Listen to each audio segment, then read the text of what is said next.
by many people nationally. The question is, how are they going to respond? What did they take away from that? What type of experience do they now have that they didn't have Saturday afternoon? Yeah, it all imploded on them. I mean, they didn't have a chance to catch their breath, and it is how they respond. I don't know how anybody could really say it's over yet. I do think they need to win tonight to probably win the series. I don't see a world where they win 4 out of 5. It could happen, yeah, but this is all about a response from the team itself. They're challenged now, but their best player is extremely like this is it. All right, this is your first moment in this spotlight. How are you going to respond? And I even think J.B. Bickerstaff a little bit in terms of how he responds will show how good of a coach, how he responds in the locker room, but also how he manages things. He should deserve some criticism for the timeout situation. So you think it's a must-win tonight. And John, you've said you think tonight is a must-win tonight. Could I paint the picture? And I would agree losing is going to put him in a tough spot. But what if they lose, but Cade has 40 points, and you go, oh, he's ready for this moment. And now you're coming home, where if you can take both at home, you go, let's drag this out and see what happens. If Isaiah Stewart doesn't play tonight, but after a few more days off, is greenlit to play the games in Detroit, you could still even this series up back home. I don't think tonight's a must-win unless they look again that deer in headlights. If they look deer in the headlights tonight, the way they lose, sure. But I think if they are a composed team, you get a big performance from Cade. I'm not willing to write the series off if they go down 0-2, dropping two road games. If they play this alleged game tonight and lose, what makes you think they'll do it in 5 or 7 in New York? Because you would say my best player just got activated. But playoff in some ways, mode is here, right? I mean, you're explaining a scenario where I don't know if there's a higher ceiling for this Pistons team. So they still didn't win the game. You know, I hear what you're saying. They just might, to me, my conclusion would be they just might not be good enough. Maybe the Knicks are flipping switches and stuff, and in the playoffs, and the Pistons are just getting caught up to by everybody else. I mean, I do think one of the ways the Pistons got to their win total this year was that they simply showed up and played virtually every night, and some teams don't do that in the NBA. So I'm not giving up yet. I think definitely going overboard if people think it's over. But I don't blame you if you thought this was going to be Knicks in 5 and you watched that game and thought, yep. Oh, sure. If that was your mindset going in, that was your perspective, your context going in, then, yeah, it was confirming. Yeah. I mean, there's zero doubt Stoney's extremely confident right now based on this 5-game sweep that he picked.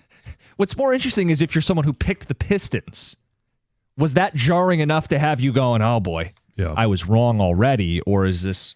I told you guys earlier, and I'll say it again, I felt like watching that fourth quarter was watching the second half of the Lions in the NFC Championship game.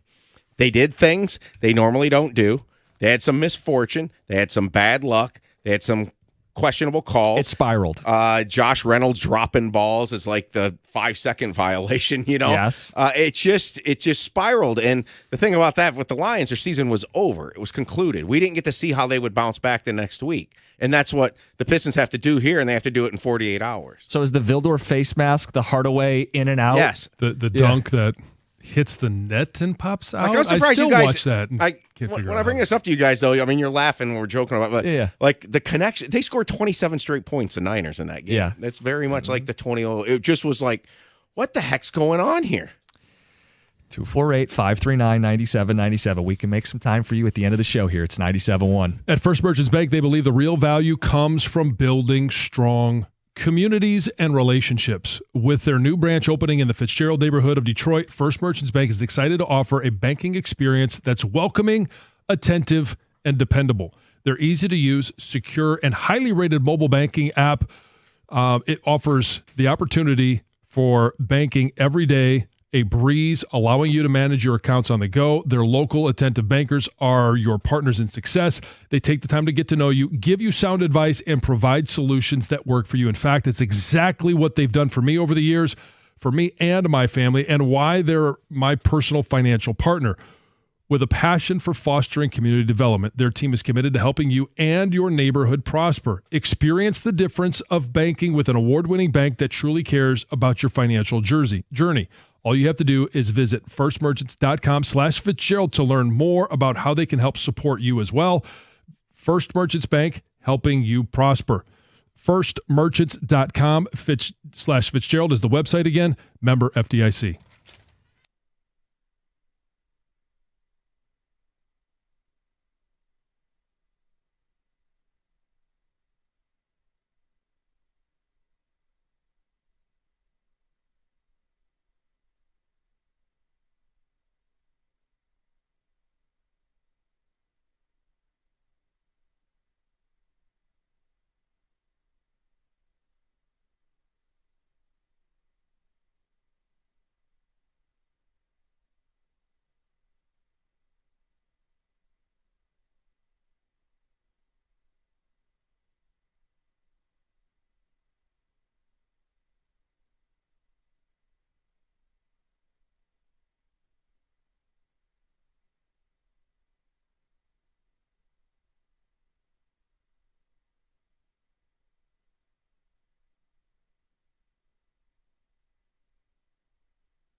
Some ticket text talking about the Pistons. Look, if you didn't think they were winning this series Saturday night, that fourth quarter, it confirmed everything you thought. Team that wasn't ready for the moment, deer in the headlights, 21-0 run. They couldn't stop the bleeding. Timeouts, TV timeouts, turnovers. They gave up 40 fourth quarter points. And some of that you don't have beef stew for the end, but 40 points given up in the fourth quarter for a team that prides themselves on defense. There's a lot to be concerned about. But that's one night. It's one night. If you believed the Pistons were winning this series, did it shake your confidence? Do you still think they're going to win this series? Yeah, I mean, if you thought that they were going to win in 6, you're counting on 2 losses at some point. If probably you were, one of the first 7, 2 at home, yeah. Yeah, I mean, I felt like they were going to split. The best case scenario is that they were going to split in New York. Now they have that opportunity tonight. New York doesn't scare anybody. Pistons will win tonight and run the table. Knicks are all fluff from an unnamed texter. I wasn't overly impressed with the Knicks. Well, they did win. No, I know, but I'm saying, did you look at them and like look around the NBA? What the Thunder did, they decapitated the Memphis Grizzlies. Like the Lakers got their ass blown out. I didn't look at the Knicks as a team that like, oh no, we gotta go take on the New York Knicks. But the difference is we're in this world right now where we haven't been in the playoffs in a decade, haven't won a playoff game in 17 years. We have no idea how this team will respond. Mm-hmm. And every year it's going to be different, but we have no idea. And Cade's never been here. Sar Thompson's never been here.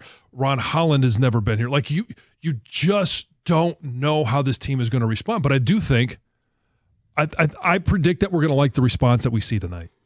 Texter said maybe there's a bigger topic with Cade here we could address in the offseason. He's not a true point guard. His turnover numbers certainly reflect that.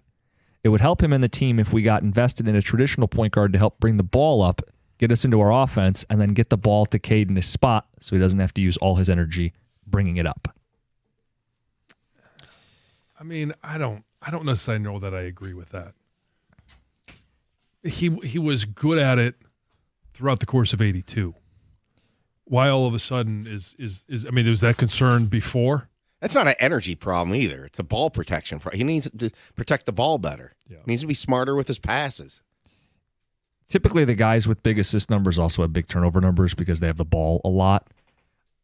With Cade Cunningham, I don't care that he's not a traditional point guard. You know who's not a traditional point guard? Luka.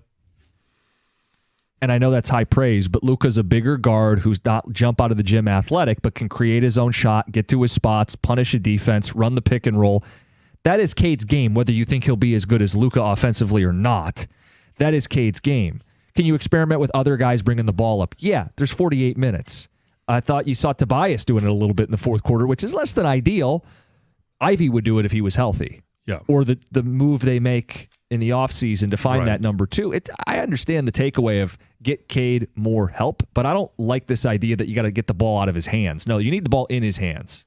Well, and that's why on a stretch of 21-0, ball should be in his hands, and he's got to be the guy that makes the change, that forces a change.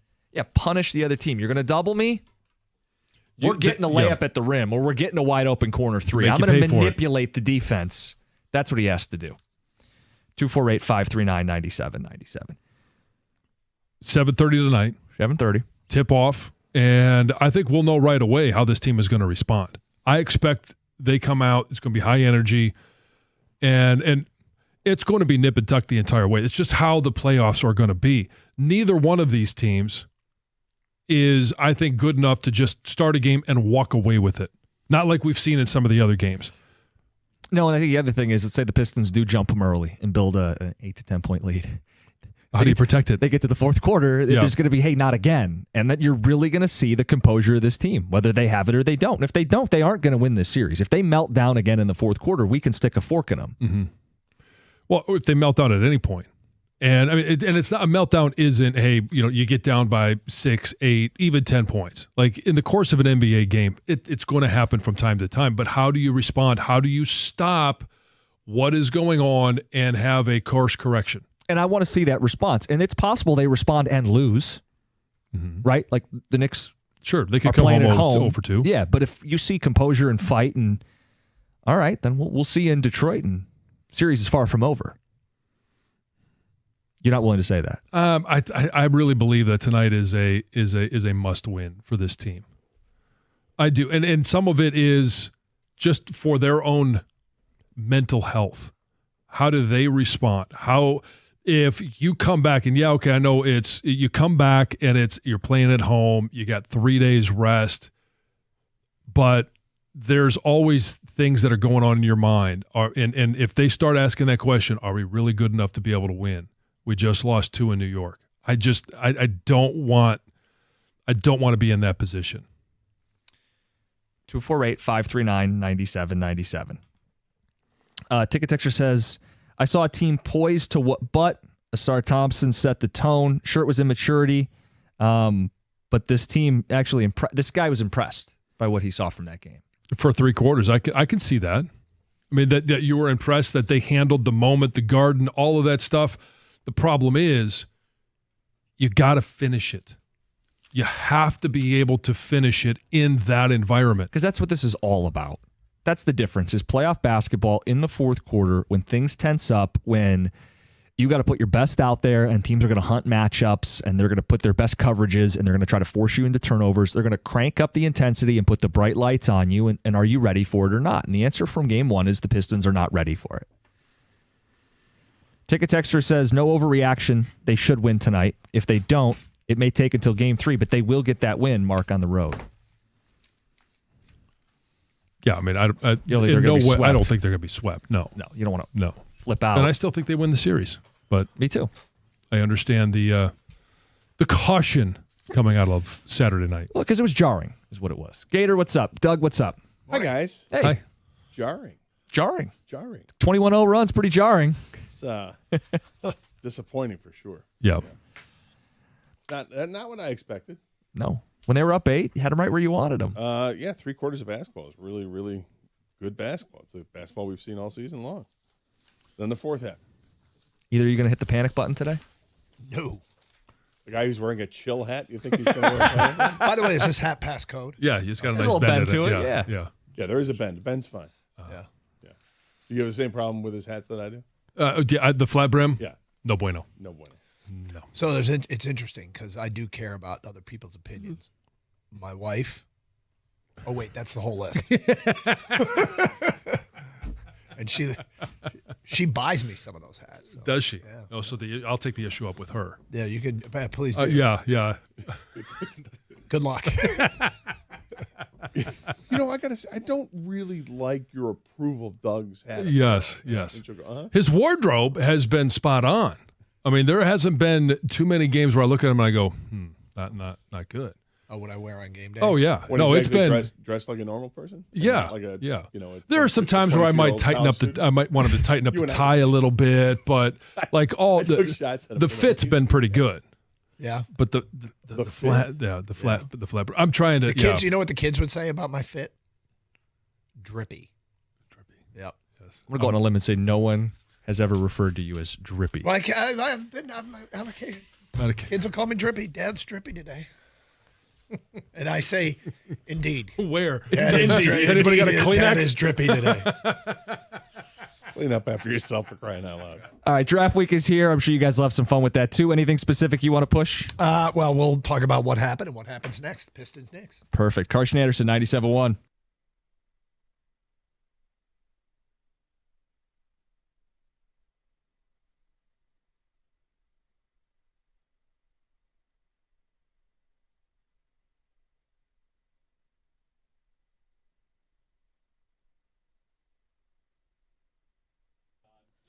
Brought to you by Shaner Roofing. It was another successful series for the Tigers over the weekend, beating Kansas City 3-1.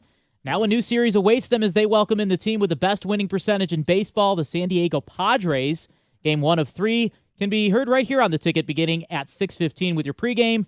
Tigers losing that finale to KC yesterday in extras, but also losing Kerry Carpenter as he exited the game with a hamstring injury. Still no update on his condition. Then over on our sister station, WWJ, they'll be carrying Game 2 between the Pistons and Knicks. That pregame starts at 7:05 with Chris Villar. Detroit looking to even up the series after dropping Game 1 on Saturday. Following the conclusion of the NHL regular season, multiple Red Wings spoke with the media over the weekend. Captain Dylan Larkin, he made comments regarding Detroit's lack of moves made during the trade deadline, saying it brought the locker room morale down. Detroit missed the playoffs this season for the 9th straight year. We are just 3 days away from the NFL draft. Lions will have 7 picks this year, with their first-round pick being 28th overall. Quarterback Cam Ward is heavily favored to go first overall to the Tennessee Titans. And finally, over the weekend, the University of Michigan's men's gymnastics team won their first national title since 2014. This year's win ended Stanford's stretch of winning the last 5. From the Ticket Update Desk, I'm Dustin Fiocco. For details on these stories and more, you can stay tuned or head to 971theticket.com.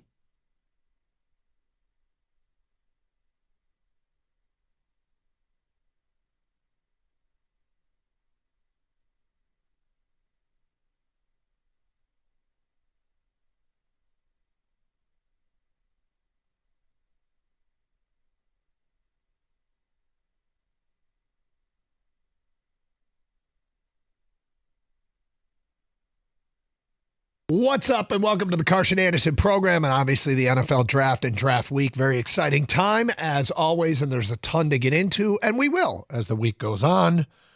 But first, let's welcome in Scott the Gator Anderson. Good morning, Scott the Gator Anderson.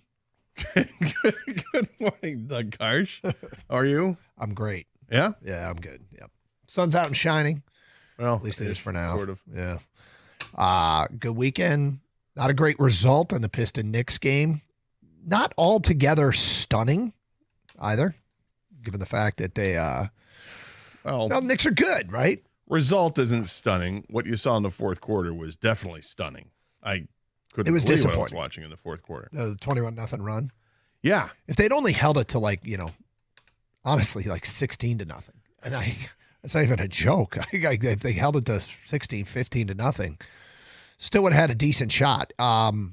And for people who are concerned about playoff experience, that might be exactly what it looks like, what it manifests itself in the real world. But we'll get into details with that coming up in a few moments.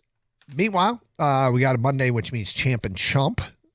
And this is a big part of the show. Who is the person that is in the best shape, the greatest weekend in sports or otherwise, and who had a weekend that stinks. And we'll have our nominations today at 10:35 for champ and chump of the weekend. Watch yours. At 248-539-9797. Any highlights this weekend, Scott? I don't know if I'd say highlight. I mean, a nice Easter yesterday with the family, so that was good. Yep. No, not really. No. I mean, it's Tigers, lots of Tigers going on, but the Pistons game is really kind of what took center stage on the marquee. Yeah, on Saturday, because it kind of sets the tone for the rest of the night. I did watch WrestleMania last night, the second night. I didn't watch any of the first night, but I'll be intrigued to get your deep dive into WrestleMania and what you thought. Okay. I don't know if you noticed social media. Did you see all the videos circulating of just how crowded it was and how, like the rideshare stuff, people couldn't get Ubers afterwards? And no, I did not. But I mean, it was a sold out almost 65,000 people there. Yeah, at the stadium, and is Vegas popular? Is Las Vegas popular? Kind of. Yeah, it's kind of popular. Yeah. Something else that I saw, though, which was really cool during the broadcast last night, is they showed like a 10-second clip of people that were watching it at one of the Chasm, whatever it is, at one of those places. Oh, yeah. And $165 to get in to the Dome. Take my money. Yeah, okay. This is interesting. My money. So this is pretty cutting edge when it comes to sports viewing, and they've broken ground on building one in downtown Detroit near Campus Martius, I believe, and it is basically an immersive sports viewing experience in a dome where it surrounds you, and you're in like a tiered bar, almost like stands, like stadium seats. Yeah, and it does look awesome. And you're really, it's going to, because when we talked about it Friday, one of the topics that came up, and you brought it up, was how much does it cost? And WrestleMania was $165 to get a seat in the Dome, and you are down, huh? If whenever that pops up and finishes up here in Detroit, WrestleMania is a perfect event for it, because I've always said I've been to a bunch of wrestling events live, and I've always said that it's really only worth it going live if you have great seats. Is if you don't, if it's like a house show that doesn't have giant TVs everywhere, Right. it's really hard to enjoy it because you're so far away from the action. You don't really see it. And then when you're there live, when there's no commentary because you're not watching a broadcast, you're there live, it's also different. You can feel that watching football. When there's no commentary, it's just a little bit different. With wrestling, it's really off for me. But when you're in that, what looked like on TV for the Chasm or whatever it is, it looked amazing. I mean, absolutely amazing. And knowing they're pumping in the sound, so it's like you're immersed in your own television set in a cool environment where there's drinks and food and everything else. Lots of people enjoying it. It's like you're part of the crowd in the best seats in the house. Well, there you go. You're in. Gator is totally in. Yep. Gator is in. And we'll get into WrestleMania and what happened coming up later in the show. But we want to open with Pistons. Look, this is a new experience for many people. I mean, because if you're under the age of, I don't know, what, like 24, 25, you probably don't remember the last time the Pistons were competitive or expected to be competitive in a playoff series. I mean, think about that. There are people who are 24, 25 years old that have never experienced this. Yeah. And then there's those of us that have faded memories. Of course, we do remember the going to work Pistons and how competitive they were. But that was eons ago. It was forever ago. And so it's been a minute. We got to do this with baseball, and that is the high intensity of every pitch. And look, if you're a hardcore baseball fan and you sat back and watched all the postseason baseball in the last 20 years, 15 years that the Tigers weren't involved in, I guess it wasn't 15, but whatever. That decade of uncompetitive Tiger teams, and you still watch playoff baseball and we're on the edge of your seat, good for you. I mean, that's awesome. But for the casual fan and probably the bulk of us, there's nothing like when your team is competing. And I mean, that Tigers-Astros series, that Tigers-Cleveland series last year was so much stinking fun. That was it, to be back in that, the intensity of every pitch and every moment. Games get late. Every decision is under the magnifying glass, and you're sweating it out. Well, we got to do that with the Pistons. And our first probably like real measurable emotion is pain and disappointment, because I mean, JB Bickerstaff said after the game, we were the better team for 3 quarters. And that's right. And he really said something afterwards that I thought set the tone for how they're going to approach it. But our question for you today, and we got a lot of Piston fans out there, a lot of you have been waiting for your day and your moment. This is it. This is it. This is, your day and your moment is a competitive Piston team in the postseason with a chance against this Knicks team. It's a 6 versus 3 that doesn't feel like a hopeless matchup. So Piston fan, today is your moment. We want 2 things from you. As you processed game 1, what happened? What do you think happened? And moving forward, what now? What now? Game 2's tonight. What do you think's going to happen next? It is Carson Anderson. We'd love to hear from you at 248-539-9797. We'll get into JB after the game, I think, setting the tone. And what he had to say is what needed to be said. We'll get to that today at 10:20. Plus your champ and chump votes. Get them in here on Carson Anderson. Great to be with you on a Monday. 248-539-9797. The phone number, as always, for phone calls and ticket texts. Carson Anderson, 97.1 The Ticket.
It's Tobias Harris after the game. And, there were concerns that the Pistons youth and inexperience in the playoffs might manifest itself in some way in game one or in this series altogether. And who was it in the first half that carried the day? Two of the veterans. That was being Tobias Harris, who had 22 at the break, and Malik Beasley had 12. Tim Hardaway came out in the second half and went 3-3 and an and one. These are all the veterans that have been there and done that. What was your stat? That all the veterans have played over 120? Yeah, it's like 120 games between the three of them. In the postseason, yes. So they did have that experience. What happened? What happened? Was that a lack of experience? Or did they just pick a bad time to play a bad quarter of basketball? Is this kind of what happens in the course of the regular season too? It's just not under the magnifying glass. Well, I think there is you can absolutely make the argument there was a little bit of a lack of experience there. I'm not sure it's necessarily lack of playoff experience. I think it with Cade Cunningham, it's been a work in progress for him to cut down on turnovers. And I think that was the big problem, right? Is that we knew they were gonna swarm him. Yeah. How was he going to react to that? So is that lack of playoff experience, or is that just lack of experience and didn't exactly handle it well throughout the game? He didn't bring his A game with him in terms of shooting, but he was getting others involved. I mean, he had the 12 assists in the game, and at one point, I think the 9 assists had accounted for 21 points or something like that. So if you got 12 and say it accounts for 28 points, yeah, that coupled with your own 21, that's 49 points created by that position. I'm not so down on Cade today like I know others are. Look, 8 of 21, that's nothing to write home about. That's not very good.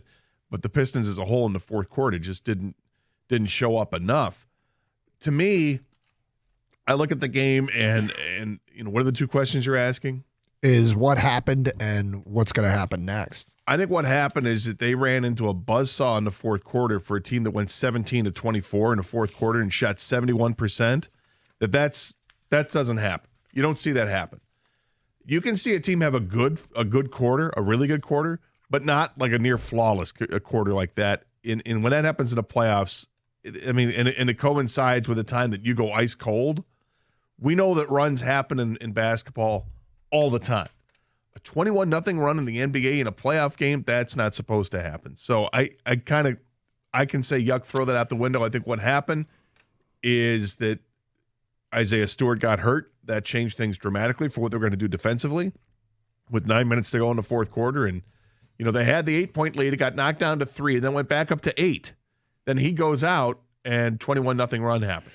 So I think that's what happened. What's going to happen? I think what I look at from the game is that the Pistons played 3 really good quarters of basketball that we've seen all season long. They play like that. I don't think that's going to change. I think they're going to play great basketball. What they need to do is close it out and do it through 4 quarters.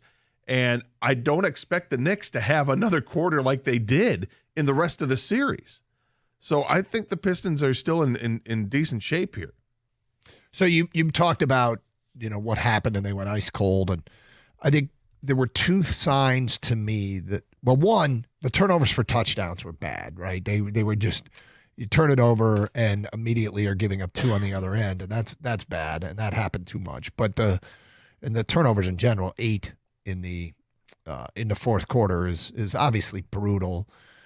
I do think they panicked a little bit, and I think every once in a while you can see this. And it's just one of my observations. You see a guy that gets the basketball and wants to take it and basically in their own mind says, okay, I'm going to end this run. I'm going to end this run right now. And it's one of the few times, and I'm under the impression, in watching this team play, one of the things I love about them is they don't do that. They don't hunt shots. I think they let the offense come to them. I think they started hunting shots, trying to send a message, trying to say, I'm gonna end this right here and now. And I thought they hunted shots just a little bit in that stretch. But then J.B. Bickerstaff after the game said something I think he needed to be said, and I think it sets the tone. His post-game press conference, he was calm. He was confident. And of the fourth quarter collapse, his approach was, and the quote is, "It was great to get the stuff on tape and go out and get better the next time." And I'm like, yes. Here is your leader. Here is your coach. Here is the guy that is going to ferry you through this entire series. They were going to lose a game, right? They were going to lose a game. And whenever you lose a game, something went wrong and you simply address it. But he didn't make it bigger than it was. I really, really like his approach. And I think J.B. Bickerstaff, if that was his attitude in the locker room after the game, I think he's going to say, okay, what does that mean? It means when you sit down with your team, you're like, okay, this is no big deal. We can fix this, and we're going to fix it. And their confidence shouldn't be rattled if your leader sets that tone. I think J.B. Bickerstaff set the tone that needed to be set. And I really, really like his approach afterwards, which was, it wasn't dismissive of the run, but I thought it was a really, a positive message to have that says, because you know what it is? We need to address this before we win an NBA championship. We need to address these kinds of things and make sure that we guard against them, giving up 21-0 runs and what we can do. Because now that we've been through this, good. Here's a box we need to check. Let's go check it in our preparation for game 2 and be ready to step out and have a better performance. And as far as moving forward, what now? I think tonight's a Cade night. I think Cade has a huge game tonight. And the reason is because one game does not change my opinion of who Cade Cunningham is. We all thought going into this series, Cade Cunningham is a budding superstar and has a chance to announce his presence on the NBA's biggest stage, the postseason. Okay, for him, he had a bad game. He struggled. He turned it over too much, didn't shoot it particularly well, did some other good things which can be focused on. I think reacting to this postseason performance, overreacting to this postseason performance would be foolish. I think the guy that was averaging over 30 points a game for like the last 17 games or whatever it is going into the postseason makes a reappearance tonight. Well, he had a couple of big games his last 2 games against the Knicks anyway. So, yeah, I would expect him to bounce back and be more of a scorer in this and hopefully take care of the basketball better than what he did. 6 turnovers is way too many. But again, I think if from the Pistons, I'm going to try to steer them away from the doom and gloom. That was a perfect quarter that they played, and we played an awful quarter. We're going to move on. The first 3 quarters, that's Pistons basketball. That's winning basketball. We'll get back to that. This is all we know. Right? There's more examples out of that game of what went right. Right? Yeah, they got plenty of examples of what went right. It's from moment 1 that the fourth quarter started that things went south. When you can't get the ball in bounds to start the quarter, when you're missing dunks, breakaway dunks, when you have another one that the ball goes in and the ball comes out, there's some bad luck mixed in there, right? But when you give up 17 of 24 shooting in that quarter, that's not going to end well for you. So, in my opinion, what happened and what happens next, the first part, what happened, obviously the fourth quarter happened. That's what happened in the game 1 loss. And why did that happen? I think 2 of the 3 things I was worried about heading into the series happened. It's turnovers and this inexperience. The turnovers started immediately as soon as the fourth quarter started or didn't even start. They couldn't get the ball inbounded, right? Turnover, points. Very next possession, what happened? Shot clock violation. I don't know if I've ever seen that in an NBA game before where the same team back-to-back had an inbound violation and then it followed up by a shot clock violation. 2 turnovers, more points for the Knicks. The 21-0 run, it wasn't even a run. I think you guys are giving the Knicks too much credit. Half of those were at least easy layups because of turnovers. Turnovers for touchdowns. The 21-0 run was because they couldn't stop it at any point because they got down on themselves. The inexperience of this team, they sulked. If you saw it, the only guy at that point during that run trying to get this team energized and get up and get the ball inbounded and get up the court was Malik Beasley. He's clapping his hands saying, let's go, let's go. The rest of the team was kind of moping, and it was really alarming to see, like, hey, guys, this run is happening in real time right now. We have to get out of it now. There's still 6-7 minutes left in the game, but they were acting like it was like 2-3 minutes left in the game, and that's where inexperience, I think, took over for this game. Now, like the Pistons, I kind of was like down in the game right after, and you kind of mope and you're frustrated, things like that. But you got to flush it out immediately. And they have a game tonight, and I think they will. Just like you said, Doug, Bickerstaff set the tone. Hey, we got it on tape now. We've got to move on. Someone was going to be down 1-0 after game one. It's the Pistons. The way it happened, probably a little surprising, but this is the team that couldn't close out games for the last part of 2-3 years. This year, they're able to close out games, not Saturday night. So I think what happens next is you have to learn on real time moving forward. There's going to be runs. You have to stop those runs. You cannot lose the energy. And unfortunately, one of those big energy guys, Beef Stew, might be out. And his status is up in the air still. Yeah, that's a whole nother topic that we'll get into deeply as the show goes on. Piston fans, now is your time. 248-539-9797. What happened and what's going to happen next? We'll get your champ and chump votes. They are coming in. We'll have ours today at 10:35. And then, want to know if this bothered you. If this bothered you while watching that game, we'll get to that today at 10:40. Here on Carson Anderson on 97.1 The Ticket.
There it is, setting the tone. JB Bickerstaff, no panic.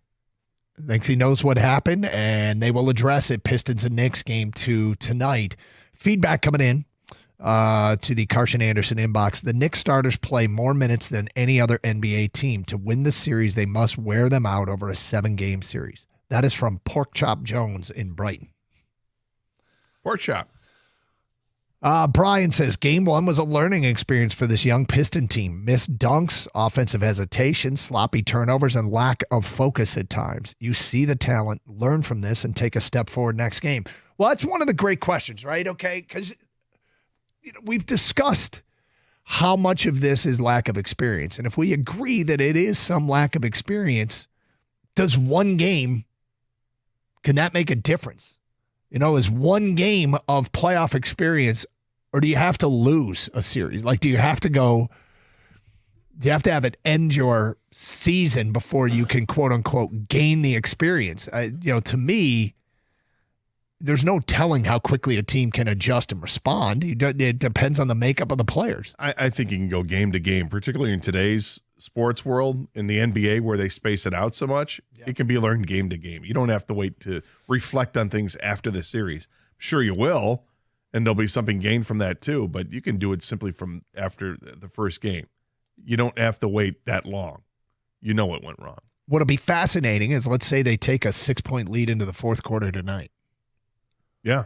Like what do we get out of them if they take a 6-point lead to the fourth quarter tonight? Will that be pretty telling?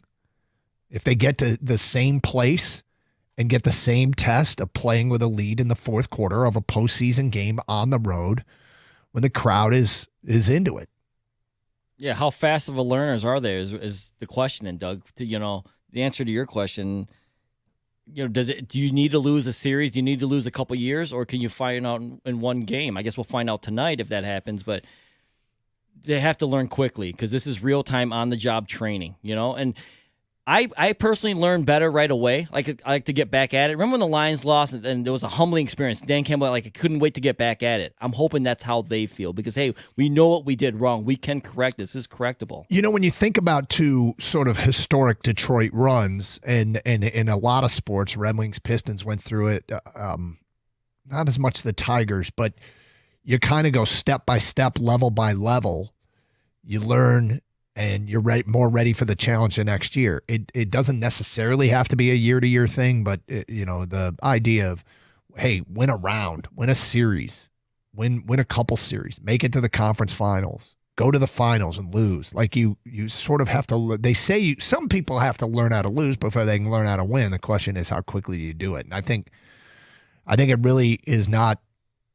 I don't think the answer is the same for everybody. I think it depends on the makeup of your guys, the mental toughness, the experience of the head coach being able to get the most out of them. I want to see him take a 6-point lead in the fourth quarter. Yeah, I agree with you, and I think that there's an easy speech to give the guys in the locker room, and I'm sure that he's going to deliver it.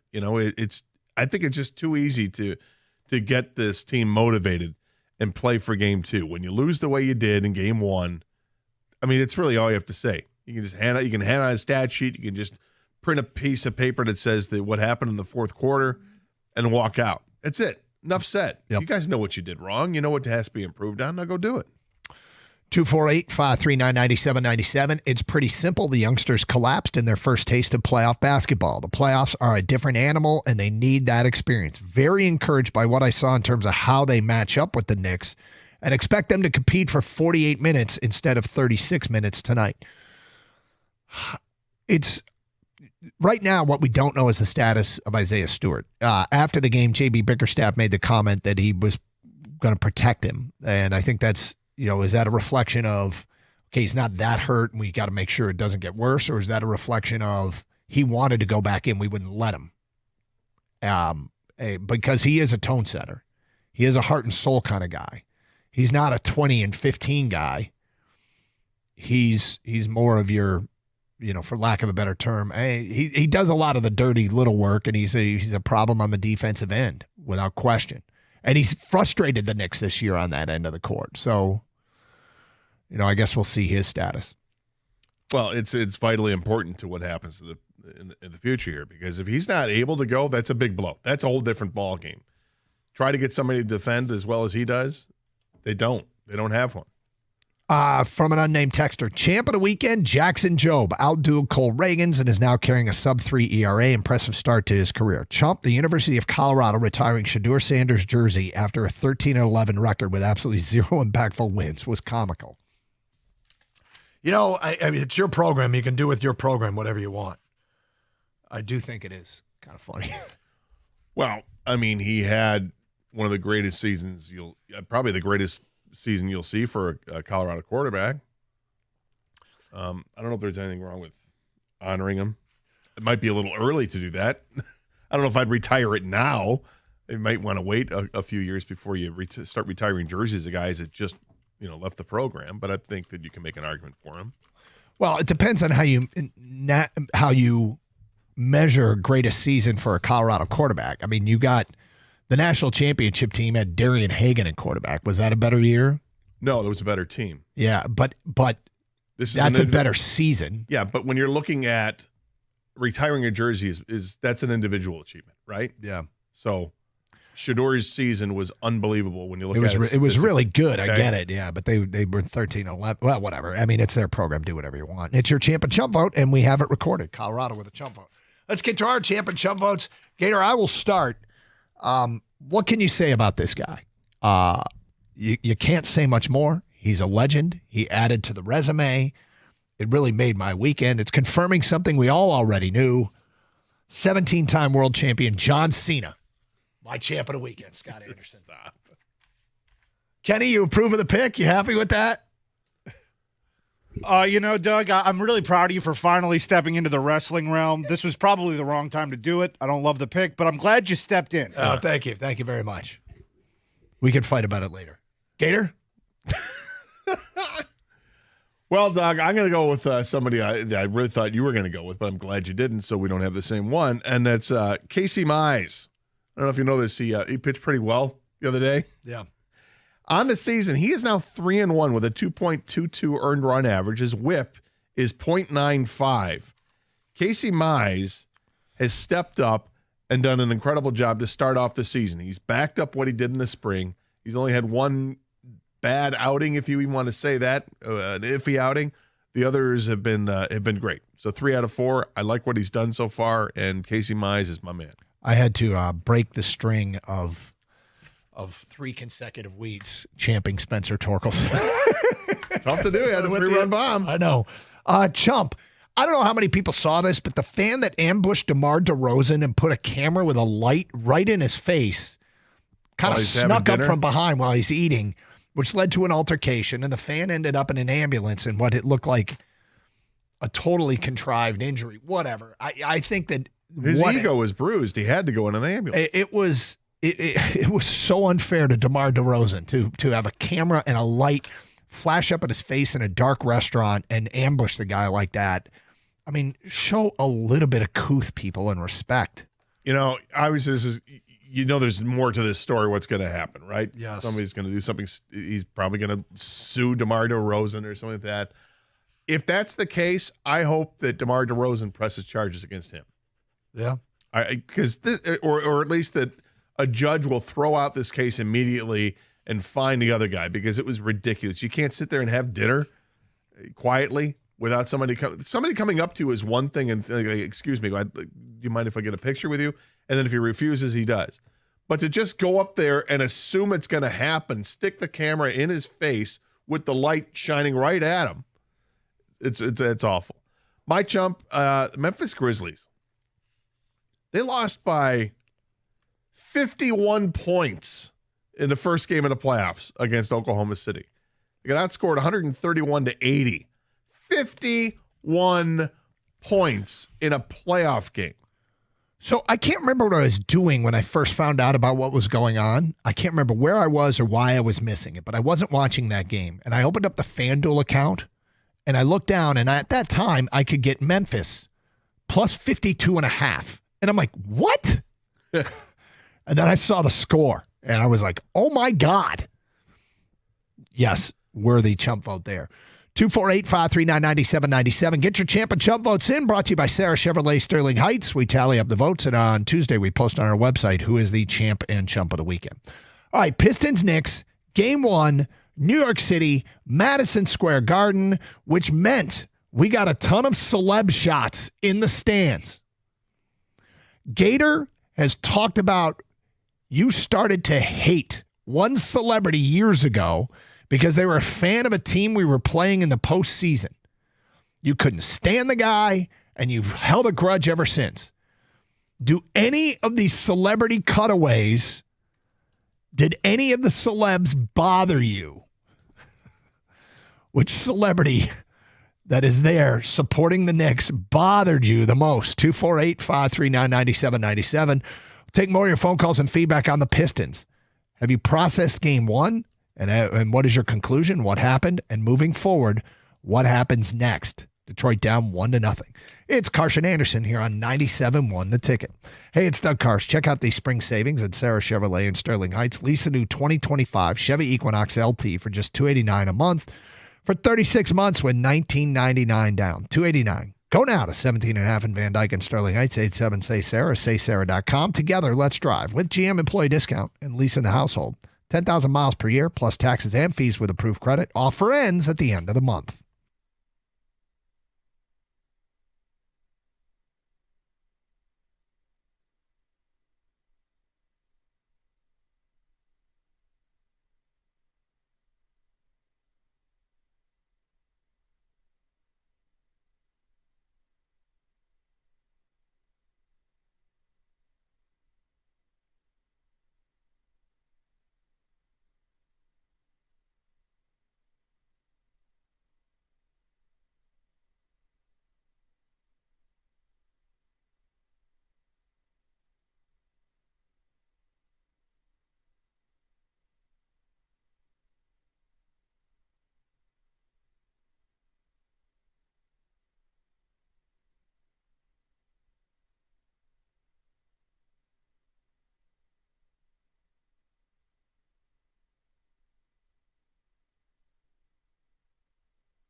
JB Bickerstaff talking about the starting five. The Pistons back in action tonight, game 2 against the Knicks.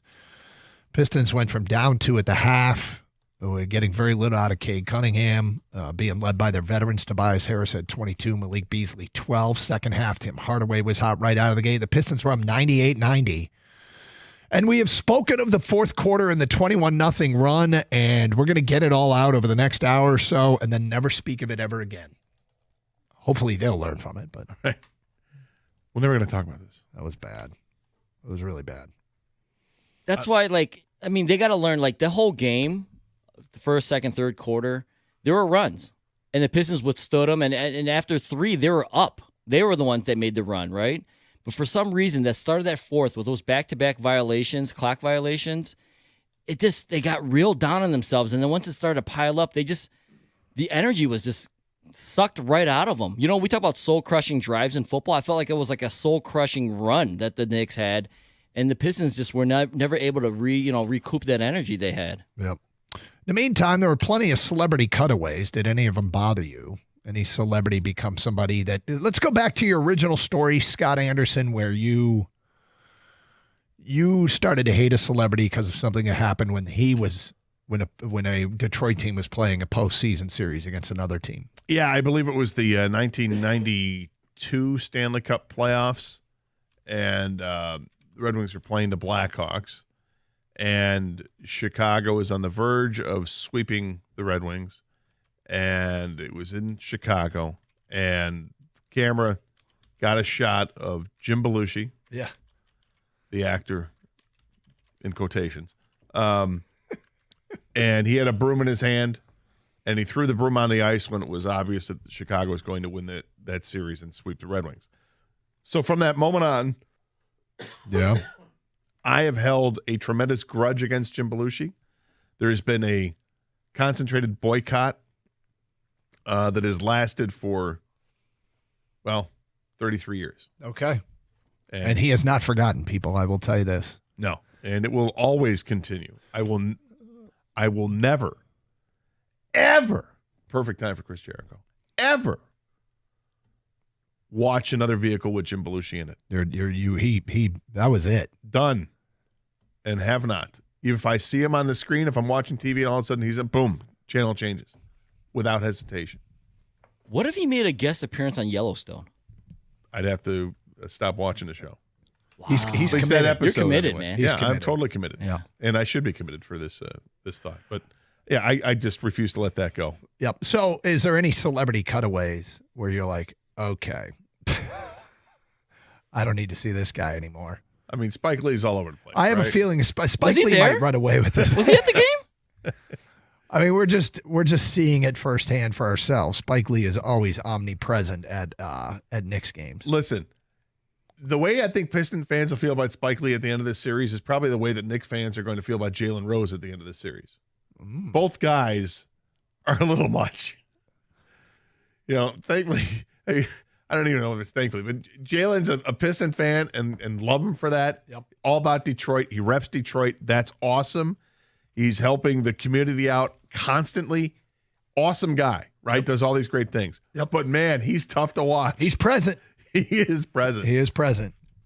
Never played here, No. which is crazy. And I love, I know some professional athletes that are still fans of the teams they grew up with, even in the leagues that they played, right? I mean, which gets a little weird. But Jalen is definitely about the Pistons, and I love him for it.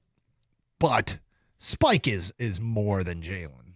Yeah, Spike's a lot. Spike is just more in every way. He's just more.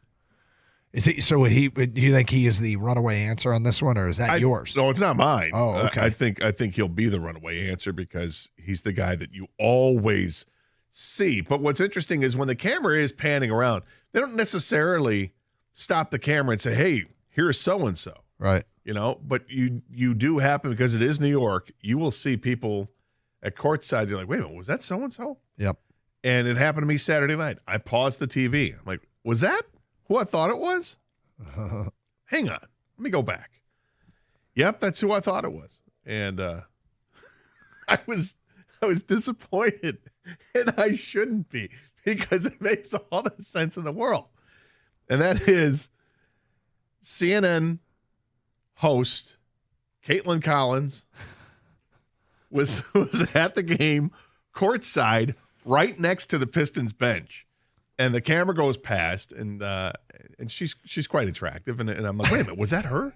No. And I go back and freeze frame. I'm like, that is 100% Caitlin Collins from CNN. Hysterical. Have you always been a Caitlin Collins fan? Not really, because I just really kind of been more clued in over the last few months. Okay. Sporadically with series because she was a reporter before, and now she hosts a show at 9 o'clock Monday through Friday on CNN, so I catch every once in a while. But Was she wearing Knicks gear, Gator? I missed it. she was not. No, Okay. she was wearing like a blue blazer and jeans, long black hair, looking all types of hot. I thought for sure. And unfortunately, towards the end of the game, I realized it was her, and I'm paying more attention to her than I am the game while the game's getting out of hand. And the Knicks would make another basket, and she's cheering. I'm like, He's easily distracted, people. I don't believe it. Yep. Give me an example. That oh was wait, it for me. he just gave us one. Yeah. I thought for sure you were going to say that son of a bitch Sting. Oh yeah, Sting. No. No, Okay. What about McEnroe? not a McEnroe fan either, but that guy's got a real high opinion of himself. In his standing in the world, he's all right. He's fine. What about I think hold on. Just a prediction here. I think by the end of this series, he's going to hate McEnroe too. Oh. Yeah, I think I can see it. We better can get see it. get Listen, back to New York. I was a Bjorn Borg fan back in the day, so Johnny Mac's already, taking a couple steps back. Okay. What about Ben Stiller? I like Ben Stiller. I can't. Yeah, I can't. I don't know if Ben Stiller could cross me. Like I love Ben Stiller, and Ben Stiller, is the producer of Severance, and he does the podcast, and it makes me like him that much more. And Which is probably going to have you start to turn on him. And every movie he makes is the same, and they're all entertaining. Yep. But they're funny though. I He's said funny. they're It's like entertaining. Will Ferrell. Exactly like Will Ferrell. Yep. Every movie he makes is the same, and I laugh every time. Yep. But I'm not paying attention to Ben Stiller. Okay, so Ben Stiller's not. He's not there anyway. What about Russell Wilson and Sierra? Yeah, and they weren't they next to the Piston bench too? They were on the baseline. Yeah. I mean, I don't know if it was the Pistons baseline. Russ is fake, right? Right? Is that just I have too much money and I'm going to go to a basketball game and High profile game. Yeah, at where can I- where can I'll I- go to New York and check it out? Where can I forward my brand? Well, he's playing. He's signed with the Giants, right? Yes. Yeah. So there you go. Yeah, I think he's more into his. New York's own. Yeah, New York's own. Right.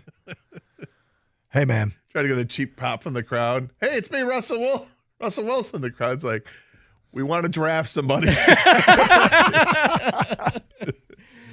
Are you there with Shador? Shador. Hysterical. Who is it for you that you were like, this guy or gal? Okay, so I always have liked Spike Lee. And when his first movie project, when he was in New York Film School, She's Gotta Have It, when that movie came out, I loved that movie. And Mars Blackman, who then became a bit of a phenomenon. But yes, Spike so wants to be part of the story. And this is not a new observation. No, it's not. It's been going on for years. But Spike absolutely wants credit for the Knicks' success. He wants people to think that he's impacting what happens on the floor. That is my takeaway, whether it's fair or unfair. I think that is an example of a fan that starts to think he's part of the story. And being a celebrity, it's probably real easy to start feeling that way. But, dude, you went one-on-one with Reggie Miller and you took the L. I mean, you took the L. And maybe he's still trying to make up for that. I don't know. I haven't been paying as much attention to Spike Lee lately. Well, it's hard not to see him on Saturday. Not Saturday it was, but I'm just talking about in the last 15 years. He really likes to be part of the action. If he weren't Spike Lee, he would be banned from MSG, right? I mean, he could be. But he's Spike Lee, so he's not. Super I mean, duper it proud. has happened where the celebrity has been banned or kicked out. Jimmy Buffett used to go to the Miami Heat games, and then he was booted. Because I forget if he said something to the referee or he threw something towards the referee and they said, you got to go. But beyond Jimmy Buffett, I don't remember any celebrity really catching grief. Feedback coming in here. Dr. H writes in, Spike is a caricature. Caitlin Collins courtside. Strahan hugged Bickerstaff at the end. They must be boys. Yeah, that's right. I saw Strahan too, didn't I? Next Yeah, text. he was there. I always hate seeing Spike Lee. He's like the included toy in a Happy Meal that is the Knicks, and he's just so annoying to see courtside. Did Strahan get credit for another sack when he hugged JB Bickerstaff? They added it onto the total. Yeah. Is that another one? I give him a half. Scott writes in. Gastineau's pissed. Still. Scott writes in, you know who I expected to see? Aaron Rodgers. That would be on brand. Did you see He was there for 20 seconds there, and Glenn told him to leave. Do you want to be a Knicks fan?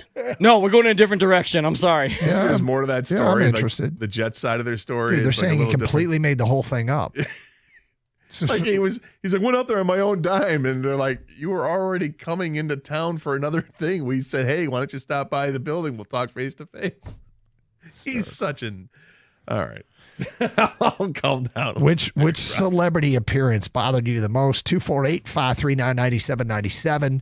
It's Carson Anderson, 97.1 the ticket. Hey, looking to upgrade your outdoor space? Well, Builders First Source has you covered. 4 Metro Detroit locations, and they specialize in top quality composite decking, brands that you trust like Trex, TimberTech, and AZEX. Whether you're a DIY enthusiast or you need a certified installer, their expert team is going to help you build the perfect deck that stands the test of time. Visit one of their locations today in Lapeer, Auburn Hills, Clinton Township, or Shelby Township and discover why Builders First Source is your go-to for decking. Quality, service, and unbeatable value, that's the Builders First Source promise. Search buildersfirstsource.com.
Brought to you by Precision Garage Door Service of Southeast Michigan. Tigers kicking off a 3-game series with the Padres tonight. First pitch and pregame can be heard here on the ticket beginning at 6:15. After winning 3 of 4 against the Royals, Tigers still have the best record in the AL Central. Padres, however, come in with the best record in all of baseball. Then over on our sister station, WWJ, the Pistons look for their first playoff win since 2008. They take on the New York Knicks. Pregame starts at 7:05. Detroit looking to even up that series after dropping Game 1 on Saturday. Then in related NBA news, the NBA announced their finalists for regular season awards. Multiple Pistons sprinkled throughout the ballots, with Cade Cunningham in the running for Most Improved Player, Malik Beasley up for 6th Man of the Year, and after just one season with Detroit, J.B. Bickerstaff a candidate for Coach of the Year. And the NHL playoffs, they continue tonight. Red Wings not a part of the postseason for the 9th straight year. Over the weekend, however, 36-year-old Patrick Kane stated he believes there's mutual interest on his end and the organization's to bring him back for another season. Kane has been a Red Wing since 2023, and we are just 3 days away from the NFL draft. The Lions, they still have 7 picks this year, with their first-round pick coming in at 28th overall. Quarterback Cam Ward heavily favored to go first overall to the Tennessee Titans. From the Ticket Update Desk, I'm Dustin Fiocco. For details on these stories and more, you can stay tuned or head to 971theticket.com.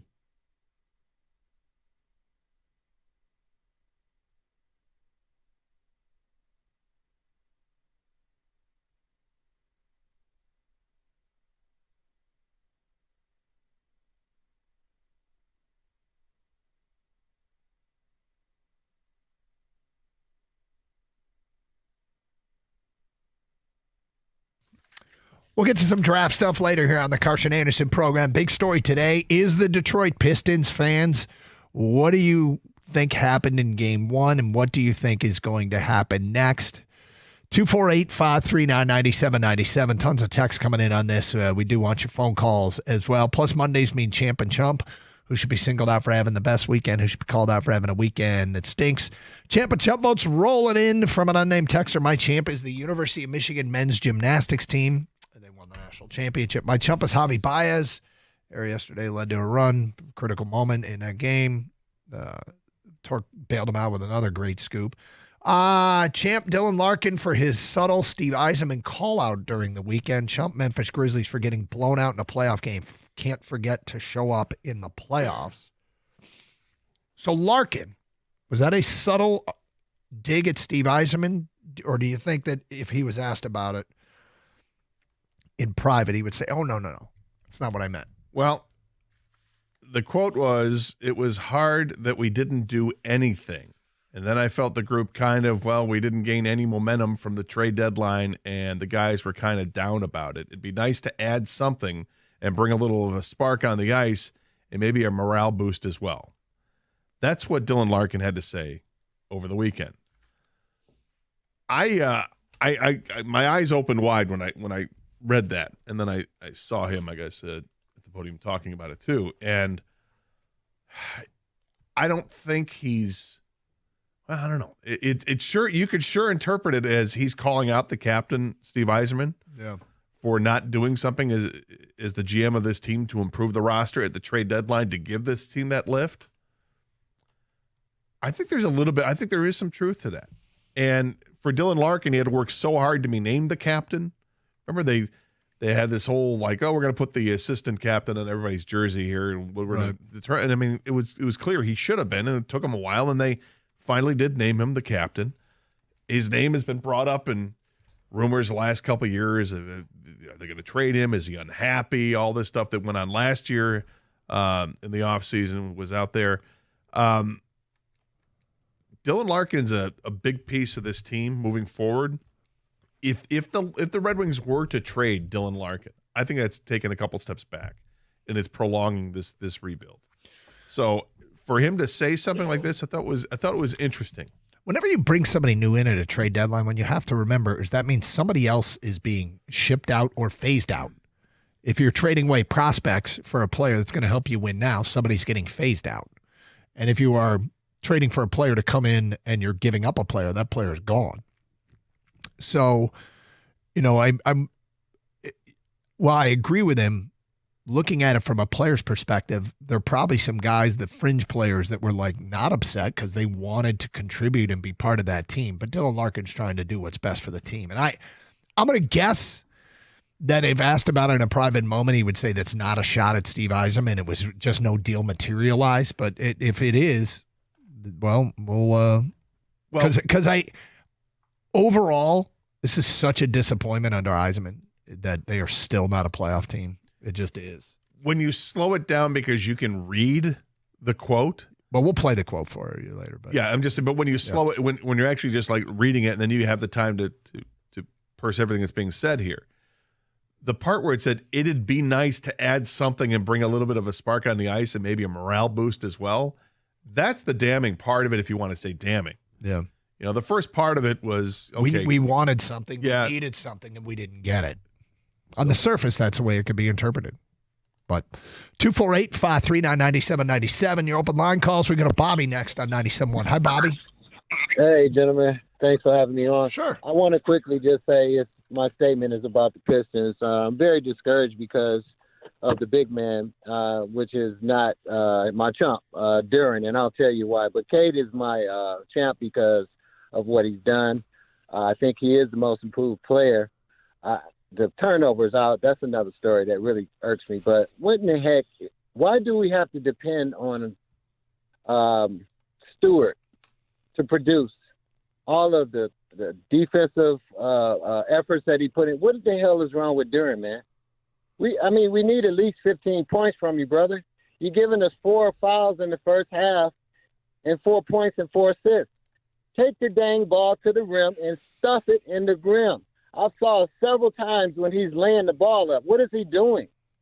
Well, that's what I'm he did not about. have a great game, and he did get in foul trouble early, and that did not help. But yeah. We need him, though, guys. Don't you agree? No, Bobby, I agree 100%. I mean, Jalen Duran was a guy that you would write down, not in pencil, but in ink. That's a double-double every night, and he did not provide that for them on Saturday night at all. All right, thank you, Bobby. 248-539-9797. Champ is Torkelson for continuing to carry this Tiger team. My chump is weak, dumb-ass Spike Lee for spilling his drink all over the floor in the middle of the game. That's from Derek and Mailman. I tell you what, man, these Knicks fans, if they're not spilling drinks, they're puking, causing a disturbance. I mean, didn't we all think that's what it was? Somebody else puked on the floor? Is that what you thought it was? I did, yeah. I thought somebody knocked over. It was quite, whatever it was, it took a minute, right? Yes, it was did. not like a quick cleanup. Yeah. Well, then Spike's like helping to direct them to the cleanup. Okay, Spike, why don't you grab the towel and do it yourself? All right? How about they use Spike? Yeah. Mop him around. Champ of the week, Spencer Torkelson. He's been on fire. Chump of the week, the refs at the Garden. Not that I'm blaming them for the loss. That 21-0 run did us in. I'm not blaming them either. Like I think the foul calls were kind of similar at the end, but I hate how they fall for the flop. This is the reason why NBA players flop. It works. Yeah. They call it. So stop calling it and people will stop doing it, you know? That's what bothers me. Not just the game yesterday, but like watching any, basketball game all throughout the playoffs. People flop because it works. And so I like them to call a foul for flopping. yeah, they're supposed to, but They do it in the That NHL. rare- that but rarely I'd like to happens. see that happen in the NBA. Dude, what are you doing? You're that's a flat out embellishment. My champ is Justin Thomas, winning the RBC for his first win in 3 years. Chumped the Pistons on the floor in the Knicks' 21-0 fourth quarter run. That was fun to watch Justin Thomas win that in the playoff, and he drains the putt for the birdie to win it on the first playoff hole. That was great. I like Justin Thomas. Great to see him winning again. Coming up here on Carson Anderson, we'll get Gators' take on WrestleMania, that at 11:31. Got some Tigers and draft stuff to get to in the second half of the show, mostly Pistons to open. Of course, it's open lines. But Piston fans, what happened and what now? What happens next? 248-539-9797.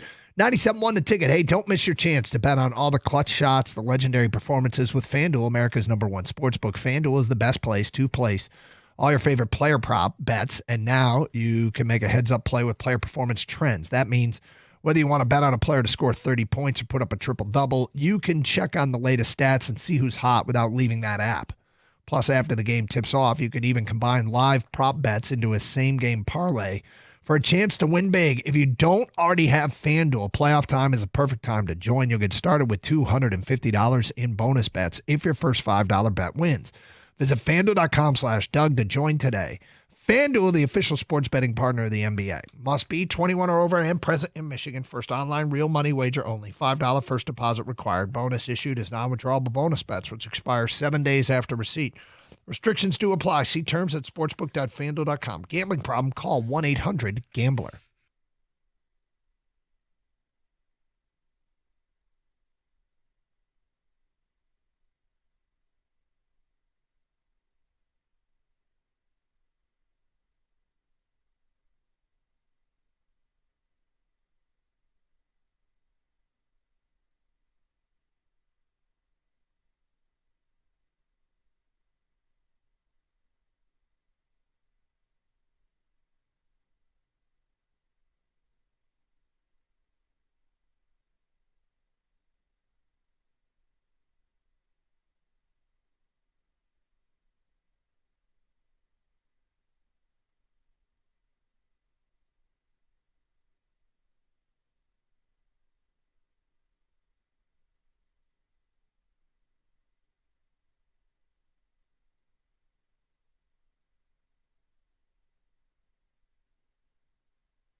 All right.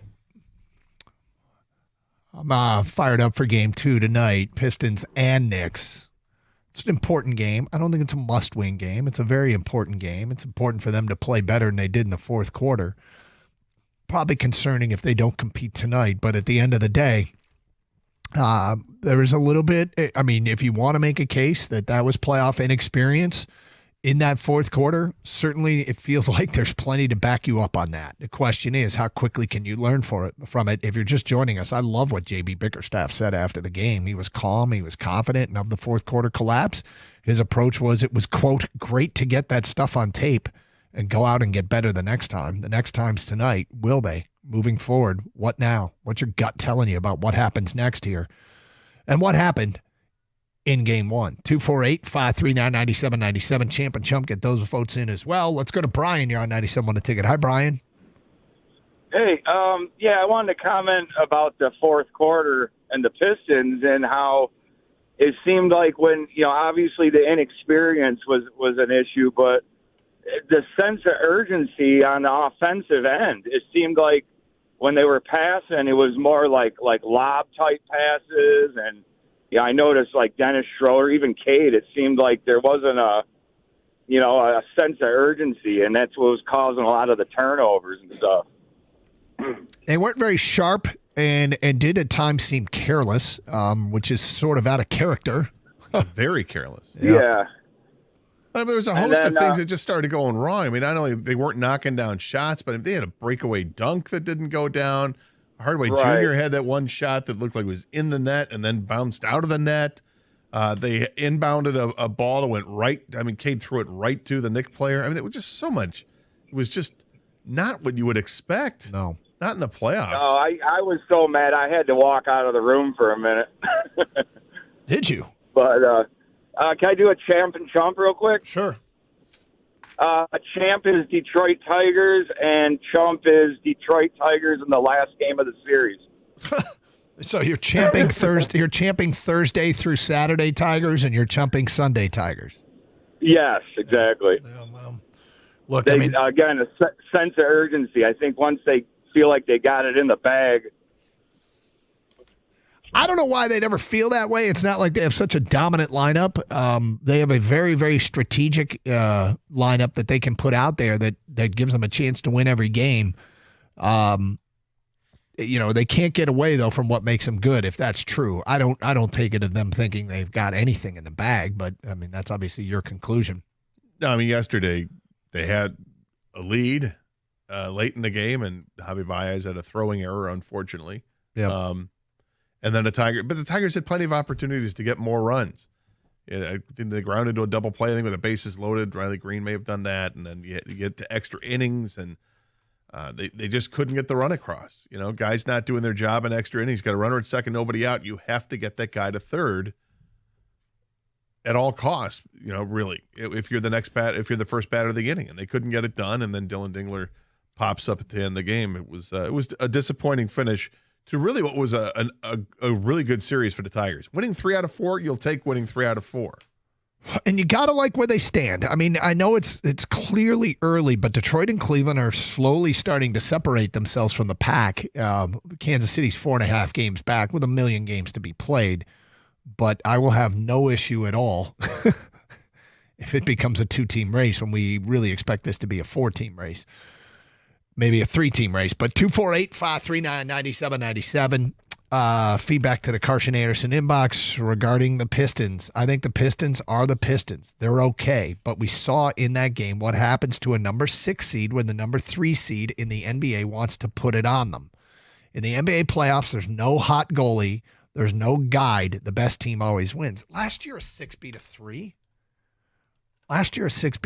Now, given this feels as though nobody gives Detroit a shot in this series because we couldn't find we a lot of spoken word. There was some spoken word.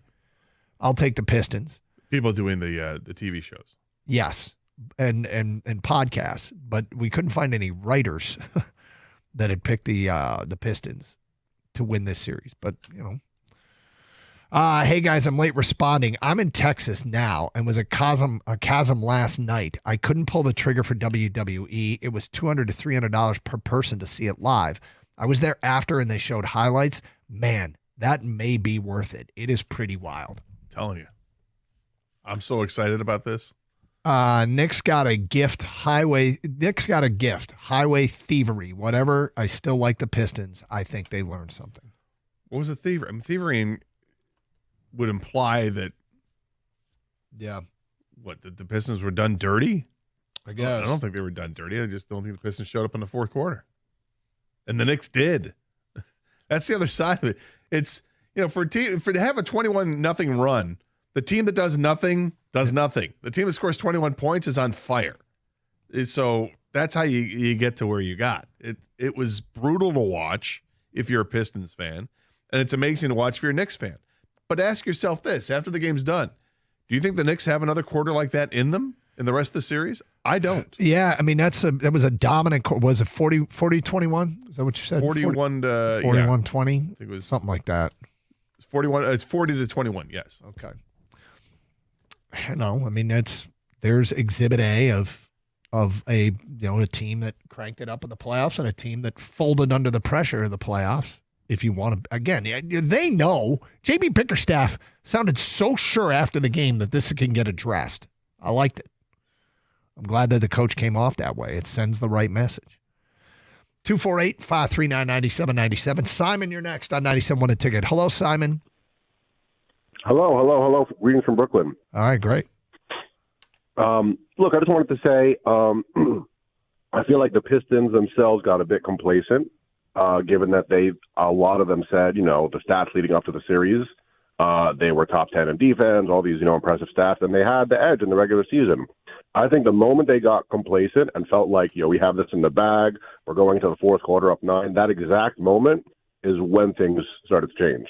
For one thing, I don't think they're going to look at Campaign as not a threat anymore.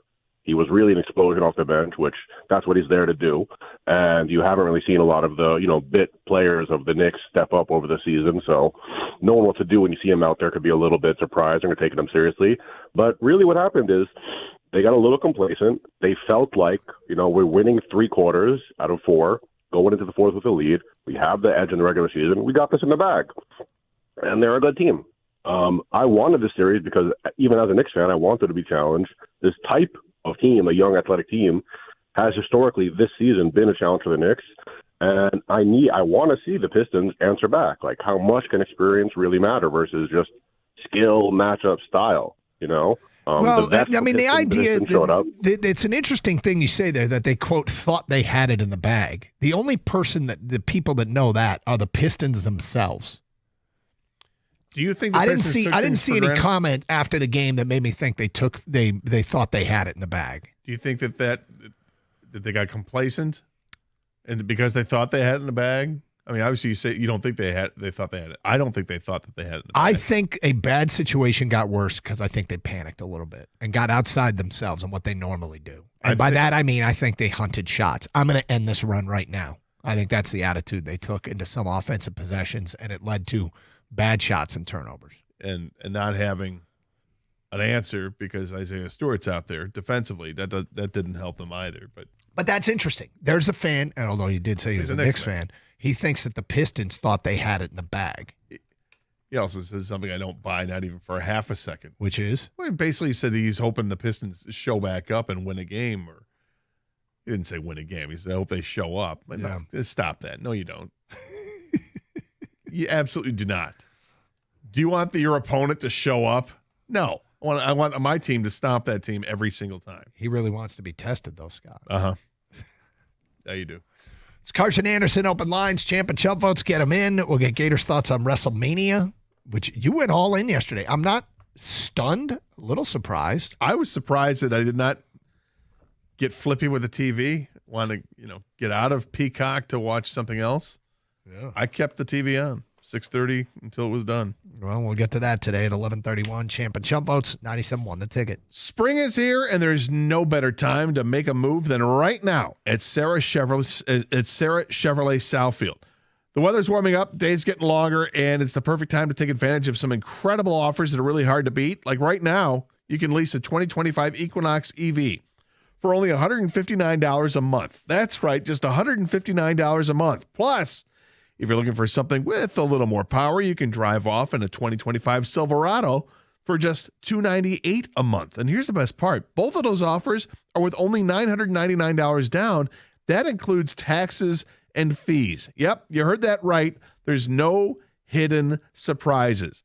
So whether you need a sleek new SUV or a powerful truck, Sarah Chevrolet Southfield has the perfect vehicle waiting for you. But you're going to need to act fast. These deals are not going to last long, so why wait? Head over to Sarah Chevrolet Southfield today and take a test drive. You're going to see for yourself why they're known for making car buying a stress-free experience. Spring into action today. Don't miss out on these fantastic deals. Sarah Chevrolet Southfield, together, let's drive.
Annoying celebrity at the Knicks game, John McEnroe. He's been a whiny crybaby since day one, and I get annoyed every time I see him. That's from Bob in Washington. Are you serious?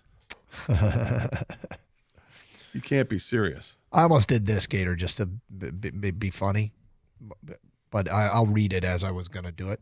Champ, John Cena, for winning his 17th straight or 17th championship. John Cena for winning his 17th championship. Sorry. Chump Javi Baez for committing that error that allowed the Royals back in the game. Okay, it sounds like Larkin maybe should not be a captain. During those times, he should have been trying to inspire his guys rather than worry about a move here or there. Man up and be a leader. Well, I would imagine that his teammates would say that he was, because Dylan admitted during the weekend that he was hurt. He played through it, and he tried to play through it and did the best he could. You know who sees that? His teammates. Teammates appreciate the hell out of something like that. When you see that your captain is banged up and hurt and is going through it, despite all that, that should serve as inspiration. Unfortunately, the Red Wings just didn't have it in the month of March and finished the season outside the playoffs. Bill in Grosse Pointe says, Champ, the dudes sitting at courtside slapping high fives every time the Pistons did something good. Chumps the Pistons for ruining their night. Did you notice those guys courtside? They're at the bottom of your screen. Was that dude in a red hat? Yeah. Yeah. Oh, yeah. So I was glad there was some Pistons presence there. Yeah. You know, I mean, it wasn't much, obviously, but you could see them on TV. So it was better than someone in, I guess, the upper deck or whatever. But yeah, they were, every time the Pistons made a three or something, they would get up, turn around to the crowd, kind of do a motion or whatever. There was definitely a lot of yapping. Oh, do Knicks fans like to talk? Do they like to talk? Beasley was having it with some of them, too, even after the game. Champ, Tigers pitching, Chump, Dylan Larkin. Well, I agree with this comment. Larkin himself was a complete no-show late in the year. That's from Tony in Tampa. I mean, look, you can believe what you want. I think if he wasn't playing hurt, we'd know that he wasn't playing hurt because I think he would get outed. He wasn't a complete no-show, but his production definitely fell off. I mean, there's no question he was not the same player. I tell you what, it's really interesting when you have the same person getting Champ and Chump votes for the same reason. Guys, regarding the Larkin comments, pretty arrogant statement, true or not. Where was he after the Four Nations? Dude was a complete no-show. Maybe he needs to go. The years of losing are not all his fault, but maybe it's time for a reset. That's from Chris in Livonia. Yeah, I don't want to reset from one of my best players, and because I think if you were to trade him away, you're taking steps back, and I don't want to take steps back. I want to move forward, and he's a really good player in this league who played hurt the last quarter of the season, and the Red Wings missed the playoffs again, and it sucks. I don't know how you can interpret those comments that he made as arrogant. I will say this. Disagree with him, or you can say he shouldn't have said them, or whatever you want to say, but arrogant? I will say this about Dylan Larkin and a possible trade of Dylan Larkin. I'm not against it, depending on what you get back. Like, if you can get a good haul back to either replenish the organization and push, I mean, it would be probably kicking the can down the road a couple years, but it would have to be the kind of haul that would make you go, wow. And I'm not sure you'd get that for him. So I think it's unlikely that he would get traded. But as much as Steve Yzerman protects his own prospects, he's not going to give away a player for prospects he's not wowed about, you know? 248-539-9797. All right, WrestleMania. Gator, you were non-committal to watching WrestleMania last week, and yet you sampled and stuck with it yesterday. I did. First of all, I want to apologize Friday when I was talking about the Hall of Fame inductions that I kept messing this up, and I kept saying Sting. Yeah. It wasn't Sting. I kept waiting. It was Lex Luger that was getting inducted, and they wanted Sting to do to introduce him for the Hall of Fame. But he's contractually obligated with AEW, which is the other group, so they didn't want him doing it. So Sting was never part of it. I apologize for screwing that up because it was Lex Luger, it was interesting to see Lex get up there because he's confined to a wheelchair. And he has been working with Diamond Dallas Page and trying to get flexibility and strength back, and he was able to actually stand up during the entire speech that he gave, which was pretty cool.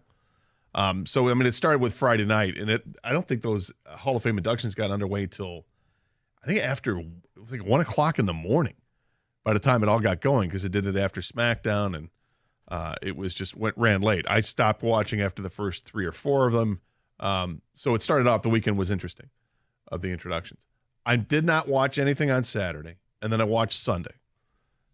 My takeaways were, first of all, the production value is fantastic. WWE does things way better than AEW when it comes to their production. They had Joe Tessitore. The play-by-play voice of college and pro football, Joe Tessitore, that guy. Texas is back.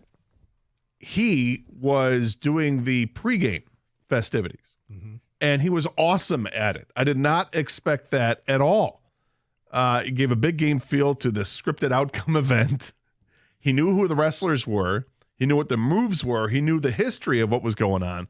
I was just very impressed to having a mainstream guy brought in to do what he did. At one point, he's like walking down the ramp while he's talking during the pregame. And he's just kind of giving a sightseeing thing, like, oh, this is what's going on over here. And then he points out, he goes, hey, there's Kirk Herbstreit right there. And Herbie's laughing, like waving back to the camera. It was just cool to have that. It was, so you had this big game or big event feel to it, because it is a big event, but we know it's scripted, it's wrestling. And yet it's still great. I didn't like the outcome of the championship match at the end with John Cena beating Cody Rhodes. Both have done much better. I thought it was sloppy. I didn't like Cena winning because I don't really like Cena, and just to have him surpass Ric Flair's 16 championships, which I feel is the only reason they had him win it, I didn't like that. The women in the 3-way match, though, was spectacular. Lots of high spots, continuous action. Thought it was great. They built up the storyline beautifully, created a very entertaining match, and in the end, Io Sky wins over Bianca Belair and Rhea Ripley. I thought it was a great match. I can't stand Logan Paul, but got to admit that was a pretty good match he had with AJ Styles. I hate to admit that. At times it looked pretty stiff, guys really hitting each other hard. A little raw at times as well, but it proved that there were some great visuals in the match with lots of jumping off the top rope and the way they had the camera angles set up. At the end, Logan Paul did his splash from the top rope that looked fantastic on TV. And the other thing they did was really cool was when he came out, and everybody's booing him because everybody hates him. He's a heel in real life, and he's an amazing heel in wrestling. And he's got the camera in his hand, so it's looking back at him. And it looks like it's just a cell phone. And he's walking around with it. And then all of a sudden he lets go of it, and it takes off and it flies away. It was a drone that he had in his hand. And watching that camera work was awesome. And it came on later on as well. The Randy Orton match, ending the hype train for Joe Hendry, perfectly squashed. I love that Hendry does his signature pose and smile in the middle of the ring, only to be blindsided by the Viper's patented RKO. I thought it was great. Overall, I thought the matches were very good. The production was spot on, and the WWE Universe was left entertained. Mission accomplished. I thought it was a really good event. What about you, Kenny? Hardcore wrestling guy. Yeah, I watched both nights of it. I thought night 2 was a little bit better than night 1. I agree with Gator for the most part about the John Cena match. I actually like John Cena. I grew up on John Cena. He's like my childhood, wrestler that I have the nostalgia vibes for. So I liked that he won. I thought the match was very sloppy. Not a very good match at all. Which, I mean, for night 2, and this is supposed to be the biggest match of the biggest night of the year for WWE. This is their Super Bowl. This is their, their apex, their best thing that they're supposed to put out. And for the match to look like that is unacceptable. The referee being out of position for the 3 count, also unacceptable. But, I was very angry when I woke up this morning about it still. I thought I would cool down. I was still hot last night. I'm still a little bit hot right now. But the other matches? Other matches, terrific. I thought the triple threat with the women's match was really, really good. I liked the Joe Hendry thing. I thought that was cool. A lot of people were expecting Rusev to come back, which I know, Doug, you're a big Rusev guy. I'm disappointed, yeah. I mean, I think we all are. Right? Well, I mean, if Rusev comes back, then you hope to see Lana. Right, exactly. That also is an added benefit. I would expect Rusev. If there was betting odds, Rusev comes back tonight, Monday Night Raw, biggest Raw of the year, WrestleMania. Yep. You're a big Rusev guy, though, Doug. Yes, of course. Huge Rusev. Yeah. There it is. Our breakdown of WrestleMania. And when I say our breakdown of WrestleMania, I mean Gator and Kenny's breakdown of WrestleMania. 248-539-9797. It's Carson Anderson. We got champ and chump votes to get to. We got a 7-round mock draft. The Lions Hall is interesting. NFL scouts and coaches talk about the draft, and they go off. This is off the record stuff. They talk a lot about the guys the Lions are looking at. Some of that was very interesting. We'll actually play the Dylan Larkin comments. Tigers in the second half of the show as well. And I don't know if you saw this weekend. I, for one, hate to admit how impressed I was by what this guy did. We will get to that today at 11:50. Here on Carson Anderson on 97.1 The Ticket. Well, the weather is definitely turning, and you're going to want that green lawn all summer long. Do the right thing. Call the great folks over at Natural Way Lawn and Tree Service, where you get green and stay green with Natural Way. 888-GET-GREEN is a telephone number, or you can check them out at naturalwaylawn.com. And for a limited time only, you purchase a full lawn program, you get free grub control, but you got to mention my name, Gator, and the station's 97.1 The Ticket. Look, warm weather being on the way, that means the weeds are on the way too. Dandelions, they rob your lawn of water and nutrients. You got to stop dandelions before they go to seed. They're a weed, and it's no good. Plus, it's not too late to treat for that crabgrass. You don't want to seed crabgrass in the middle of the year, then it is too late. But right now, it's still not too late. So call now for that beautiful weed-free lawn this summer. Natural Way's lawn offer for the complete season is fantastic. As I mentioned, you get the free grub control, which is pretty great. They don't give you the runaround at Natural Way. They're going to tell you exactly what the problem is, how to treat it, and what to do. They also tailor specifically for your lawn using high-quality products and high-quality expertise. These guys come out, they know exactly what the issue is, they diagnose the problem, and they're going to help you fix it. It's a locally owned company for over 35 years, a company I've trusted for almost a dozen years with my lawn. Give them a call today, 888-GET-GREEN, or go to naturalwaylawn.com.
Carson Anderson, 97.1 The Ticket. Open lines, 248-539-9797.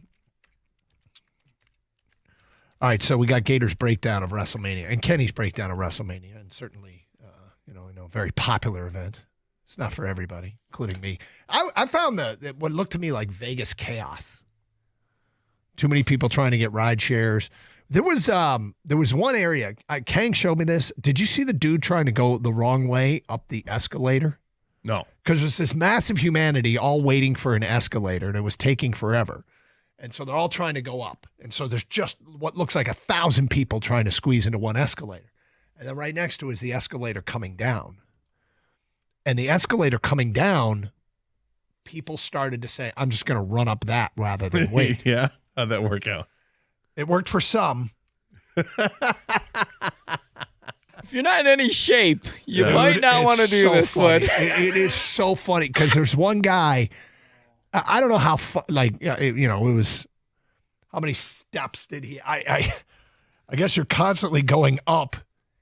He probably made it, I would say 7/8 of the way to the top. He was close. He was close. And then he dropped some of his stuff. And so that stuff started going down and he had to retrieve it. And eventually he just gave up and rode all the way back to the bottom with thousands of people starting to chant, one more try. Oh, it's a wrestling crowd. One more try. I'm watching man. this. This is fantastic. Did you find it? Yeah. Oh no, the stuff drops. Oh, no. No, you got to keep going. The guy's behind him like, dude. There are people passing him, and you can just see he gives up. And he's just like, now I understand. Like, what are you talking? Like, part of the state? No, it's just Vegas. If you haven't been to Vegas lately, there's tons of escalators because in order to cross the street, you have to go up these escalators and then cross a bridge. Yep. So now I'm understanding this. This is just hysterical. Dude, and he gives the crowd the throat like it's over, guys. I'm not doing it. Like, I'm out. I'm out. End No, scene. You can't be done. You're almost there. And he makes it what appears to be like 2 or 3 steps away. Oh, he was close. He's Like 3 just steps away. He was near the top of the escalator. He's battling to get up a down escalator, and he's almost to the top when he runs out of gas. He's done. I mean, and then the guy's like, so I can go past you now? And they're like, yeah. Other dude gets up there, Tom Green looking guy. Yep. And then another guy goes up there with a championship belt. He's able to make it up. You're not going to leave without any swag. No, and the other guy's just like, cut off, I'm out. Meanwhile, he threw his bag to the people at the top of the escalator. He was like, here, take this. Yeah, tell my family I love them. We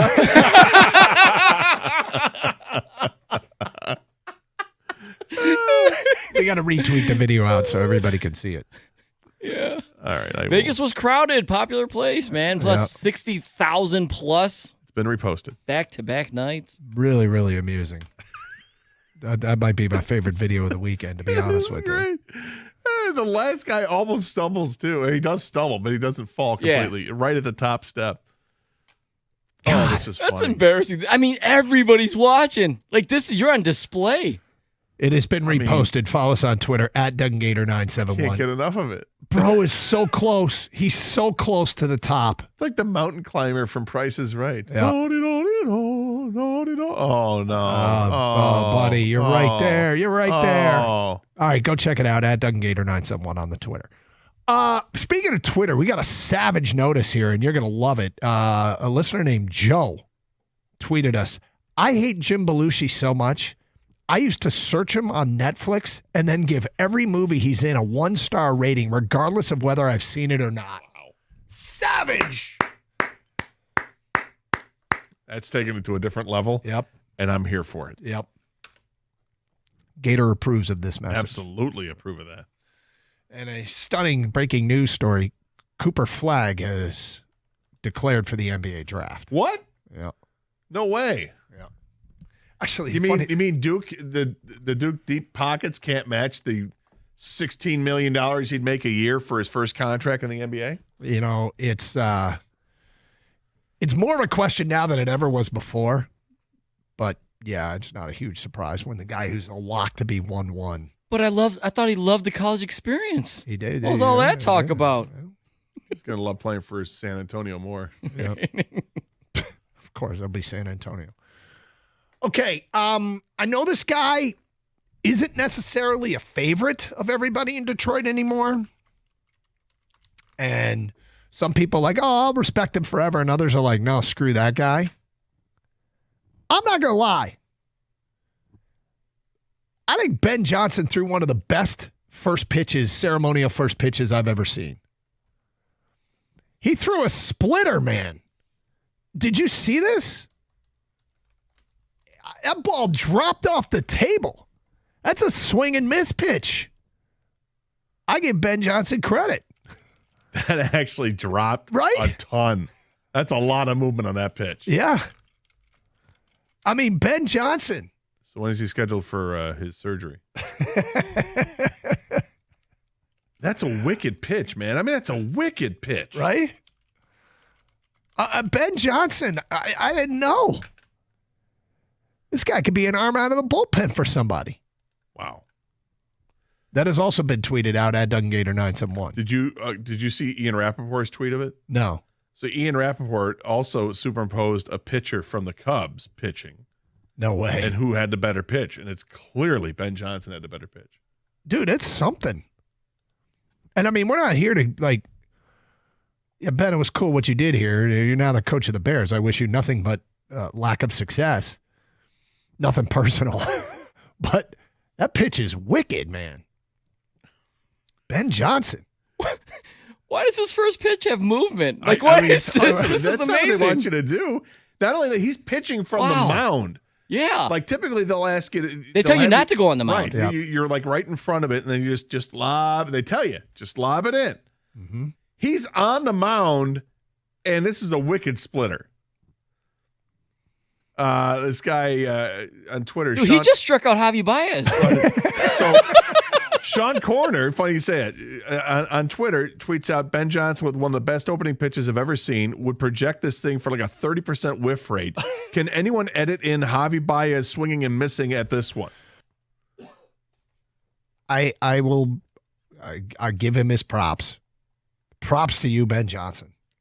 And lo and behold, somebody did. And now I will retweet that one. No way. Yeah. Just embarrassing. That's funny. Wow.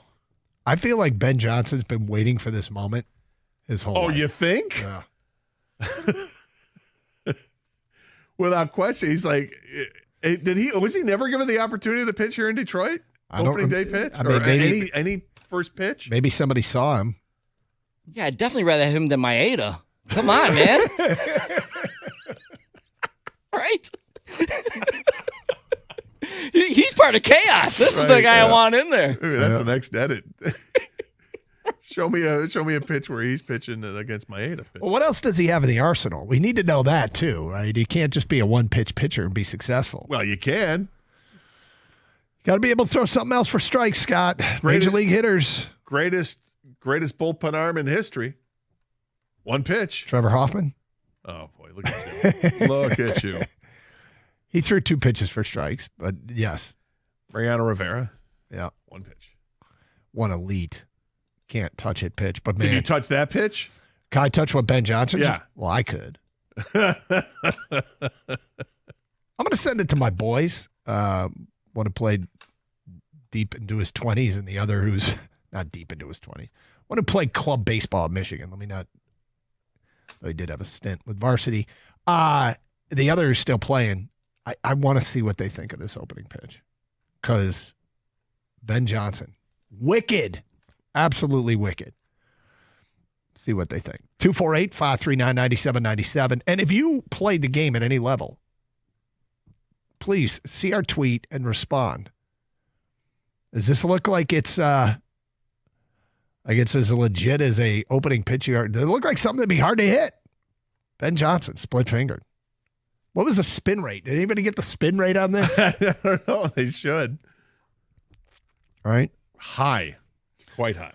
248-539-9797. It's Carson Anderson. All right, we got some NFL draft stuff to get to. We'll reset the Piston topic at noon straight up. Tigers with a good series against Kansas City. Disappointment yesterday. It is what it is.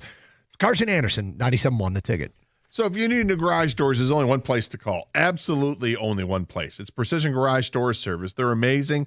I've used them in the past. They came out, did some repairs at my house. I could not be happier with that. When the time came to get new garage doors, you guessed it, I called Precision again, and they came out, talked me through the entire process, went through a bunch of different options, and eventually I picked out the perfect garage doors for my house. They can help you as well. They are absolutely incredible. It's a locally owned company. They've been proudly serving Southeast Michigan since 2001. They've got same-day service, emergency repairs are available, and weekends are available at no extra charge. Give them a call today, 1-800-DOOR-REPAIR, or check them out at precisiondoormi.com and schedule an appointment.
Brought to you by Builder's First Choice. Plenty of eyes focused on Pistons basketball as Detroit battles the Knicks in Game 2 of the playoffs tonight. All that action can be heard on our sister station, WWJ, with pregame starting at 7:05. Detroit looking to even up the series after dropping Game 1 on Saturday. Detroit certainly with the personnel to pull off a win as multiple Pistons have been named finalists for regular season awards. Cade Cunningham up for Most Improved Player. Malik Beasley a candidate for Sixth Man of the Year. And after only one season with Detroit, J.B. Bickerstaff a finalist for Coach of the Year. The Tigers will be in play right here on 97.1 The Ticket. That pregame starting at 6:15. Tigers with the best record in the AL Central battle the Padres, the team with the best record in all of baseball. Earlier this weekend, Red Wings captain Dylan Larkin spoke with the media. He said Detroit opting to not make any moves at the trade deadline lowered the team's morale. Detroit ended up missing the playoffs for the 9th consecutive year. And finally, for the first time since 2014, the University of Michigan's men's gymnastics team won the national championship over the weekend. That win ending a 5-year winning streak by Stanford. From the Ticket Update Desk, I'm Dustin Fiocco. For details on these stories and more, you can stay tuned or head to 971theticket.com.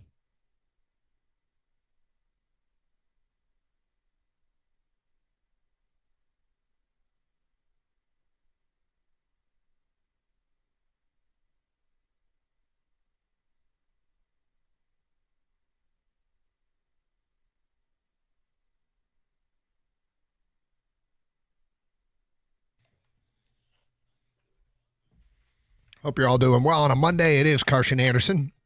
I'm Doug Carson. That's Scott the Gator Anderson. And got a lot to talk about. And probably on the marquee today in Detroit is Game 2, Pistons and Knicks tonight in New York City, Madison Square Garden. So there's a few things with this game one that we have digested, and that is what the hell happened at the end of that game.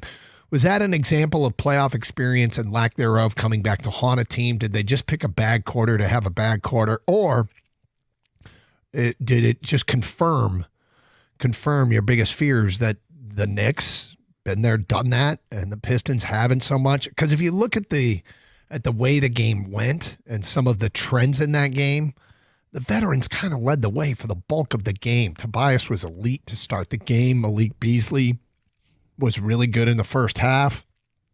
Tim Hardaway opened up the second half on fire. Those are all guys with a ton of playoff experience. But I wouldn't say that Asar Thompson was bad. Jalen Duren got in foul trouble quickly. Cade Cunningham really struggled, and specifically in the fourth quarter, but turned it over way too much. And still had 12 assists in the game. Didn't shoot it particularly well, and they missed some shots they're capable of making. I thought they panicked a little bit during that run. I saw them hunt shots, and I think that can happen with a young basketball team. See it more in the college game when a team gets on a run and a player just says, okay, I'm going to stop the run right here. I'm going to do this right here, and they end up taking a bad shot or turning it over because they get themselves in trouble. And I think the Pistons did a little bit of that in the middle of the run. But I love J.B. Bickerstaff after the game, who basically said and set the tone. He was calm and he was confident, and of the fourth quarter collapse, his approach was that it was, quote, great to get that stuff on tape and go out and get better the next time. Well, the next time's tonight. Will they do that? Will they get better tonight at 7:30?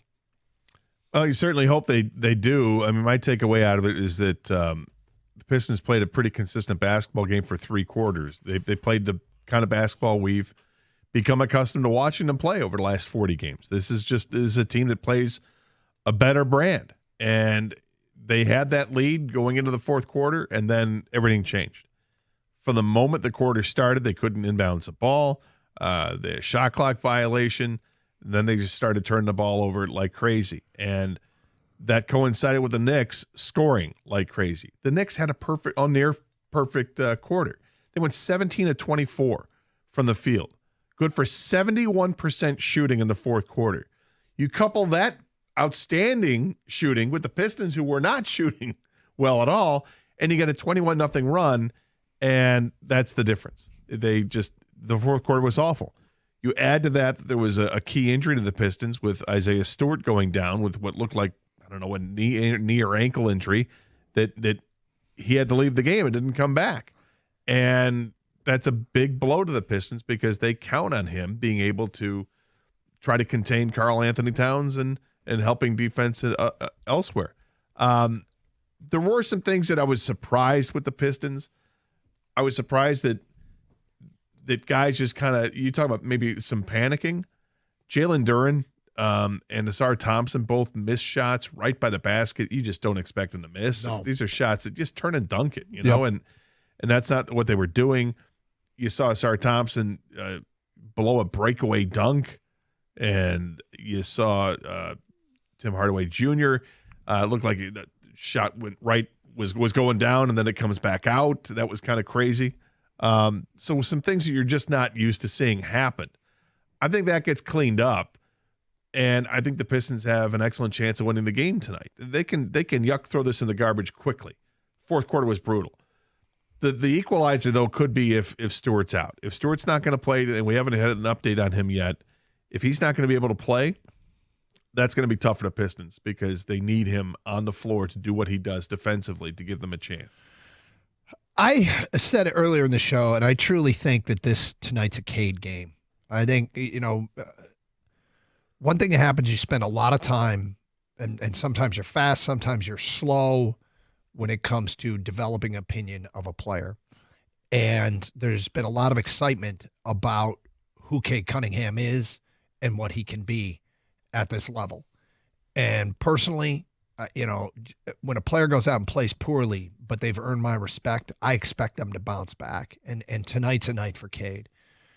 I think Cade Cunningham bounces back in a big way tonight. And, honestly, I mean, they're not going to go anywhere if he doesn't, most likely. But, yeah, I really, really like Cade to have a big game tonight. And whether they win or lose, it'll be a reflection of, first of all, I want to know if Isaiah Stewart's he does a lot of stuff that makes things difficult on teams on the other end. And without him, does that mean they're going to go small? Are we going to see more Paul Reed, which doesn't really move the needle, but the Knicks have liked to play the two centers. Well, if they're going to play two centers against Detroit and you don't have Isaiah Stewart, okay, well, how do you defend that? But then how do you make their life difficult on the other end? Because they got to defend you.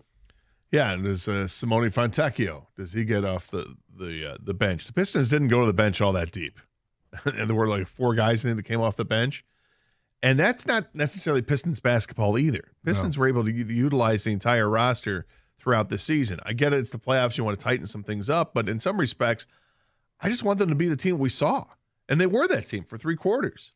So does that mean that Sasser gets in the rotation? Sure, I'd like to see it. Fontecchio in the rotation, other guys getting a chance? Yeah. The veterans, I thought, did a nice job starting out the game.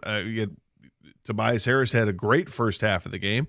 It looked like Tim Hardaway Jr. had a pretty good second half in the game. Schroeder was very good. Beasley knocked down most of his 3-point shots, and they got that lift from those veterans that have that experience. But everyone's got to come together. When the coach keeps saying, we're built for this, this team is built for stuff like this, it's a nice comment to make, but it's got to hold true. And if you're built for it, then show it tonight.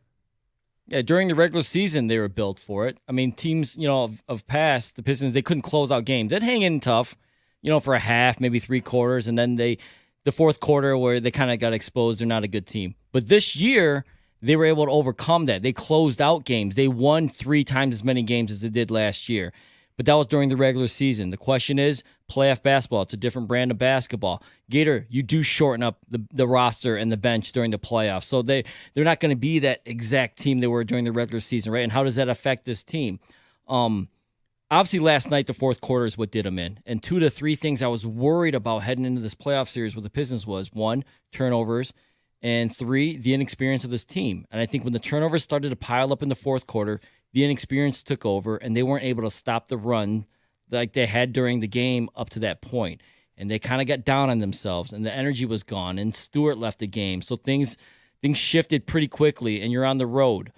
How fast of learners are they? Do they recover like Bickerstaff thinks they can? It's on film, it's on tape, but that's one thing. Now, how do you react, and how do you execute? He talked it up. And he's got a lot of credibility in this town, and he's got a lot of credibility with this team. It'll be a real feather in his cap. A guy who's a candidate to be NBA Coach of the Year has a chance to prove how good he is by getting his team to respond. There'll be nothing more fascinating than seeing the Pistons take a lead into the fourth quarter tonight. If they take a lead into the fourth quarter tonight, and we'll see, do they respond or do they have the same problems? Because they were up 98-90 in that game. And that's when the 21-0 run happened. They, were awfully, awfully impressive through 3 quarters. They were up 91-83 going to the fourth. Give them another 8-point lead. Let's see what happens. Well, it's going to be tougher tonight, too, because I don't think Stewart's going to go. But if he is, he's clearly not going to be the same. And so, as you guys alluded to, what kind of lineup is they going to put out there? Do they go with Paul Reed, who's clearly the third guy for a reason? Or do they go small and we see more Ron Holland out there? He's got to play like a role of maybe like a Draymond Green, where you're guarding guys bigger than you, but he's still a teenager. Asar Thompson's got to stay out of foul trouble. I know you're super athletic, you play on the ball defense, but if they're going to call it, you got to back up a little bit because they need you on the court. All right, 248-539-9797. Mondays mean champ and chump. Those votes are lining up. We will get to your phone calls and feedback coming up here on Carson Anderson on 97.1 The Ticket. Hey, you trust CGC for top-quality Connecticut water systems. Now trust them with your plumbing, too. April showers bring flooded basements. Keep yours dry with CGC water treatment and plumbing. Right now, save 10% on a new Zoller sump pump. Need backflow testing? CGC's got you covered. Call 855-339-4242 or visit cgcwater.com. Remember, if you're not filtering your water, you are the filter. Don't be the filter. Call your authorized independent Connecticut dealer today, 855-339-4242, or visit cgcwater.com.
Yeah, there were a number of turnovers that led to easy buckets on the other end. 8 turnovers in all in the fourth quarter. Pistons went 7 of 22. That was Tobias Harris, by the way. 7 of 22 from the floor, 2 of 8 from 3. And the Pistons, God, it was amazing. A 21-0 run allowed. The only Piston that was plus all night, the plus-minus stat, was Isaiah Stewart, was +8, and he's hurt. And we don't know what his status is for tonight's game. As soon as that becomes available, it'll get passed along right here on 97.1 The Ticket. Keep it locked in because it feels like that's kind of a big deal. Kind of a big deal. Let's go to Joe on a cell on 97.1 The Ticket. What's up, Joe? Yes. Excuse me. I have a champ and chump. My champ is the Pistons for making the playoffs, and my chump, actually a double chump, is whoever owns the Red Wings. Why do they keep Yzerman in after 9 years of not making the playoffs? Has any other GM been in for 9 years and still there after not making the playoffs? Well, it's not been 9 years. It's been 6, I believe. Not that that's Since that he much, took over. Yeah, since he took over. So, still that's not great. And it's Yzerman. But it's a valid question: is how much more rope does he get?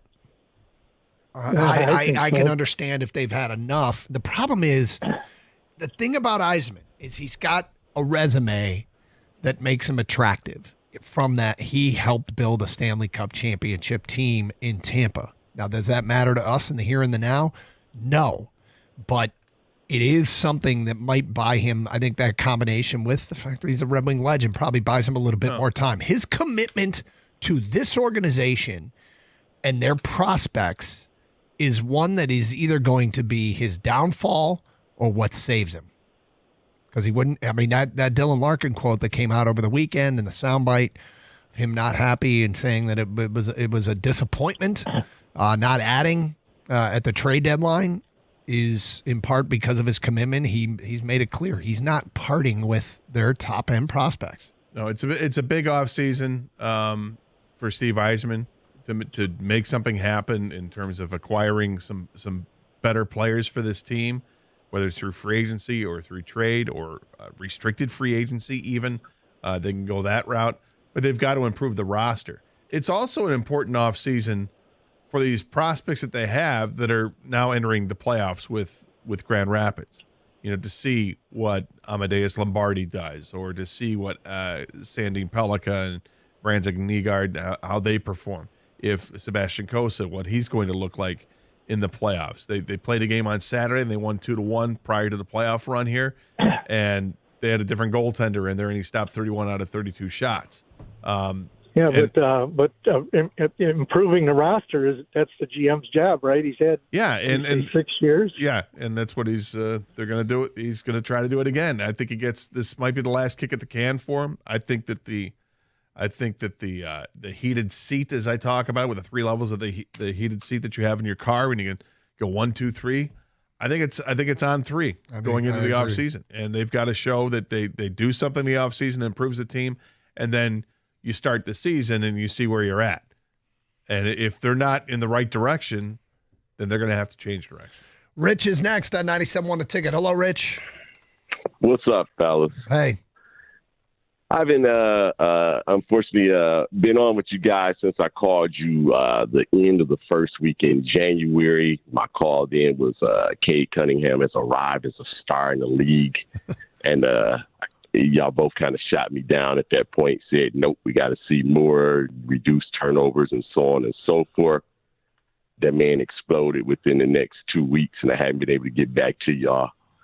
Is this Rich? Is this your I told you so call? Is that what it is? Yeah, pretty much. All right, fair. All right. Pretty much. I would say this, Rich. I think he's a star. I don't think he's a superstar yet.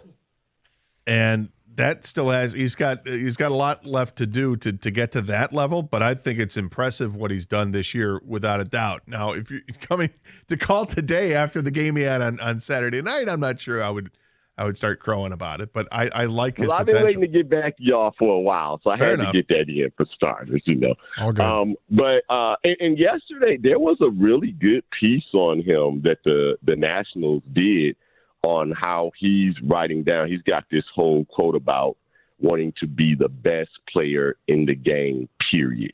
The best player in basketball is something that he wakes up with. If y'all find that piece, that would be interesting to take a look at. But in terms of the playoff game yesterday, it was something for me to see the vets, Hardaway and Tobias, play so well, although they kind of limited Tobias in the second half. And to see all of our kids, including Cade, they just panicked. They just didn't have it. The fourth quarter is winning time. We all know it. The playoff teams turn up the defense. They turn up everything. And the youngsters just could not turn up. They didn't have it. They couldn't match the energy. They didn't get the hustle points or anything. And I just hope that doesn't continue. But the biggest thing to me in the game and what the coach needs to address is all this year while we were beating the Knicks people kept saying, well, wait a minute, Ginobili, whatever his name is, he hasn't played the Pistons. He adds so much more to the defense. And you saw it in that game. He made them different both on defense and offense. They have to come up with a plan to deal with him. They have to be able to match his intensity level. That's where Beef, Stu, and Duran and the guys up front become so important because he was kind of punking them, I thought. Yeah, I think that there's the OG Anunoby thing. He definitely made a difference. He didn't play in, was it 2 of the 4 games the Pistons played against him? And he didn't play in the last one. Let's call it what it is. That was a extraordinarily disappointing and I hope an eye-opening game for them. But that's the way J.B. Bickerstaff approached it, that it was simply an eye-opening game. It wasn't a game. He wasn't panicked. And he basically sounded, I took away from it, I got this. I got this. And we'll see if he does. Well, let's see. I think he does. I think he's a great coach. I think he's a great coach who understands his team and what he has and how to address the issues. I hope he's right because the game was winnable. That's the thing. If you don't give up a 21-0 run, you could have easily won that game. Well, probably. I mean, given that they were up 8 in the fourth quarter when it happened. Yeah. For the second time, they were up 8 in the fourth quarter. Yeah. 248-539-9797. Feedback coming in. I blame my wife for the Pistons' loss on Saturday. Here we go. She left the house to go pick up my son, and the Pistons were up by 8. As soon as she walked in the door, the Knicks went on their run. I'm chumping my wife. Champ is the Tigers for taking 3 of 4 this weekend. This person wisely did not sign their text. That is wise. Yep. Maybe he deserves some blame too, because if you start to see it go south, can't you say, hey, maybe you need to go to Target or something like that, get her back out of the house? I mean, isn't that what you discovered? And I'm not sure about his timeline here. She left the house to go pick up my son, and the Pistons were up by 8. As soon as she walked in the door, the Knicks went on their run. So she was the good luck. She never should have left the house. I mean, I guess they were up by 8. She left. She got back. They were up by 8 when the Knicks went on the run. I see what you're saying. Why is he blaming her? It sounds like it's his fault for not getting the kid an Uber. Could be that. Right? But when she returned, they were because the Knicks run started at 98-90. So they were up by 8 when she left. They were up by 8 when she got back. I don't know. The Knicks made playoff adjustments. Pistons continued regularly careless turnovers. A young team is still learning. It's 4 quarters, not 3. Next one, game 2 is when the series really starts to me. How does that team that lost game 1 respond? The adjustments kick in, and the coaches have a larger impact. Oh, there you go. 248-539-9797. Thanks for those texts. All right, let's talk some Detroit Tigers. Win a series 3-1. What stood out this weekend? Padres in town. Best record in baseball. The San Diego Padres. Should be another one of those big challenges early in the season. Hey, sports fans, has Twin Peaks got a night in store for you? Your Detroit basketball team is back in the playoffs. It's head to the Big Apple for game 2 of their first round matchup against New York. That's right, playoff basketball is back. And if you've been to Twin Peaks for a football game, then you know how they throw down on game day. If you haven't been to Twin Peaks, what are you waiting for? Just imagine sitting in a comfortable mountain lodge setting with wall-to-wall TVs, as all of their lodges boast the best AV system in the state, featuring video walls and 98-inch flat screens. Then there's the beautiful Twin Peaks girls They'll approach you and offer you one of your favorite 29-degree frozen draft beers. Follow that up with made-from-scratch favorites like the hand-cut and breaded-to-order boneless wings, the tenders, the house-smoked brisket, ribs or chicken, the hand-cut New York strips. Celebrate those slam dunks and buzzer beaters with great specials on shots like Jack Apple, Screwball, or Jose Cuervo Devil's Reserve. And if you're into craft cocktails, they show out with all your favorite high-end bourbons and tequilas. It's the ultimate man cave experience. Come see the difference tonight. Twin Peaks, eats, drinks, scenic views.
All right, so good weekend series for the Detroit Tigers. They're not going to win every game. Got it. Yep. Took 3 of 4 from a division rival. I think they're 8-2 in the division now. Is that right? They're 8-2 at home. Hold on. Sorry. And they are 8-2 against the Central, which is the most important stat when you are battling those teams for a division championship and a playoff berth. Tigers and Guardians off to hot starts, 13-9 for Detroit, 12-9 for Cleveland. And Kansas City is 5 games under 500 following this series. They are in third place at 9-14. It's too early to say that these two teams are going to pull away from the pack, but I like the start, love the start nonetheless. And another series win for the Detroit Tigers. And now they got their hands full with the San Diego Padres coming to town, 16-6, the best record in baseball as it stands right now. Your overall thoughts on the weekend, Scott Anderson? Winning 3 out of 4 is important. That's the first thing that stands out. You won this series, and it was a 4-game series, so getting that third win was big. I don't want to be bummed out because they lost a Skubal start for the 3rd time this year. Weird, huh? It is weird. It is weird, and he wasn't great, but he wasn't awful either. He only gave up the 2 runs, and I think there were 7 base hits that he gave up. I don't know if were there no extra base hits in yesterday's game. It's kind of crazy how that worked, and I'm not going to spend too much time worrying about what happened yesterday. I like the 3 out of 4 wins. That's good. Torkelson continues to hit. Riley Green broke out of his 1 for 33 slump or whatever it was, and then had a couple of good games. Now he's back to 0 for. But the difference is he's not striking out, so that's good. Putting the ball in play is better than just swinging and missing. But you don't like this latest trend where it's 0 for 4 in the last 2 games each. Colt Keith has got to start hitting again, and maybe there's some signs of that stirring that he is. He had a base hit yesterday. Is he going to start hitting the ball sharply? That'd be a nice move for them. But this is a decent baseball team. It's a good baseball team when you look at it from a starting pitching wise. The lineup has gotten enough out of what they have. I don't think this is a good lineup. I think it's probably a very average lineup, but it has potential to be good if the better players start to hit. You need Riley Green to hit. You need Colt Keith to hit. Right now, they're getting most of their offense from Spencer Torkelson, who's got 21 RBI in 22 games. He's got 14 extra base hits. There's 7 doubles and 7 homers in that mix. He's off to a great start, and you feel like, okay, that's the guy who's turned the corner and looks like the player we all thought he was going to be, but nobody really gave him that chance to be that player this offseason. But here he is. He's really good for this team. And Zach McKinstry's the other guy who has stepped up and been very good for this team. Both of those players are already above a 1.0 in terms of their WAR, if you like that stat. That's impressive to start this year. McKinstry has just come up with timely hit after timely hit. He's not hitting like 350, but he's hitting like 280. And you'll take it. I got to tell you, in this day and age, 280 feels like 350. It really does. And it's batting average is a stat that gets emphasized less and less all the time. But last year, what was it? 7 guys hit over 300 for the year. 7. And there's a lot more doing it now. It's early in the season, but it feels like it's shifted in that direction. 288 is a healthy batting average. And you asked the question in the show sheet. I mean, whoever imagined that Zach McKinstry would be having this kind of season and making this kind of impact? He came up with big hit after big hit and continues to do so. And, it's as much as we rave about Spencer Torkelson, we should be raving just about as much about Zach McKinstry, who has turned into this like ultimate utility weapon dude that you want in the lineup. He is. And not only is he the ultimate utility weapon dude, as you said, for where you can put him. I'm not sure I like that. Do you like that? I'm not sure I like that. I don't mind it. Okay. Not only where you can put him in the field, it's where you put him in the lineup.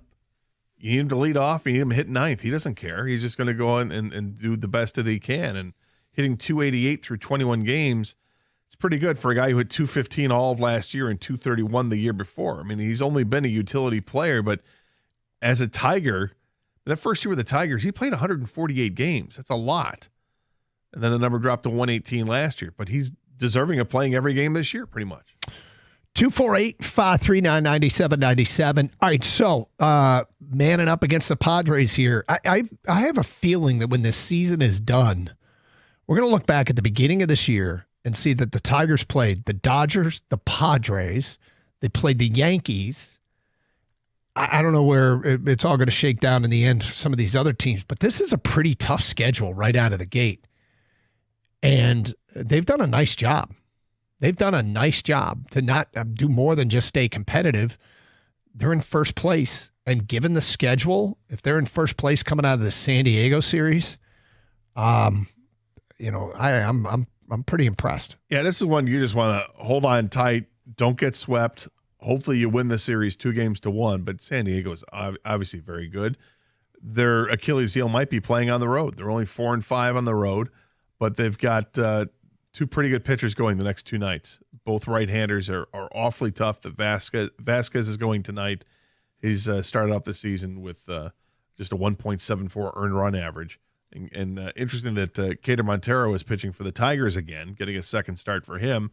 So it's a second bout through the rotation where they're getting 6 guys in the rotation, which may not be a bad thing for the Tigers, just to keep kind of spreading things out a little bit. Did you see the collision last night between Luis Ariz from the Padres and Dubon, the second baseman for Houston? I did not.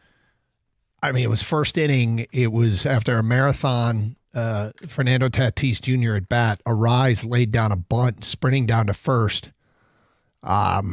He crashed into Dubon, who was over covering the bag, the second baseman, and he was down on the ground for 15 minutes. I mean, they brought the stretcher out. They, secured his neck. It was scary, and they aren't using that phantom base, the ghost base that college baseball is now implemented, and where you can step on a second bag on the outside of the base, but it was a scary collision. I'm watching it right now. That is a scary collision. Yep. Because the throw takes that, the now first baseman, he's going towards the line with it. As he catches it, hits the bag, and then kind of even continues and more into foul territory as Arias runs into him. That's not good. No, it was not. And he went to the hospital. I guess he's back with the team here in Detroit. But that, if you haven't seen it, the collision itself, was bad, but it was the aftermath where he just was not moving. It was the funny thing about it is too, isn't this the first year Altuve's not playing second? Had it been Altuve, Ariz would have launched Altuve halfway down the right field line. Well, Altuve probably also would have been able to spring the other way because he's athletic and built there. But do you think this is something baseball should look at more and get that fake base? Yeah, I don't think there's a problem with it. It doesn't, you think about things that, that just doesn't seem to be that big of an issue if you want to go ahead and do that. So, sure. I mean, I now so badly want the automated strike zone. I didn't think I'd like it as much as I did, but boy, do I like that. Yeah, particularly when you see some awful strike zones by umpires. Yep. Yeah. All right. We'll get to some NFL draft stuff today at 105. In the meantime, Kang went into this series already hating a Nick. Oh. And it only got worse. Oh. Remember when we did this last year during the Tiger series with Cleveland? And we just asked Detroiters, is there a particular guardian that's driving you nuts? And what we discovered was everyone hated Rocchio. Right. Is there a Nick? Because Kang has got a Nick he can't stand. We'll get to that today at 12:47 here on Carson Anderson on 97.1 The Ticket. Hey, a great lawn is like a great sports team. It takes expertise and a little extra care to really stand out, and that is where True Green comes in. They are the local experts in Detroit and the official lawn care treatment provider of the PGA Tour, so they know a thing or two about keeping your grass looking like a fairway. Here's the best part. It's more affordable than you think, and they'll even match any competitor's price. Plus, True Green backs it all up with a satisfaction guarantee. Are you not happy? They'll come back between visits to make it right. Don't wait. Head to TrueGreen.com today. Let the pros do the work while you sit back and enjoy the results.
Doug Harsh, Scott Anderson, 97.1 The Ticket. Open lines, 248-539-9797. Okay. It's early in the series, and over the course of a 7-game series, you can build up some pretty healthy disdain from guys on the other side, especially if it's a long series, a competitive series, which I still expect, Scott Anderson. I don't think there's any reason to white flag it against the Knicks. I do think it's very important to compete more tonight, but I would not call it a must-win. It's not. No, I agree with you. It's not a must-win, but I sure feel a lot better if they would. Oh, it'll be awesome. If they win, it's amazing how different the show will be tomorrow. Because like today, it's, I don't want to say borderline doom and gloom, but there's, and I've seen some of the stuff posted out there, and people think that they're done. Yeah, I'm definitely not feeling that way, because what my eyes saw on Saturday was a team that played their brand of basketball, and it was winning basketball for 3 quarters, and then 2 things happened in the fourth quarter. One, you suffered an injury to your key defender in Isaiah Stewart, and the other thing happened was that the Knicks just got smoking hot, which I don't expect them to ever be that hot again in the rest of the playoffs. Kang, you went into the series and you didn't like a certain Knick, and it only got worse. Yeah, so speaking of smoking hot, Gator, one of those Knicks that this guy cannot stand was one of those Knicks that got smoking hot in the fourth quarter.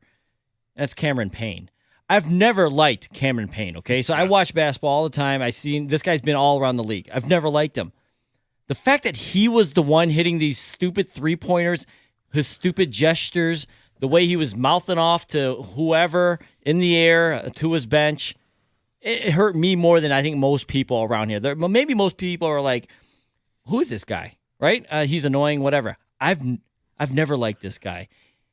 The entire time he's been in the league, he's like this little twerp who tries to come up with cool handshakes with the rest of the teammates because he knows he's not as good as everybody else. So he's got to play his role as 12th man on the bench. Don't stop. No, I won't stop. No. Can't stop. By the way, whose name is Campaign? It's like one name. That's one word, Campaign. Wow. I hate politics. Maybe that's another reason why I don't like this guy. He annoyed the crap out of me Saturday night, and I just could not believe, of all Knicks, this was the guy doing it. This is the guy. His awkward, terrible, horrific shooting style. It comes like across his body, and he's left-handed, makes it even look weirder. Kind of looks like the shop owner in the movie Men in Black when they start the movie and they come in and he's like they shoot his head off. Yep, keep going. The man. guy from Wings was the actor. Tony Shalhoub, the actor. Kind of looks like him. Yeah, he ain't pretty. You said it, not me. So I mean, his mom thinks he's cute, though. Don't worry. He's the most handsome guy in the world. Do you? It sounds to me like you are hating on the player that every fan base loves. They love their energy guy, the glue guy. They love the glue guy. Isn't that what the Knicks fan base would think of Campaign? Is that what this guy is? I mean, after game one, they love him. But yeah, there's always that one guy who's always got to keep the energy up, right? Yeah. Hey guys, like keep it up, playing good D and all that stuff. Like, yeah, I guess that's shut up. him. You're on your 7th team in your career. I mean, it's such a G League stroke. Like it is such a. I mean, it goes in for you. Good for you. But man, does that look like a G League stroke? I love Kang's take on this. Yeah. I think it's fantastic. I can't stand this guy either. Just the look of his face. He's got that punchable face. And then Doug's describing as being a glue guy. Yeah. And that energy guy. Oh. To me, like, I don't think we on the show we appreciate the non-star, the role right? player, the role player. I think our city loves your role. role. So it's not even. Yeah, it's not that guy. It's him. And he happens to be playing that role. That's the issue. He's playing that role. I don't hate the role that the guy, every team has. It's Cameron Payne. And I would not be shocked if he didn't hit another 3 the rest of the series, honestly. Wow. He probably will, of course. But, I mean, God, he bothers the crap out of me. Well, if he were so good, look, his career, if you bring up his career stats, 2 seasons in Oklahoma City, 3 seasons in Chicago, a season in Cleveland, 4 seasons in Phoenix, a season in Milwaukee where he gets traded to Philadelphia, and now a season in New York. Nobody keeps him. Why do you think that is, Doug? Because after a while, he gets annoying as hell. Yeah, even his teammates want to punch him in the face. I couldn't stand him in OKC and Phoenix. I mean, everywhere. I couldn't stand this guy. And now he's He had that game one. It was he's ridiculous. there for one reason. He can shoot the three. That's it. He brings energy. He was actually, I think, the reason why they had the 5-second violation to start the fourth. He was like all over Cade or somebody, I think. The spaz. Yeah. He is. He's that guy. You're He's acting like he's somebody. Dude, just know your role. Like, he hit some threes, cool, you brought the energy, but he is talking like, yeah, you better guard me. No, dude, you're not Anthony Edwards. Minutes a game. Yeah. Get away. Just you need to walk that way. We can admit he had a game. He can shoot from three. He's a 37% shooter from three-point line in his career. You had a game. A game. Now move on. But this is what playoffs do to you, right? I mean, you end up. I've always not liked him, but now I feel like I'm going to have some people on board with me now. I'm on board with you. All right. I think that's a great call. I mean, it's easy to look at Brunson or Mikal Bridges or Karl Anthony Towns, Josh Hart, or whatever. Yeah, right. But no, you picked the right one. Cam Payne.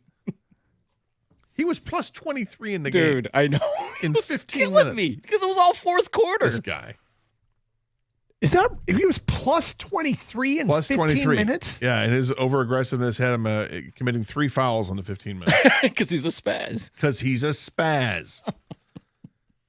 He had 14 points, 3 of 5 from 3-point line. What a hell of a game. This guy.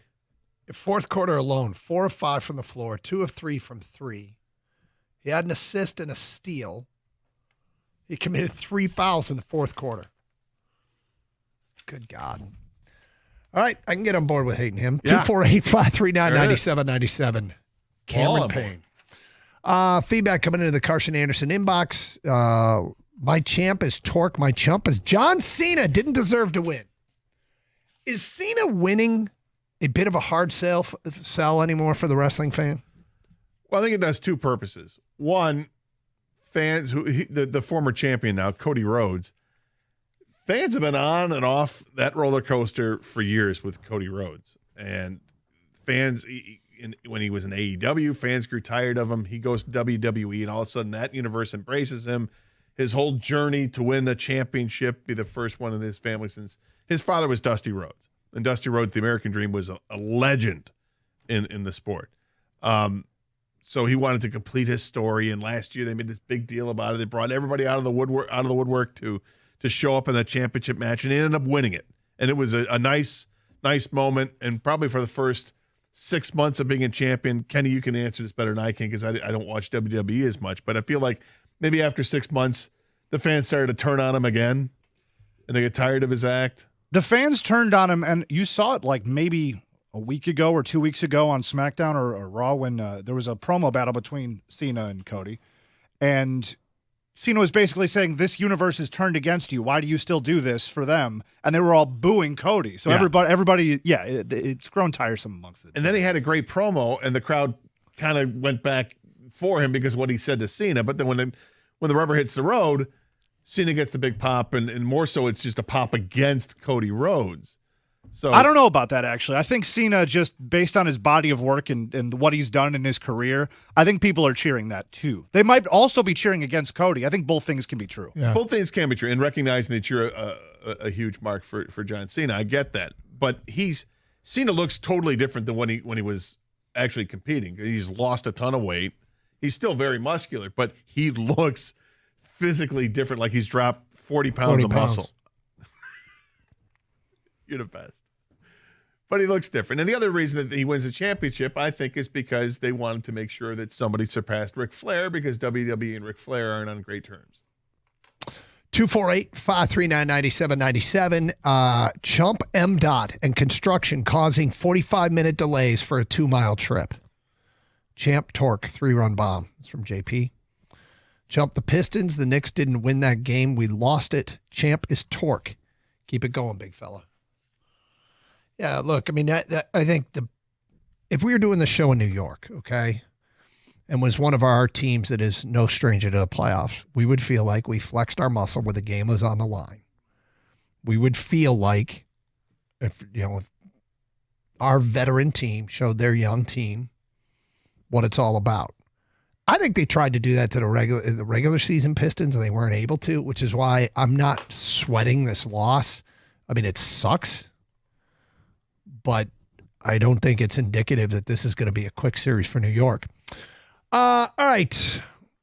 Mav writes in, you're right. I texted my boys during the game. Payne is becoming public enemy number one. Tool. Yep. There it is. Den in Plymouth says Payne looked like a deformed Bill Cartwright. Oh, come on. That's sidewinder shoots shot. like him, too. Yeah. Ugly free throw from Bill Cartwright back in the day. Brad in Brooklyn says Kang is 100% right. Payne is a total jerk. He needs a punch in the face. Easy. We don't need violence. We don't want violence. I think you just meant to say he's got a punchable face. Maybe. Nick in Detroit says, can't agree more, Kang. I've hated Cam since his days with the Thunder, where he was pretty much Westbrook's dance partner, doing these stupid dances on the bench. Now he's a mouthy tryhard, the worst punchable no-chin face. Go off, Kang. Cam Payne's shot is like Barkley's golf swing. That's from Shane in Farmington Hills. It is a weird-looking shot. It is. Kind of leaning into it. And it went in. Going forward. All right. Early nod for most hateable Nick. 248-539-9797. Let's get to some NFL draft stuff, including scouts and coaches off the record talking about a bunch of guys that the Lions are looking at. Who do you want a scouting report on? And we will provide it. Coming up at 105 here on Carson Anderson on 97.1 The Ticket.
Because kind of bizarro world are we in, Gator, where it is draft week, and we haven't talked about the draft 3 hours into the Monday show on draft week. It is a bizarro world indeed, but the Pistons getting our attention right out of the gate. The Tigers a first-place team. It's been times have been good, things have been good, and it's fun to talk about those teams. And certainly a huge game tonight for the Detroit Pistons, who might be on the marquee tomorrow. The other thing about the Pistons is that Thursday night, you and I are hosting the Twitch cast of the draft. In the past, okay, we have gotten that job, and we'll be cycling through other hosts here from 97.1 The Ticket, but you and I will be a constant throughout. I don't know how this happens, but every single time we have done it, I've put together a show sheet and mapped out topics that we're going to talk about, and I've never once needed it. Never once needed it. We just get going and we just start watching the draft, and it's fun. It is fun. It's a lot of fun. And all of us doing it from our respective homes or wherever we're at. It's fun. It's relaxed. It's a bit of a gathering. I wouldn't say party, but it feels like it's like a gathering, hanging out with friends. Yeah, we'll have to come up with it. I don't know if it's a gathering. I think it's more than a gathering, but it's less than a party. Yeah. So we'll come up with the proper term, but we'll just hang out, watch the draft, comment. It's kind of like a dinner party. We will be drinking beer. Or other things. Yeah, or other things. I will be drinking beer out of a shoe that I owe the audience after a unsuccessful shoot the boot guarantee during the NFL season.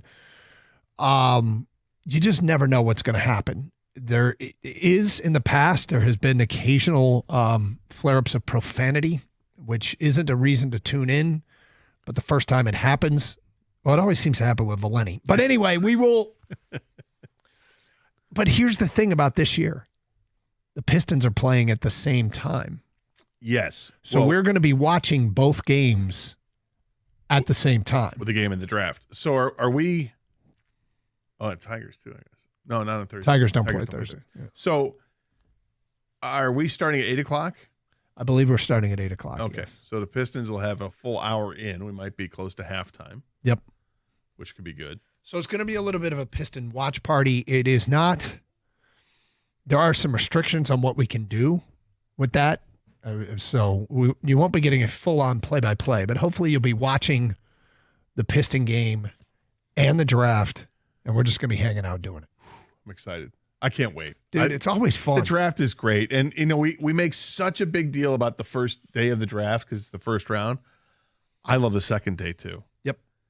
Rounds 2 and 3, those are big. Yep. The lines are always moving throughout the draft. At least under Brad Holmes. They moved in the first round. They moved in the second round. They trade for picks later on. It's just, I can't wait for this. It's going to be great. Well, here's the other thing, too, is that, we mentioned that sometimes with Valeni, there's profanity. That's a possibility, if not a probability. Here's something that's going to happen for sure. Something awkward will happen with Stoney in his house. Whenever Stoney checks in. And I can't remember, it was last year or 2 years ago where he started to tour the house and his wife got really irritated with him. But yeah, that was kind of fun. Yep. And he gets relegated to like a certain part of the house. Like she's like, no, not there. Yep. Over there. Like they're in your closet or whatever, So anyway, that is Thursday. We're going to do it from your house yet? You decided? What's that? Where? Yeah, you're going to be at the command center Yeah, downstairs? I'll be downstairs. Okay. Yep. All set. I've already loaded up on provisions. You got the beer ready to go? Yes. What about snacks? In the fridge. We'll see. I figure I would be a letdown for the audience if I wasn't on brand. So I will find some snacks, some really good snacks. Kang will also take part in this? Yeah, Kang, have they given you a time yet? I don't think anyone knows a time of anything. What's up to Evan's running the whole show let me here. know. Hey, man, how you will... It's all up to Evan. I'm expecting the hot dog roller to make an appearance. We'll see. We'll see. Why? Yeah, right. Well, I mean, you're going to be eating them. You just want to see it? I can show it to you. I mean, I feel like you should have a hot dog or two.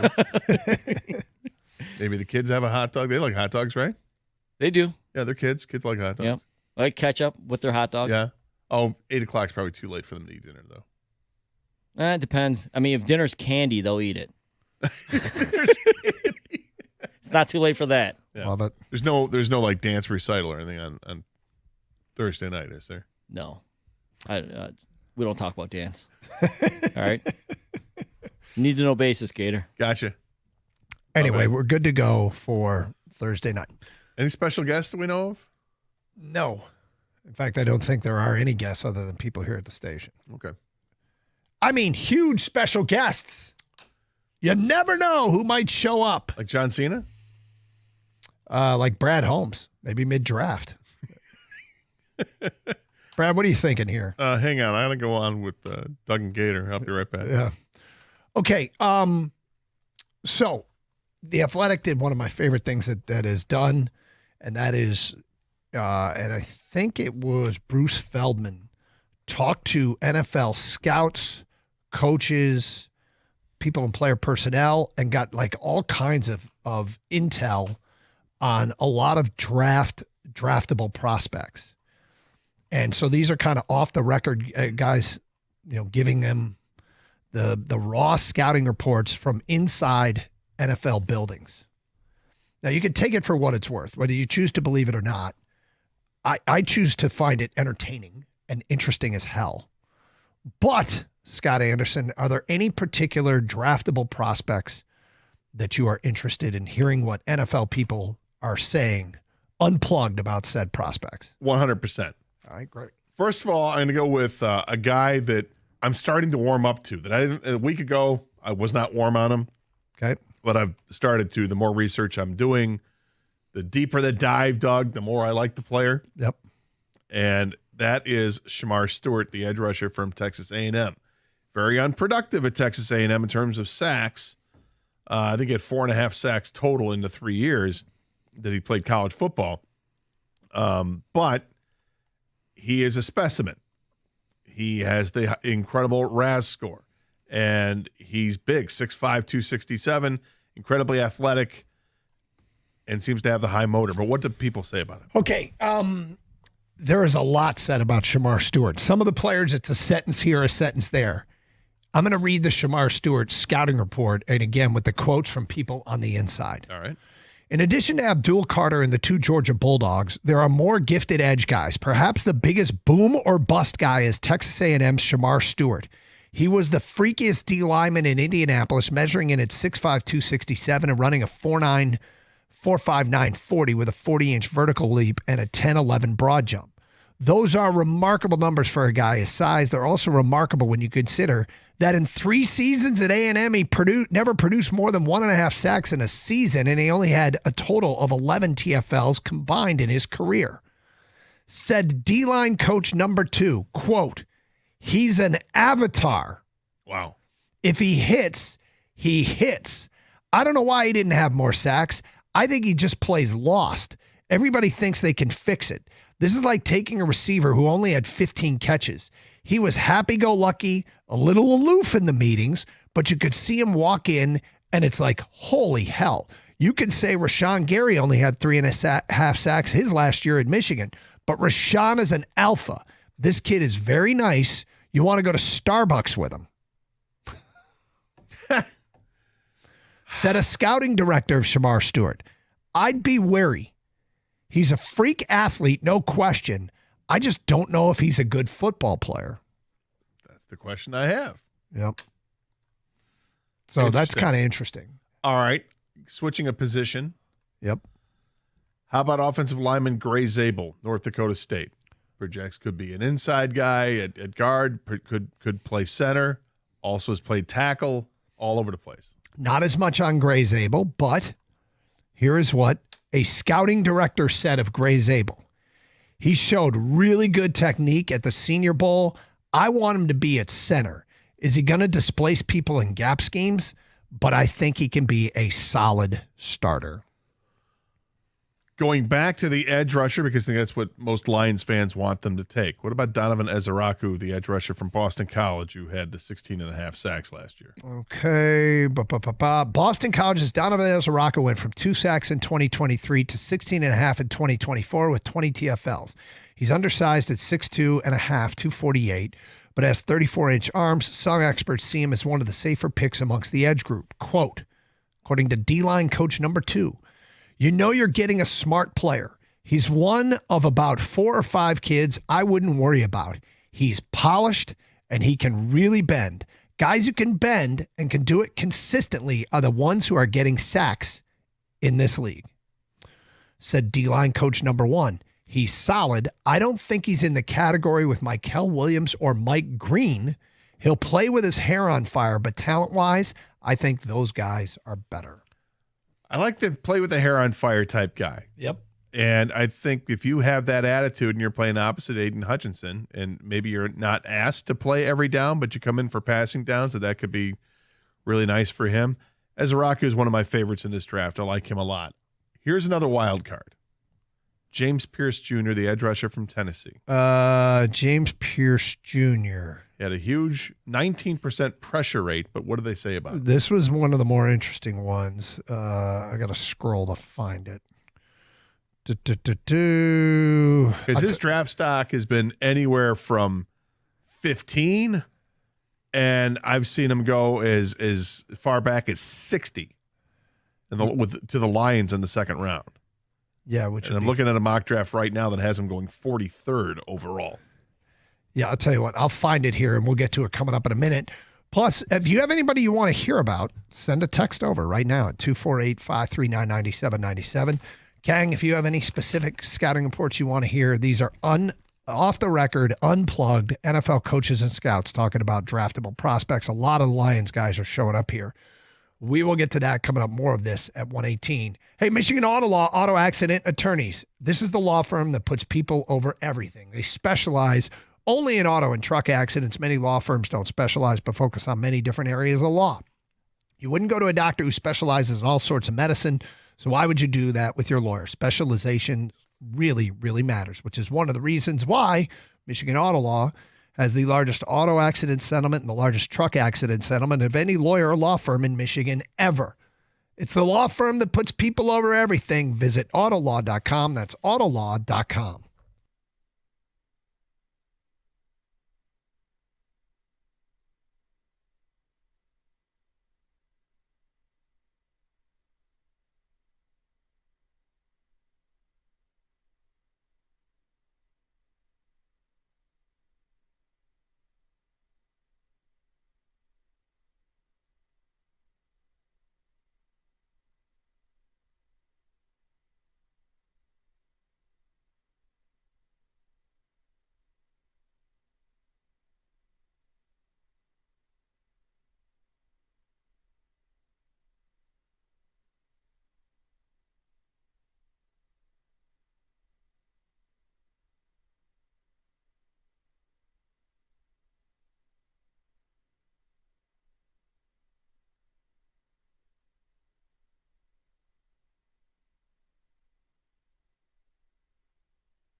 All right, so you asked for James Pierce. I did. Unplugged NFL coaches and scouts off the record, their thoughts being shared on Story, The Athletic, and Bruce Feldman, and a lot of guys that the Lions are looking at. This is really interesting stuff.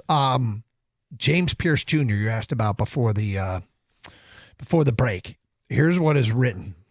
Another talented edge rusher is Tennessee's James Pierce Jr. at 6'5", 245. He clocked a blistering 4.47 at the combine with a 1.56 10-yard split. Pierce could break into the first round, but coaches I spoke with were concerned about his maturity and his attitude.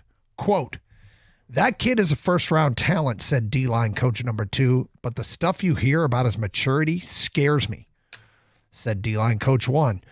We don't even talk about him. How coachable is he? Wow. Said linebacker coach number 1. He was good in the interview. He knows football and is plenty smart. He's got all the talent.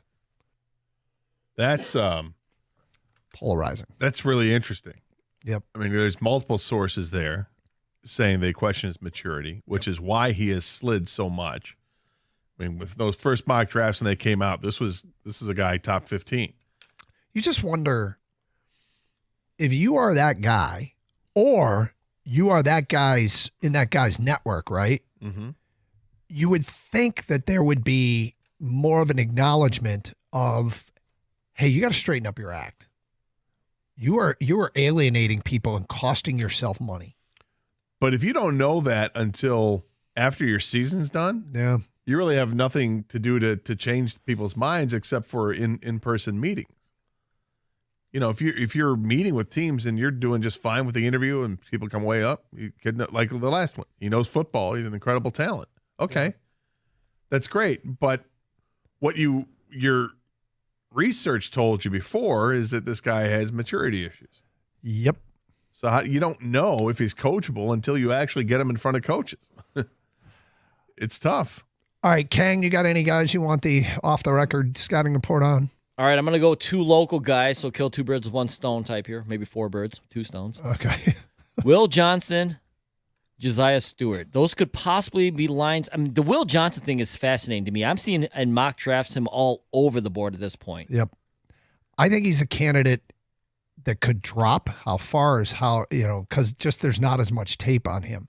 Here's what they say about Will Johnson. At 6'2", 194 and 30 and 1/8 inch arms, Johnson is bigger of the two, comparing him to Jahdae Brown, sorry. His coaches at Michigan told me he played at 205 last year. The defensive MVP of the national title game 2 seasons ago, Johnson missed the second half of last season with a foot injury. People of Michigan love how football smart he is and how well he prepares. They say he studies and sees the game like a quarterback. He has the Wolverines record with 3 pick sixes in a career. Quote, I like him a lot, said DB coach number 3. I think he has all the makings of a really good corner. What I see on tape is a guy you never really see a lot of top-end burst, but I think it's good enough. What I see on tape is a guy who you never really see a lot of top-end burst, but I think it's good enough. He has the technique and game plan. I like his length and intelligence. DB coach number 1 said he excels as a zone corner. He's got to improve in press. When you watch him in press, he's connected on the routes, but he needs to improve where he can finish at the point of attack and finish the plays. He allows completions, even though he's in good position. If he improves on that, he can be a premier corner. He is very smart, very prepared. When you watch them play Ohio State last year, they rolled the coverage to Will. They clouded him. They played 2-man, and the 3 times he was in single coverage against Marvin Harrison, it was 3 explosive plays. Interesting. And the other one you said was Josiah Stewart. All right, here's what is said about Josiah Stewart. He lacks ideal size and length at 6'1", 249 with under 32-inch arms. Quote, I love that kid, but he's a fit problem with us, said linebacker coach number 1. You watch him in the Texas game, and he stones Banks. Kelvin Banks, their tackle. He stones Banks, they're giant in the run game. He does a lot of impressive blank out there. Ooh, profanity. Hey. He's a good pass rusher, but lacks the length and really worries me. Which I got to tell you, when I saw Josiah Stewart, when I would interview him, he'd come in and he'd sit down and I'd be like, how is he this good? because he was a problem off the edge. Mm-hmm. But you see guys that are really, really good in college, and you meet them and you go, this is a physical specimen, man. And Josiah always looked small to me. And yet he made plays. Made a lot of plays. Yep. All right, what about another kind of a freak of nature when it came to the combine? That's Nick Amanawari, the safety from South Carolina. Okay. The safeties group features the biggest freak athlete in the entire draft. There you go. South Carolina's Nick Amanawari said DB coach number 2. I love him. He's super talented. He's got some Derwin James to him. He loves football, still a really raw player. He has a lot of growth to go. Such a big dude, but for his size, he's such a big dude, but for his size, he's a good tackler, but he can bend. Usually those guys struggle to tackle. DB coach number 1. Amanawari is more of a niche fit where you really have to use him correctly in your scheme. I think he's best in and around the box. He can cover tight ends, but I don't think he's a deep zone defender, like a third level half post safety.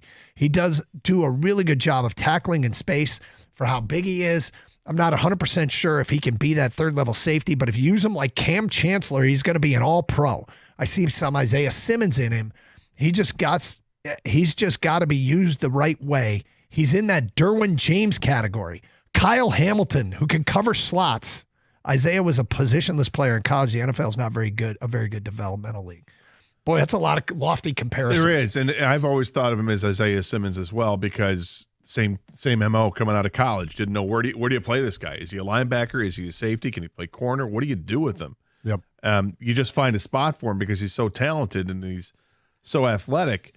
He did not allow a touchdown in 392 coverage snaps last season. Man. I mean, there's a lot that's impressive with him, and I don't think he makes it to the Lions at 28. But if he does, I mean, you'd have to at least think, do we or do we not? And what can you make him into? And, with a new defensive coordinator here, what's his opinion? I'd love to know what his opinion is.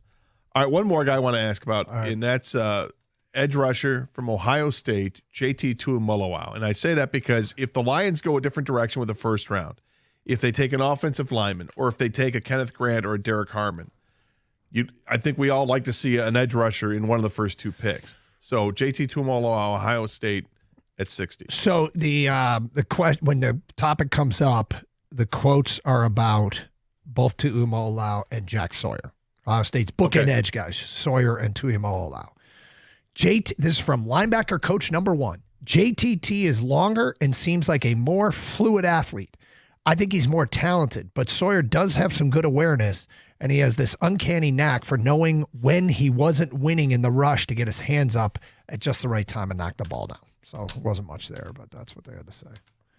So there you go. Thought that was interesting stuff. What about your guy, Tyler Booker, the offensive guard from Alabama? All right. We'll make this our last one. I hope this is interesting to people because we put a lot of time into it. These are names that we were all kicking around and like to hear the thoughts. Yeah. Tyler Booker is seen one of the most surest pick amongst the top offensive linemen. Said offensive coordinator number 1. He's strictly a guard, but he's a really good player. He's still really young, just turned 21. Really good kid, and he's a leader.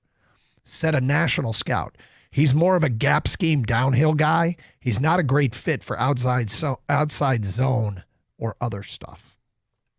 So there you go. Allowed 1 sack across 970 pass blocking snaps in college.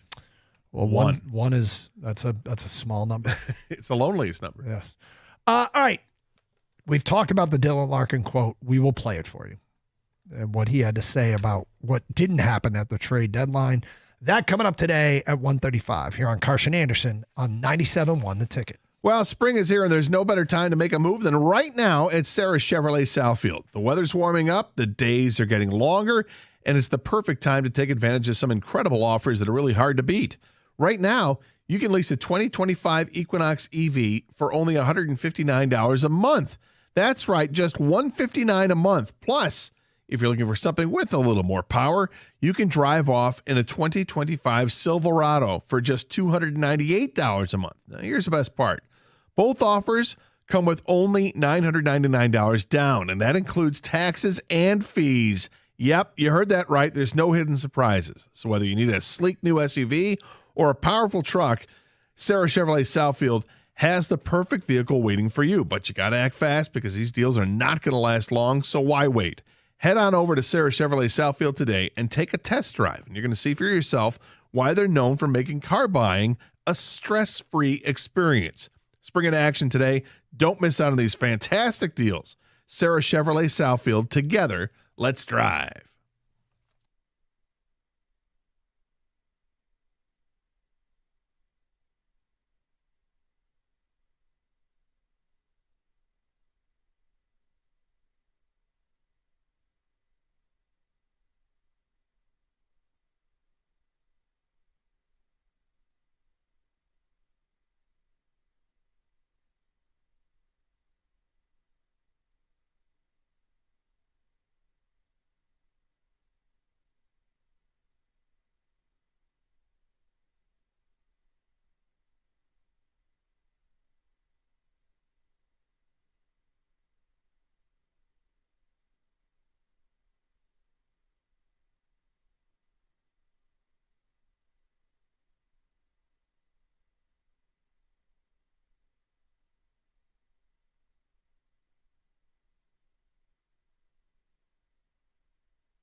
Doug Harsh. Scott Anderson, 97 won the ticket. Yep, draft coming up on Thursday. We've got a huge Piston game tonight. Big one. Changed the tenor of the whole series. In the meanwhile, we've getting a ton of stuff about Cameron Payne, who plays for the Knicks, came off the bench. He's an energy guy, or as Gator calls him, a spaz. He's a spaz. David Eckstein was a spaz. Kang says he reminds him of the guy at the end of the bench that tries to come up with a handshake for every player on the team. Others might call him a glue guy. Kang calls him annoying. Here's what's come in. I've never heard of him until game one, but I already hate Cameron Payne. His stupid shooting motion and his over-the-top celebrating anytime literally anything happened. There it is. So these are guys, and I understand this complaint. I'm going to celebrate so much, not because I'm that excited, but I want to make sure that everyone sees that I'm on the court and had something to do with it. I'm here. I'm here. That's actually exactly what he says and does, Doug, with the arm waving. You were close. Yeah. If the ball goes out of bounds, he does that insane, like, I'm here, everyone look at me. If he hits a three, I'm here, everybody look at me. There's something that happens, and it's a really weird psychological thing in basketball. When there's a shot that's missed and it comes off the rim, players go up and try and tip it in. And I would say that 75% of them that tip the ball in will immediately pump their fist. And I think it's to let the whole world know, hey, that was my hand. It was me that tipped it in. Cameron Payne's the kind of guy that would never let an opportunity to bring attention that he did something for his team. Like if he set a screen and a guy caught a pass and made a shot, he would celebrate a ton to make sure everybody understands I set the screen. Yeah, he's the kind of guy that shows up with paper towel and says, hey, I got the napkins. Okay? I got everything. We're good. The bus ride back to the hotel, we got the pizza. I got the napkins for everybody, okay? Who needs a napkin? I got the napkins. Anybody need one? Right. Ananobi, you need one? Big fella, I got you. I brought something to the table. Yeah. Matt Farming says, Cameron Payne, oh my God, after he made the first three-pointer in the fourth quarter and was yelling, yeah, we're here. God, I hate that guy. Rico in the Ville. Hey, Doug, Gator, and Kang. Cam Payne drove me crazy the other night, too. He's irritating as hell. I wanted us to win just to shut him up. And from G-Man and Macomb, Spike Lee's the chump for spilling his drink on the floor. Ciampa's Torque. Strong effort from Torque today. Are we sure that Spike didn't just wet himself? Do we know that for sure? No, we don't. We can neither confirm nor deny. All right. So here's the other thing. The Dylan Larkin quotes. So we've read the quotes. Here is locker room clean out. Dylan Larkin saying something that people think might be him saying they were disappointed in Steve Yzerman for not pulling off a trade. And it's led to people champing him and chumping him for these quotes alone. Here it is.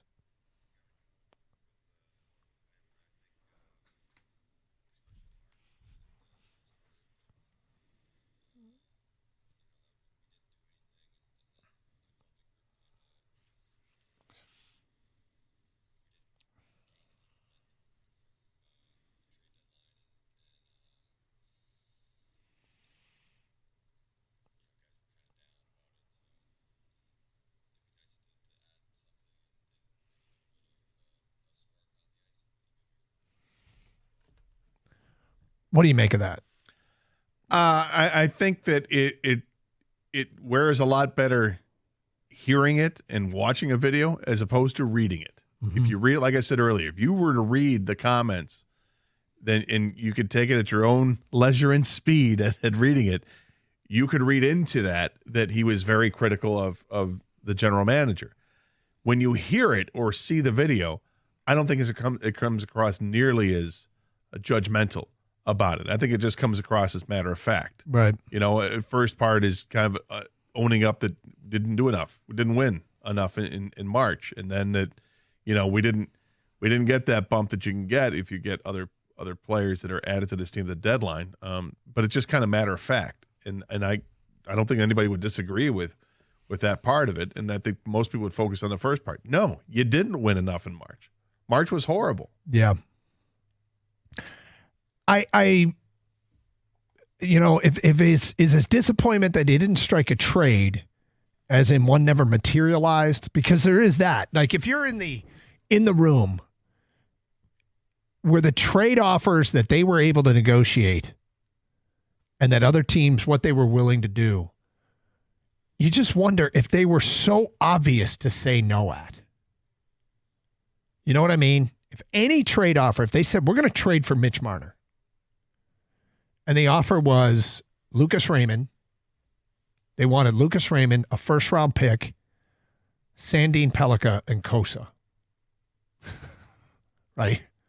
It's a lot. Would everybody say no to that? I don't know if everybody would say no to that. You don't think so? Because Marner is better than Raymond, clearly. Yep. Lucas Raymond is really good. First-round picks you don't really care about because you're not seeing them. Sandine Pellick, you haven't seen him play yet either, and you haven't seen Kosa play. And there's mixed results and reviews on Kosa right now.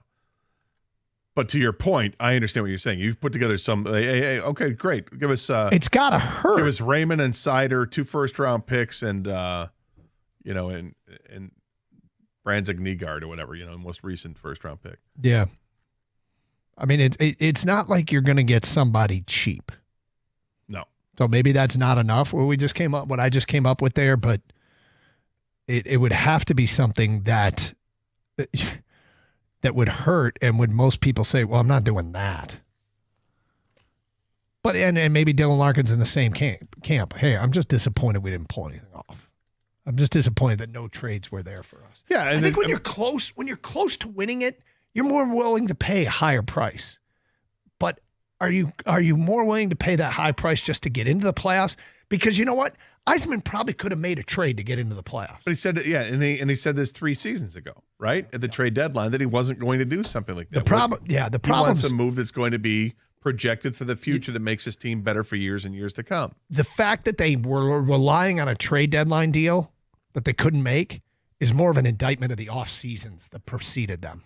Now, the issue I think the Red Wing fans are having with this now is that though Eisman may have been spot on with those comments 3 seasons ago, the fact that it's 3 seasons later and you still haven't done it, and it's the same thing, it's the same problem. You're close but not good enough to put yourself over the top. Well, if you were close 3 years ago and didn't make it, the offseason should have yielded you the results to get into the playoffs, right? And it didn't.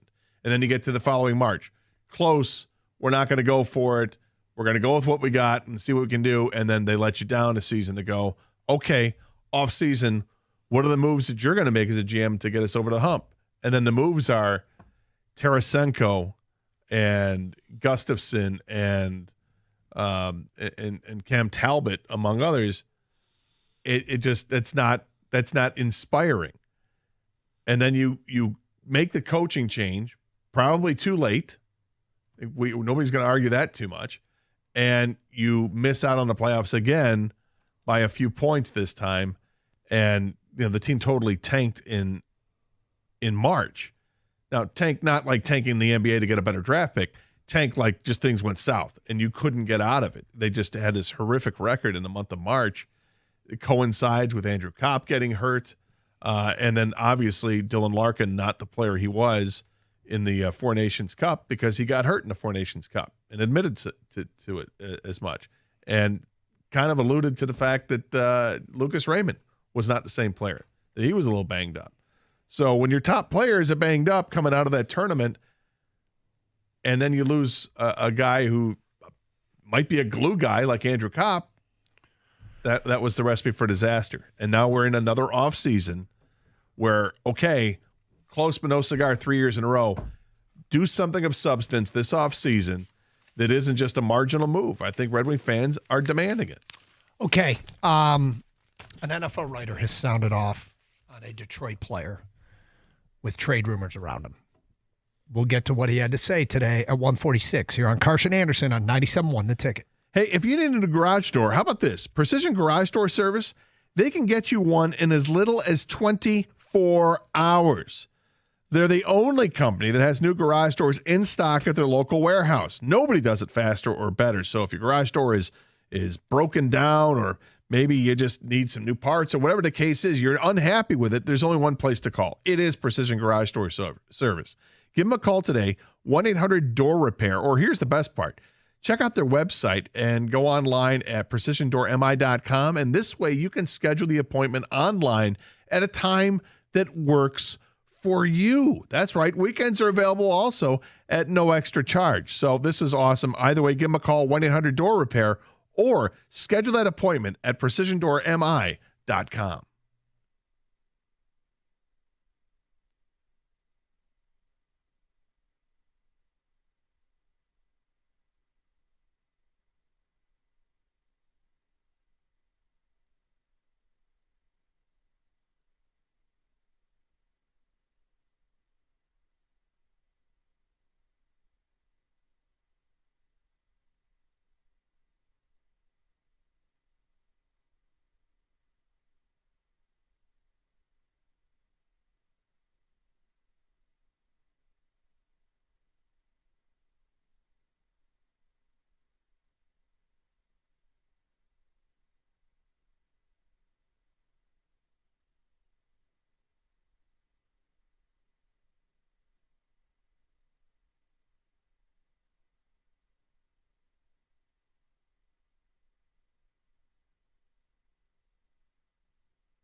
This kind of stuff has been floating around for a minute. And now a national writer has brought it up. And we are obviously in draft week here. And Albert Breer of Sports Illustrated looks at needs for all 32 teams according to rival scouting departments. So this is different than the quotes that we had, the unplugged quotes that we had from the Athletic earlier. What you need to know about the Detroit Lions. Obviously, this is a roster that's really in solid shape, allowing for the Lions to target certain needs, and the defensive line is very much one to keep an eye on. Certainly finding a bookend for Aiden Hutchinson has been the focus for a while for Dan Campbell and GM Brad Holmes, but I've heard more about their search for a defensive tackle within a deep class that should give them options. It makes sense. Lee McNeil's coming back off a torn ACL. Levi Onwuzurike is on a one-year deal, and DJ Reader isn't getting any younger. Then he adds this. Receiver is another spot to consider, with a fifth-year option decision coming on Jameson Williams and some in the NFL circles believing he could be traded. Some in NFL circles. That is vague enough to have me going, but also acknowledged the term NFL circles. Now, this story, remind you, is according to other teams' scouting departments. Okay? Mm-hmm. So, did Breer get this from some other scouting department? You know what I'm saying? Some other team is buying into the fact that Jameson Williams could be on the trade block, and it's gotten talked about here in Detroit. But what do you make of this wording? I think it's safe wording to say whatever you want. Okay. So, would I be surprised if the Lions were shopping Jamo? I would not be surprised. I would not, because they've had some trials and tribulations with him throughout his career. Mm-hmm. I think they love his talent. I think they love the fact that he's got this youthful exuberance. He's a lot of fun to watch. But at the same time, if they've already made up their mind about not bringing him back after the fifth-year option, then you can explore this right now. Is his stock ever going to be higher? Right. Because if a team's going to trade for him, they'll know that they've got the fifth year in addition to the fourth year. And then it's on their hands if they wanted to extend him. So you could shop it, I guess. Or if somebody's inquiring, you can take the call. I mean, that could be part of all this. But I guess I'm not expecting it, but I wouldn't be totally surprised. It feels to me as though it's wise to search up every possible way to make your football team better. And so if that means trading him, because if you're trading Jameson Williams, the job is to come back a better football team. It's not to win with Jamo, it's to win. But you would have to be getting some right now impact guys, wouldn't you?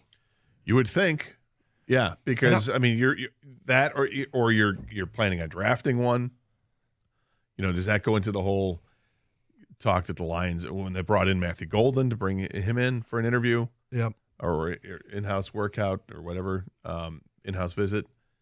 I mean, that's where that can make sense, and maybe that's just where it's people connecting dots, like we tried to do last week. What on earth does it make sense to bring this guy in? Well, if you're considering trading Jameson Williams, that makes sense. Yeah. I don't think they're really considering it, though.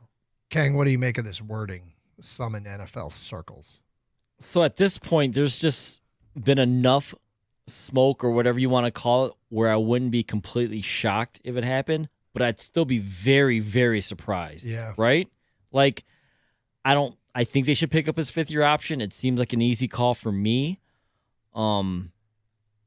I think he makes the team better right now than as far as some rookie coming in and trying to fill the role of third or fourth receiver, right? Yep. Or second receiver, really, because, you got Tim Patrick as the third receiver. So many reasons why I don't think this is a thing. But then again, I can't put anything past Brad Holmes at this point. He surprises so much and so often at the draft. I just, right? Be prepared to be, just enjoy the show, as he would say. Sit back and grab some popcorn. Yeah. Wait for the movie, Dan. Yeah. Watch the movie. Yeah. I mean, this feels like a move given their, what they might need long term, where they might be trying to free up some money.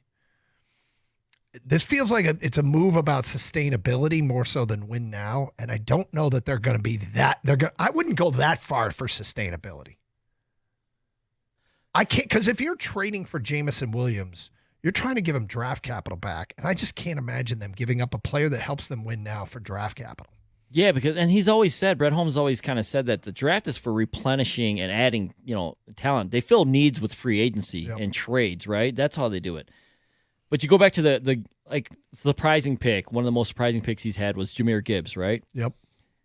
They had just signed David Montgomery before that. They still had DeAndre Swift on the roster. Now, after they went and got Jahmyr Gibbs in the draft, later on in the draft, I think it was the Saturday, they ended up trading DeAndre Swift. I don't know if there's some kind of that possibility with a Jamo trade where they draft a receiver, then trade Jamo later in the draft. I have no idea, but you just can't. Yeah, you can't put anything past Brad Holmes. You don't know what he's thinking and what their draft board looks like. No, and we'll start to find out something this week for sure. If it might be the kind of thing that's totally contingent upon, is there a receiver that they all caps love that's still on the board at 28, and whether it's Matthew Golden or somebody else. It's weird too because right now if you traded Jameson Williams, you'd be creating a need you don't have. And I don't like that. I think you have needs at defensive tackle, guard, edge, and those aren't filled right now. But like I said, nothing surprised me, but I'd be very, very surprised. Not complete shock, but very surprised. I think the term nothing surprised me, but I'd be very, very surprised. Right? That's how I feel. I don't know how else to describe it. Yeah. This one feels like a bridge too far to me, but Albert Breer wrote about it and said he's hearing it from NFL circles, which is a very, very vague way to put it. So, all right, Pistons tonight. Good feeling, bad feeling, no feeling? I have a good feeling.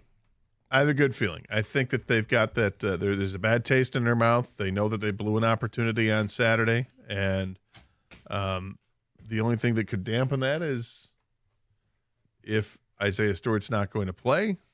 Yeah. Game time decision at this point, I guess. So that would be a big damper, and the other guy's going to have to step up. But 3/4 of that basketball, literally the first 3 quarters, was the Pistons' game to have, and they were playing the way they've played all season long. And then the fourth quarter is a disaster for them in so many different ways. I expect that the learning took place quickly, and they're ready to get after it. Mike Stone is in, and if there is breaking news at all in the next 4 hours regarding Isaiah Stewart's condition for tonight's game, you guys will have it. Hello, Michael. Hello. Who's more crucial, Isaiah Stewart or Kerry Carpenter? 24853. Is this the show? Did you just give away the show? No, not exactly. Is there an update on Carp? I didn't see anything. I saw McCoskey said he's jogging, but you can't draw conclusions. Okay. I would imagine that they would err on the side of caution and give him a couple days off. They have the day off on Thursday. Mm-hmm. The problem is with the Tigers organization right now, they don't have outfielders. They have very little at Toledo right now. Akil Badu is probably the best option they have at Toledo right now. So, And Doug, more at least he's importantly, hitting right are you now. going to any of the 3 games? Yes, I will probably. Wednesday? Yeah, I probably will go to 1, if not 2 of these games. They're the best team in baseball right now. You should go tonight's Bark at the Park. So I won't be going tonight. Me neither. Yeah, because it's Bark in the Park. No, I won't be going tonight because the Pistons play. Exactly. And that's going to take up the priority, but I'll have all the TVs going. And are you going? You taking Lois to Bark in the Park? I'm not taking Lois to Bark in the Park. My brother and my niece are taking one of their dogs to Bark in the Park. Okay. So I'm curious. I kind of want to go, but at the same time, the Pistons are playing, so I can't do that. Well, hopefully there won't be a Bark in Central Park tonight. Hopefully they will play much better. Bravo, Michael. For 4 quarters. Yeah. I assume you have plenty of Piston talk. Yeah, that was kind of disappointing. And the way it happened was nobody could have predicted that, but the final result was, at least for me, was very predictable. Yeah. All right. Well, have a good show. Thank you. And Mike is back. Mike Valenti is back. Mike Yes. Valenti. And Mike Mike, and and Mike Mike. Stone Yes. is back. Oh, yes, exactly. Stay safe, everybody. Treat each other with respect. 97.1.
All right, ready to roll. We got a big week ahead, people. And by the way, can we get a memo out? If it's 48, 72 hours old, it shouldn't be in an update. Okay, let's just keep it moving, shall we? Welcome back, Stoney. Boy, what a way to start your first day back on vacation, and I'm here. No, it's good. It's good because it allows me to go right high intensity before you go Wedding Crasher's grandmother. I can really just keep you in line. Who, me? I did some, I lifted some vocal weights, make sure I don't trail off. You're good. Yeah, I was going to the Stoney stream of consciousness. Oh. By 3:45, no sentences will be completed. Exactly. So look, we've got a lot to do. I'm excited because, look, we can't do all of it in one show. No. But we've got some breaking news that we'll get to as the day goes along. I think the Jamo thing is interesting. Obviously, the Pistons are going to be the lead.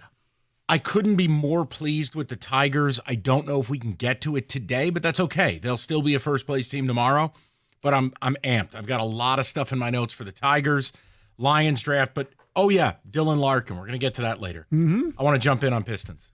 So, Stoney, here's what I'm going to do. Yes. Now, what I can tell you, the listener, is this.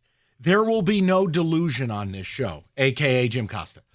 Basically, Jim has said the team could be down 3-0. He's not changing his pick. Everything is fine. He's the puppy dog, coffee cup, room on fire. I can't help him. Jim is infinitely intelligent until it involves his own team, and then he becomes a doorknob. So look, I wasn't here last week. I don't get to make a pick. I wasn't picking you if I were here. But let's just deal with... I took your place. I had Knicks in 5. Yeah, I know. And I talked to Rico, and he said basically you were viewed as Satan. I know. Okay, so look, I want to give you the good, the bad, and then what I deem to be the reality. And I want you, and you, the listener, you guys get to play Judge Judy on this stuff. And it comes down to Game 2 tonight. Don't get lost in the sauce. No matter what positives and negatives, we have a playoff basketball game tonight, okay? Think about those words if I said it to you a year ago. And they have to win tonight. Oh, really? I know, but there's some people don't. Listen, here's the good. Your vets were your saving grace. I mean, Tobias Harris channeled his Larry Bird. Yeah, but Tobias Harris, see, I don't want to interrupt you, but Tobias Harris was playoff Tobias Harris. Correct. 22 in the first half, 3 in the second half. That's what Philly fans saw for him for years. My point is Harris, Hardaway Jr., Malik, those are your role players. Yes, they played very well. They were electric in the first half while Cade was terrible, while your young kids were terrible. Yes. The point is, look, if your vets are going to give you, on aggregate, maybe it's not as good in the first half, but it's not as bad in the second. No. If they're going to give you that, you're going to be able to hang in this thing. Yes. But here's the bad. The bad, and this is where I know you said this on the air last week, and I agree with you, even though I wasn't here, so I don't know if that's like posthumously agreeing with someone. I was professionally dead last week on vacation, but like, this is what happens when you don't have experience, which is what people like Cookies just refuse to accept. What I think a lot of Piston fans refuse. Duren, Thompson, Cade, your kids were terrible. They were terrible. Yeah. Now, OG Anunoby, look, a lot of Piston fans have never heard of Anunoby. I know. Well, now you know who he is. Yeah. The point is... You don't expect him to shoot threes like he did, but you knew that he was going to be the defensive guy on Cade, and they were going to blitz him, and they did. Well, I'm going to get to that in a second because maybe you can help me with this. But the bad was the kids were awful and the turnovers. There's no scenario you're going to win this series, turn the ball over 20 times. It's just... an impossibility. But here's the reality. This is what I come away with. I'm not mad at the Pistons. I'm not knocking them. I'm not going to make jokes about them pooping their pants. Like, this is the playoffs. They are on the road. They've never seen this. And the Knicks decided, wait, we're not going to let this welfare team beat us. And they locked in, up the intensity, 5 minutes and 20 seconds of fury. But here's the reality. Tell me if I'm off base. The Pistons' greatest advantage all year, I have said, is they try. You know how they make the playoff shirts with the sayings? Yeah. So like the Celtics have "It's different here." Or like in Cleveland, it's "Win for the land." The Pistons shirt should simply say, "We try." That's their deal. Regular season, they try. Most teams don't. That advantage is nullified in the playoffs. Especially on the road. Because everyone tries. So I except Memphis. Okay, that was bad. But it just, I guess, Tony, the problem is sometimes it's Occam's razor. Simplest explanation's the best. They're not good enough. Pistons have had an amazing turnaround. I respect the hell out of what the organization has done. There's no shots. I'm not making fun of anybody. That other team's got all-stars. You don't.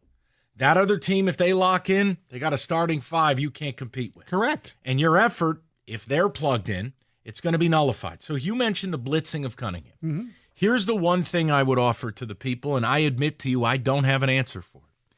If they are going to blitz Cade and leave Duren 18 feet from the basket, where a modern NBA center like Şengün, for instance, last night, or Kristaps Porzingis, or anyone, they're going to make and take that jumper at a 50% clip. Duren gets the ball, and it's, help me, I'm poor. You can't do anything with it. Right. And you're already playing 3-on-5 if Asur's on the floor too. I don't have an answer for that. And I don't know what, but Bickerstaff is going to design something tonight, but it cannot be Duren in proximity to Cade that if they're going to blitz, it's got to be leaving somebody else, because the Knicks are more than happy to go, oh, Duren at the free throw line? Hey, right here. Go ahead. We won't guard him. They won't. And they shouldn't. He's not an offensive threat from anywhere outside of 6 feet. And that is a huge problem. And if defensively, he hasn't been that great either. And he gets in foul trouble, those stupid fouls, he's got to learn what an illegal screen is.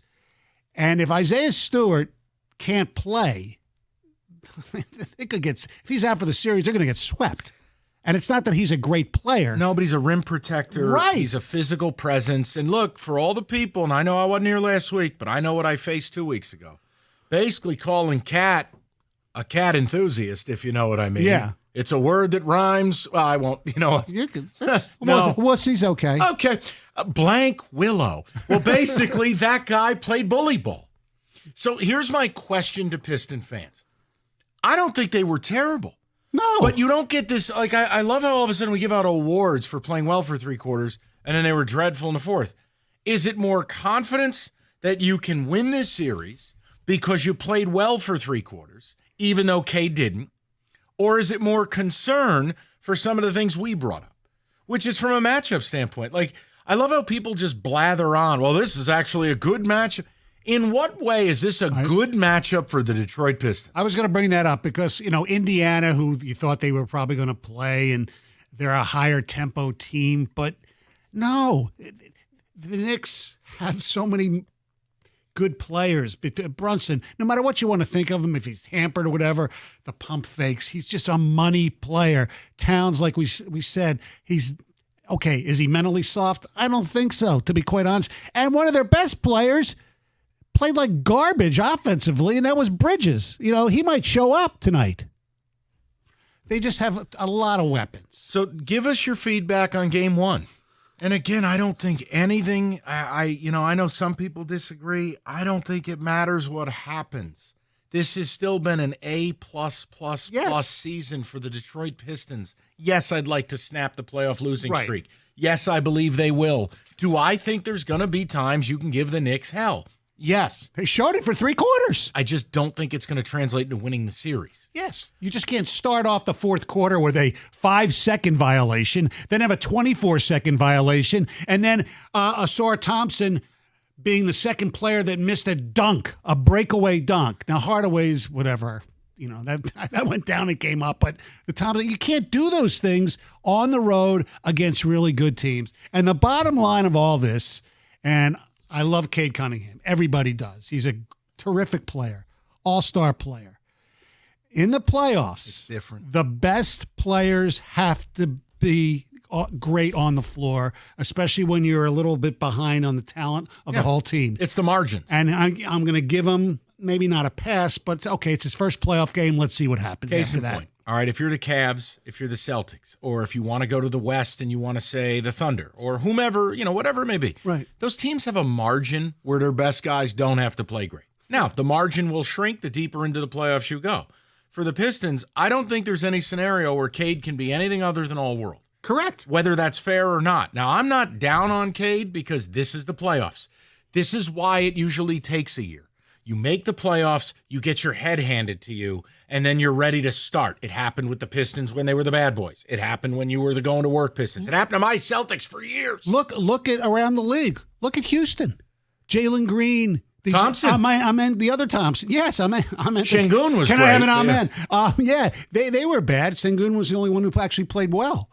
But it's the playoffs. It's yes. really difficult. So I would like to hear from the people, because what I can't offer you between 2 and 6 is delusion. Oh, if they lose tonight, it doesn't matter unless the Knicks come here and win.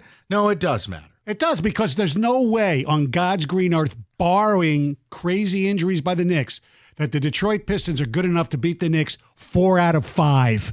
And that's what the hole would be if they lose tonight. Look, any team goes down 0-2, I consider them done. I mean, if the Thunder went down 0-2, if the Rockets go down 0-2, I don't care if the Celtics went down, well, they already won a game, but my point is, yes, I know. You go down 0-2, you are in the toaster.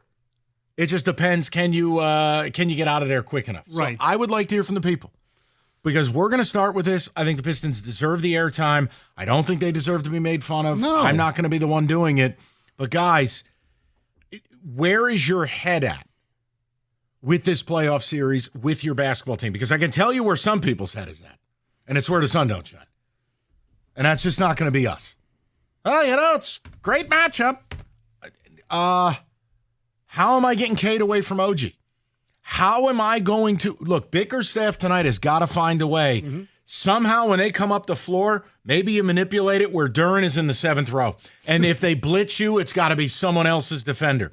But Mike, if that's going to be the look, how many times did Duren get the ball at the free throw line? He can't do nothing with it. I know. It was like watching Ben Carter. 248-539-9797. We're back. We're talking Pistons. We've got Lion stuff because Albert Breer is stirring it up with Jamo. We got a lot to do today. Don't make a move. 97.1. When it comes to the IRS collection or an audit, you need a law firm that specializes in the resolution of all types of tax problems. You need Maurice and Jerry of Abraham and Rose. That's not some random tax organization with random people answering the phone. Maurice and Jerry dealt with the IRS for years. They'll advocate for you. Get on the offensive and get to work saving your time and money. Visit abrahamandrose.com today, or you simply call 248-539-5040 so you never have to personally deal with the IRS again.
So good to be with you guys on a Monday. We got a loaded week. We got the draft. The Tigers are in first place. Kenny, what time the Wings play tonight? Okay. But we're rapping about the Pistons. I'm not going to accept slander. I don't think they deserve to have their balls broken too bad. This is why I didn't pick them in the series, though. They have no experience. There are some unanswerable questions. And if you're going to say, well, Cade didn't play well, the Pistons didn't play well, you think people, I'll tell you what's being said in New York. Not only because I know guys who work there, but also because I listen. They basically said the Knicks played F- basketball for 3 quarters. Right. So again, well, they're not going to give the other team credit in this situation too. No, but the Pistons deserve credit. The moment wasn't too big until it was. Right. And then they just don't have the answers yet. That's why I'm excited about this summer. But look, the job is you have to win tonight. I don't understand people on this station or who listen to this station acting like you don't have to win tonight. No, you do. There is a cliche that we all know about. Larry Brown talked about it, but this is different. You're not good enough to say it. Well, the teams are not close enough in talent for it to matter. That's cliche. Yes, you're not good enough to take that approach. The series doesn't start until the home team. What I loses. want more than anything else, if you win tonight, all the pressure goes to the Knicks. Oh, LCA, the roof will cave in. Yes. It'll be great. But you have to win tonight, and the question is the how. We got to look. Beef stew, it's not about the stat line. No. I don't even like the guy, but I understand what he does, and I understand why he's important to you. And the fact is, the single worst player on the floor for you in Game 1 was Duren. Well, who's the primary backup? Who's the guy who can fill that need? And when he went out with 9 minutes left, that's when the run stared. Coincidence? There's not physicality, completely, but yes. There's rebounding, there's rim protection. Mm-hmm. I don't love the guy, but I'm not going to disrespect that there is a distinctive and specific value to what he provides. Absolutely. David, ticket text before we get to the callers. My head is at great leaps for this season, A+, but the Pistons maybe win a game. How huge is this offseason going to get a player like marketing or some kind of stretch big? It's everything, and here's why. And I want your opinion, Mike, because I fight tooth and nail with that fan base, all 15 of them. I fight with them. And they go, oh, no. You got to let this young core develop. I go, F you. You don't have time. Cade right now is beginning his prime, and he's signed, right? Yes. I don't want to hear about young core because Duren's in his 3rd year. So Duren now, 3 years into the process, is still a woefully incomplete player, right? Yes. So what's Holland going to be in year 3? What's Thompson in year 3? I don't have time. You can't keep both of them, I don't think. You need to get Cade a Robin to his Batman. Oh, yeah. That's what this summer's about. Right. And if it means trading one of the young guys, whether it's Multiple. Holland or Assar, or Duren, The one thing I'll tell you, it. do I think we're going to see, excuse me, do I think we will see more physicality in the NBA moving forward? I think there's a chance. Yeah. I think the league is kind of nearing an end where they recognize it's AAU basketball. Yes. So I don't want to get rid of the Bulldogs. It's not what I'm saying. But you also can't play 3-on-5. No. So they're going to have to make some decisions. David, go ahead. Someone says the Pistons are playing at their level. Great regular season, but the playoffs are totally different. Cade is still just a scorer and not a winner. That is from Cam. That's a little harsh. That's not fair. I'm not going to label a guy after one playoff game. Can we not do that? I was encouraged by the vets getting it done, but the mistakes made by the rookies in aggregate cannot win the series. Cade needs to take control if they want to take it in 6. I'll be interested how they can manipulate and get. But the problem is this. Look, Bridges is not as good as Anunoby as a defender. No. He's still good. I know in the regular season, Cade cooked him once. But you got to find a way to get Anunoby off of Cade. And it's going to take a lot of action, a lot of screens. This is where, again, yes, if you had Ivy, could I get Cade off the ball a little bit, move him around? That's why Dennis Schroeder's he's a huge factor in this series. Because in stretches, it may not be like what Ivy can do because he'll play longer and many more minutes, but in stretches. Let me throw this name out. Does it make any sense to have Marcus Sasser in there with Cade at all? Anything that's going to get him off the ball. Right, that's what I mean. And I can run action to try to get him open, try to get him a shot. Look, Anunoby suffocated him. Now, I don't think a lot of that has to do with experience. It just has to do, certain guys are going to be able to lock you up. Now let's see what the counter is tonight. Look, if they win tonight, Yeah, you could get me amped up for Thursday. You could get, but my thing is, look, if I were here last week, I would have said Knicks in 6. It doesn't count now. The series started, but no, I think the Pistons can win a couple games, and I don't think. Look, the NBA has a distinct problem. Even if I take the 51-point loss by Memphis off the board, I'll take the 2-point OT thriller. They're both gone. Now let's look at the rest of the results. These are all 17, 18-point games. Right. Now, look, we do overreact to one game, the first game of the series, whether it's hockey, whether it's football, or even baseball. Why for that can't matter. I find the Wings game?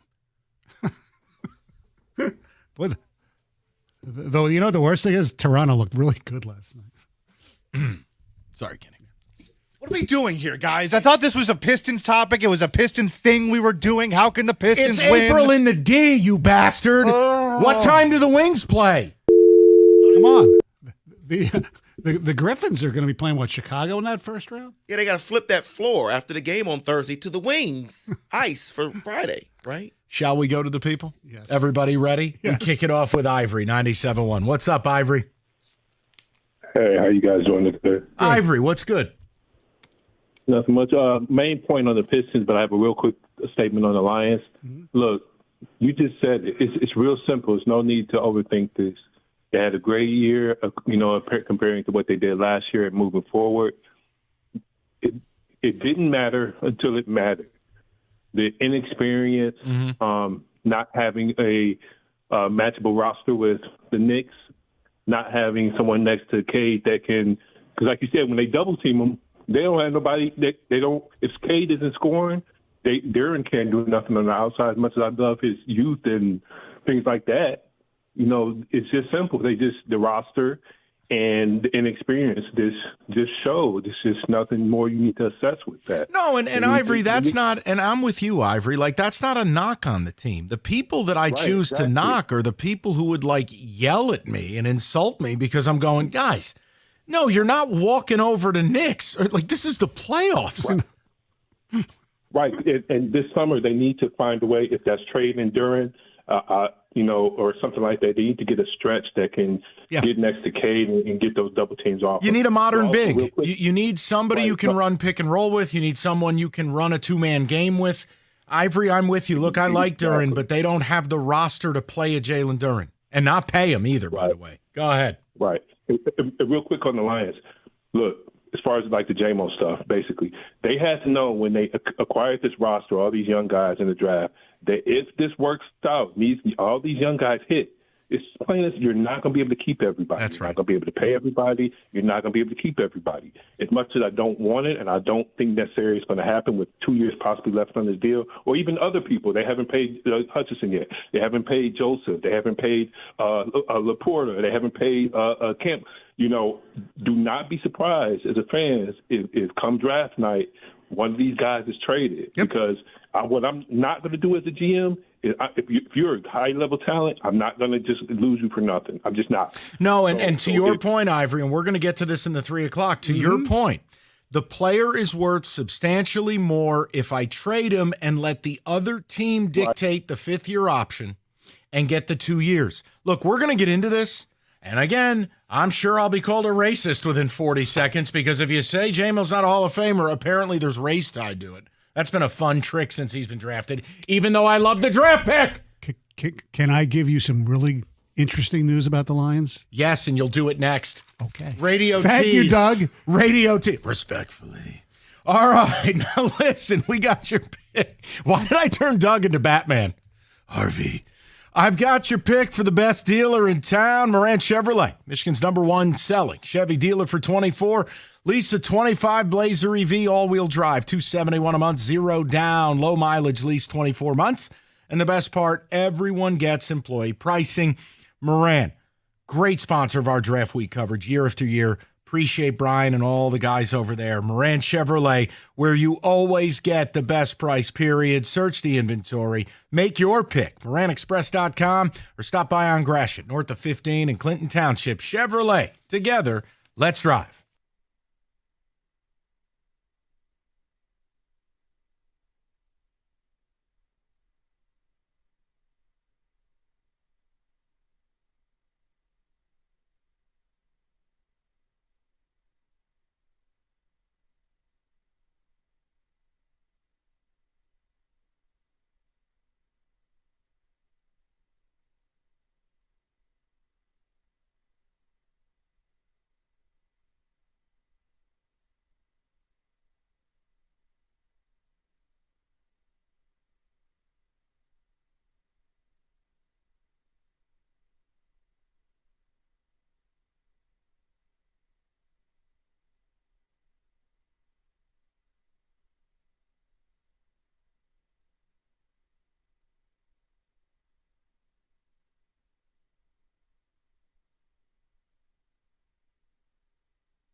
Straight to the people. We've got news you can use. Top of the hour. Hold on one second. I forgot the radio tease. This. Yes. Normally you save the tease like that for Saturday night with your lovely lady. Exactly. I don't know what you make of top 30 visits, but I know you'll be pleased with this one. Although, yeah, thanks, kid. Go ahead. The final 2 visits for Cam Scatterbo, Lions and Titans. I know you're a big Cam Scatterbo fan. I like the kid, but again, there's no fit, is there? You know what? Unless they're going to trade Montgomery. No. Yeah. You just re-signed him. You just upped his deal. I know. Look, this is my PSA, and then I'm going right to the people. Trying to figure out what Holmes is going to do is a fool's errand. Or anybody, actually. Yeah, but I mean specifically Holmes. He is going to roster build. He's not drafting for need. And that's why at 28, you're probably taking a backup. Now, there's a scenario where it won't be. Right. And we're going to get into it at 3 because Yes. we have to talk about that breaking news. Right now, we go to Brian, 97.1. Brian, what's going on, buddy? Hey, good afternoon, guys. Afternoon, sir. So for the Pistons game I watched, and I argued with someone over the weekend, there was a lot of shots they took where to me, it looked like, they were just trying to show off that they were there, where they could have taken easy shots. One of them was that dunk, and I was arguing, he had plenty of time to just make the easy layup, get the easy 2 points. Yep. But then someone was like, oh, you have to dunk it. Like, no, you need to take the 2 points because you guys, you're good. You're good enough to beat the Knicks. But, that's as far as you're going to go, so enjoy the moment while you're there. Don't, waste it trying to, be extra. Yeah, listen, Brian, I watched more of the playoffs this weekend than I care to admit because the product is so bad. But I saw that 3-4 times this weekend. It's just, I'm with you. But I also see guys passing up wide open layups to kick it out for threes to guys that are 33% shooters. That's the worst thing I hate about this game. You're at the basket. I know you guys aren't talking Lions yet, but I'll just make it quick. I do think they should trade Jamo for, good draft and see what else they can get. Let his, because he has so many problems. Well, let another team. Here's the deal. I don't think he let has problems, to be quite honest with you. If they are, I do think they're minimal. I think he's gotten better as a player and off the field as well each year.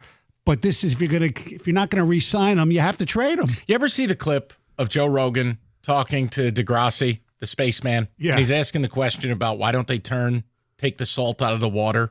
And finally, Neil Tyson Degrassi is about to explode. He goes, Joe. It's about money. That's all it is with Jamo. Right. We don't have to get into the other stuff. You can't have 2 wide receivers making $30 million a year. Full stop. Money. That's it. And I don't want to pay him $100 million. Okay? But hold on one second. What? I never saw this. What are you talking about? Salt water out of the ocean? It was part of the Rogan podcast. And he was asking a brilliant man in Degrassi. Yeah, I know. And he was like, Joe, it's not that. And he's just like, Joe, it's about the money. That's it with Jamo. Okay. It's about money. All right, let's go to Warren. 90. I probably could have picked a better example. No, it's okay. We're knocking the rust off. I was gone. Okay, we'll go to Warren. 97.1. What's up, Warren? What's going on, Mikey? How are you, sir? Last week, man. What's going on? This Pistons thing, I've been racking my brain since the other night to figure out how they were going to stop this blitzing of Cade, and then I thought about when they played at the end of the last Indiana game, and then during the Boston game, they blitzed Cade a lot, and what Bickerstaff had them do was they bring in Saucer, and then they also had Thompson bringing the ball up, and then they ran a bunch of screens for Cade to get him the ball. Then at mid-post level. Yep. Listen, Warren, you're nailing it because you saw what I saw, what anyone who watches basketball. You cannot allow Duren to be anywhere in proximity because that's going to be where the double comes from, and he can't do nothing with it. Mike, I got a question, though. Yeah. Because one thing I have noticed in all the games that I've seen him play live, he's a really good passer as a big. What if they ran action off of back screens with Thompson and Harris, Thompson flashing to the basket, Harris swinging out almost like a pick and pop, and having JD catch that ball in that high paint area, 2 dribbles, either up top or swinging it back around. But see, there's the problem. Now, Warren, everything you're describing is fine. But the issue is, in today's NBA, Warren, my center gets a wide open look from the free throw line. It's a knockdown jumper. Yeah. If you can't take and make that, you can't play for me. Yeah, you love going inside outside, but you can't do it all game. The other problem, look, Warren brings up a great point. It's like, yeah, I know Jalen's been working on the little meat hook for 2 years now. But again, you got to show me the ability to put the ball on the deck, 2 in a move. I don't see that from him. So Warren, the ideas are right, but And then one other thing about because I want to switch to Jamo really quick. The thing with it, people are so in love with him because he, in those games, think about him in the playoffs. He has 3 playoff touchdowns in 4 games. He's always making the explosive, the big play when we need it, and that's why people are so enamored with him. Yes, and I like Jamo, and I'm happy to have him. And Warren, I saluted what they did draft night. I don't have to like everything the kid did along the way. He made several errors. I thought he grew up this year, but it's about money. This isn't about Jamo at Thanksgiving dinner. It's not about he looked at me the wrong way. It's not about it is simple. These guys are seduced with their own players. They're keeping all their own players. Well, you cannot have salary allocated $55 million a year to 2 wide receivers. Why? You end up the Bengals. And you can't do it for 2 safeties, I don't think either. And that's why I agree with you totally. Yeah. But we're the devil. Let Brad cook. You're being selfish. Let's go to Eddie, 97.1. Ed, what's going on, buddy? Oh, yeah. Hi, Mike. Eddie Wakefish here. A long time, first time. So I just wanted to maybe get that boom poo pooey, and thanks for having me. Okay. A couple things I noticed, Mike, and, it's dollar for banana. Cade is making a significant amount of money. We're going to see the growth in him in this series. But, Mike, I think it's important to know that Schrader, he brings that experience, and you could see that yesterday. But again, dollar for banana. You're going to go back, Eddie. I've chosen to end the phone call. It was exceedingly weird, and I don't have the patience. Yeah. All right, we'll go to David for a ticket text. I don't know what the hell that was. And I'd like to apologize. We're all dumber for having her. Whitefish salad is what that was. I don't know what was happening. I moved on. You can blame me. Wow, Stoney. I couldn't take anymore. I don't know what that was. And it's Schroeder, not Schrader. Yes. And it wasn't yesterday, it was Saturday. Thank you. And I don't know what was happening. Just David, please read something. We missed our opportunity for a stretch 4. Cat, Porzingis, Sabonis were all available, and we didn't land one. That was Adam in Austin, You cannot Texas. put that on Trajan Lang. Thank you. He's been here 10 minutes. Yep. But if I have to have and look, I'm not in the business. I don't out people, any of that stuff. I get so tired of the alleged basketball elite. Oh, I'll get texts. Oh, you don't want that guy. You don't want this guy. Okay, good. Do me a favor. Then just do this. Keep everybody together and wait for Michael Jordan to descend from the clouds. Like, your job is to get the best available that can fit what you're doing. There is no perfect. Oh, Devin Booker's not what you think he. No, all I know is he's a multiple-time All-Star who can play on and off ball. Like, I'm going to make a run at that guy. Now, you tell me you don't want Kevin Durant, I agree with you. He's a bleep hole. No need. He's 35. It doesn't fit the team's profile. I'll give you another example. If I have to, oh my God, how could you ever say you should kick the tires on Zion? I don't know, because he'll be free. Well, the other thing is in this situation, if there's any front office that knows Zion, it's this one. Because of Trajan. So if they would get him, you think he knows. I'm if just they making a point I know, to you. right. When you are in the market for a superstar and you do not play in a superstar market, you have to make certain concessions. Right. You know who was a bleep hole and a problem child and nobody really wanted him? Rasheed Wallace. Yes. You traded a guy with a broken heart and a couple of bums. Yeah. Wasn't it Zeljko Rabracha? His heart didn't even work. You traded him for Rasheed Wallace. And Chucky Atkins. Yeah. Exactly. So that's all. All right, we'll get back into the Pistons a little later. Everybody's pretty bricked up to talk about these Jamo reports. We'll do that top of the hour. Draft Blitz next, David? Yes? Okay, then. All right, time to talk about Victor's Home Solutions. It's very, very simple. It'd be a short commercial if I just told you, great customer service, get a new roof or new windows, and they'll be installed perfect. So, look, it's very, very simple. We're coming out of the freeze and thaw cycle. We're getting into spring. They have a customer concierge team. They follow up with you, prompt answers. It means installers will install a perfect roof the first time. It means you can get new windows for your home. You'll save money on your energy bills. And it means Victor's offers a 50-year leak-free guarantee on every roof they install. That's how confident they are in their process. So, if you've had a new roof or roof inspection by Victor's, guys, you know the game. But if you haven't, you gotta call Victor's. Get them out there, get the 21-point roof inspection. If it's time for a new roof or windows, they've got you covered. $500 off a new roof or home full of windows. Great financing options as well. Call for that free 21-point roof inspection today or window estimate, 734-773-1100, or online anytime at victors.com.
All right, let's dip our toe in the water. It's draft week, which means anonymous BS and baloney and more nonsense. But let's get into it. David's got the whole deli lined up for us.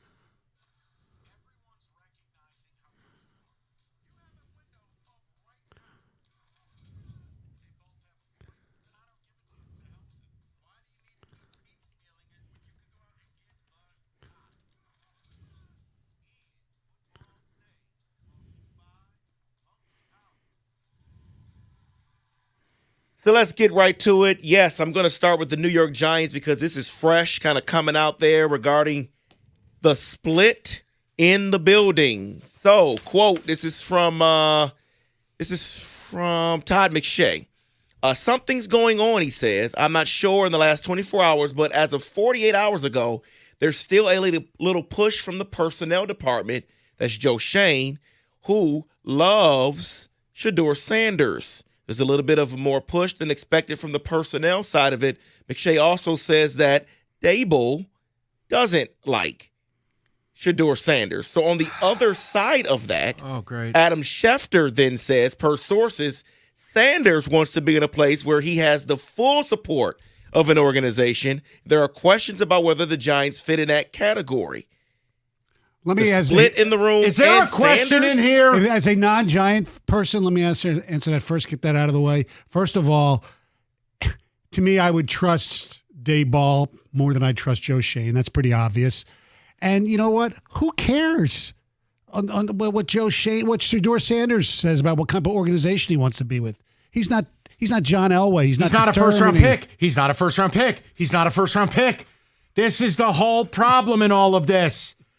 Nobody has a first-round grade on this guy. Why am I taking him at 3? Now, what do you want from me? What's the question? You're upsetting me. I just want to know your thoughts. My thoughts are... they're split this close to the draft. My thoughts are the Giants are just butthole. They're the worst. They're the worst organization in the league. That's what we are. We are what the Lions used to be. John Mara, meet Old Man Ford. It's all the same. I have nothing.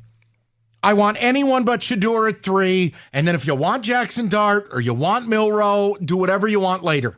That's it. Leave me alone. Ask about another team. Yeah, let's talk about the Jags. Because more butthole. Per Jeremy Fowler from ESPN, the Jags are a sleeper team to watch in the draft for Ashton Genty. Yep, their new general manager comes from the Rams. And the guy's like 12. Correct. Yeah, I know. You see this guy? He looks like he's 18 years old. Yes, he does. So here's the problem with the Jags. You're terrible on both lines of scrimmage. The interior of your D-line, they have good edges. Interior D-line is ass, and your O-line is getting Trevor Lawrence murdered. I know what to do. Take a running back. Yeah. Or, hear me out, you take a war daddy like Mason Graham, and you invest in what wins games. Right. Or if you take Mason Graham and I would love to. The Giants D-line would be Brian Burns, Sexy Dexy, Mason Graham, and Kayvon Thibodeau. Yeah. Nah. F the Jags. Next. Stop asking me about stupid teams. Stop asking you about stupid teams. Damn it. Okay. Well, let's get to the Vikings here because there is a rumor out there that they are among the teams that would and could pursue for Kirk Cousins during the draft. Yes. A reunion? There is a feeling around the league, quote, that a team, whether it is the Vikings or the Steelers, might be willing to pay down roughly $10 million on his contract. Here's my view, and then Stoney's going to take my head off. If they do that, it means they don't think anything of J.J. McCarthy. That's insanity. They do need a veteran quarterback there, just in case J.J. in training camp is not what they thought, or even if he starts, he basically poops his pants. So if I'm a Viking fan, I want to have a guy like a Kirk Cousins. You can't go home again, Mike. Well, like a Kirk Cousins. Doesn't have to be him exactly. Well, to your point, Mike, regarding the draft, and we've talked about this before on the show here, but now it's coming out closer and closer to the draft. More people are saying, multiple teams have said that a player who will be drafted at 10 is the same quality as the player drafted at number 32, and that because of that, rounds 2 and 3 will be very explosive. Yeah, I think now the one exception I will say is this. The 3rd or 4th or 5th defensive tackle, like let's say a Kenneth Grant, who I like. Do you hear me, Wolverine fans? That's 2 Wolverines I really like. I know. You idiots. The point is, if Kenneth Grant goes to 28, no. I think Kenneth Grant is exceptional, is far superior to some of these other guys we're talking about. You take him over the kid from BC, correct?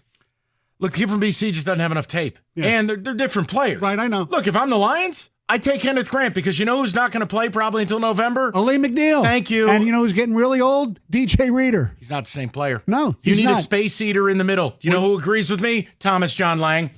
Would you take Walter Nolan ahead of Kenneth Grant?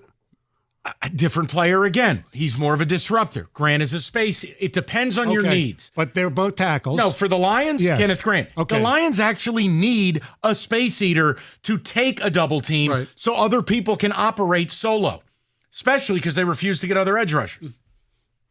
So we talked about the Jags and how that makes no sense for them to get a running back instead of going big man. Well, does this make sense at number 7 for the Jets? Because there are rumors out there that they love tight end Tyler Warren, and they're saying the team is moving in silence, but they could take him at number 7. So here's Mike Stone. Leave me alone. Well, he is, I think he's overall better than Colston Loveland. So, Aaron Glenn knows and Engstrand knows how important that tight end is. However, how good is that tight end if Justin Fields is going to get killed all the time? They need an offensive lineman, whether it's Campbell or the kid from Missouri. The best defense for Justin Fields is a running game. You've made an investment in Breece Hall. I like Braylon Allen. Hand the effing ball off. This next one, there's really no question here. It's just a warning to Lions fans. Again, I like to do this every so often. A warning to Lions fans. You are in a Super Bowl window. The Eagles just won the Super Bowl, and they could be dangerous in this draft. According to reports, they own 20 selections over the next 2 drafts. They are always active in trading up. In 2019, they traded up to Andre Dillard. 2021, they traded up for Devontae Smith. We know they traded for A.J. Green, traded up for Jalen Carter. They have a lot of firepower here. Yeah. And they could be very active in this draft. Yeah, I think if there's an edge that they really like because of some of the defections, or it's an aging offensive line. Let's face it. Yeah, David, this is what the good teams do.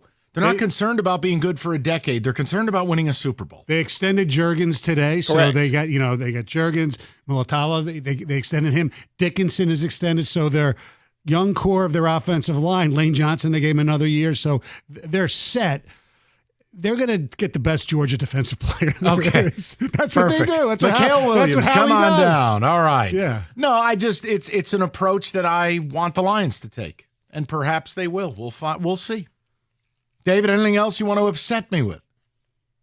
No, I do not want to upset you with anything else. That is in football today.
Before Gator, we please. get back into football, we have a little breaking news, David. I got you. Okay. Just because I was going for a week, doesn't mean I forgot where the buttons are. Okay. Here you go, buddy.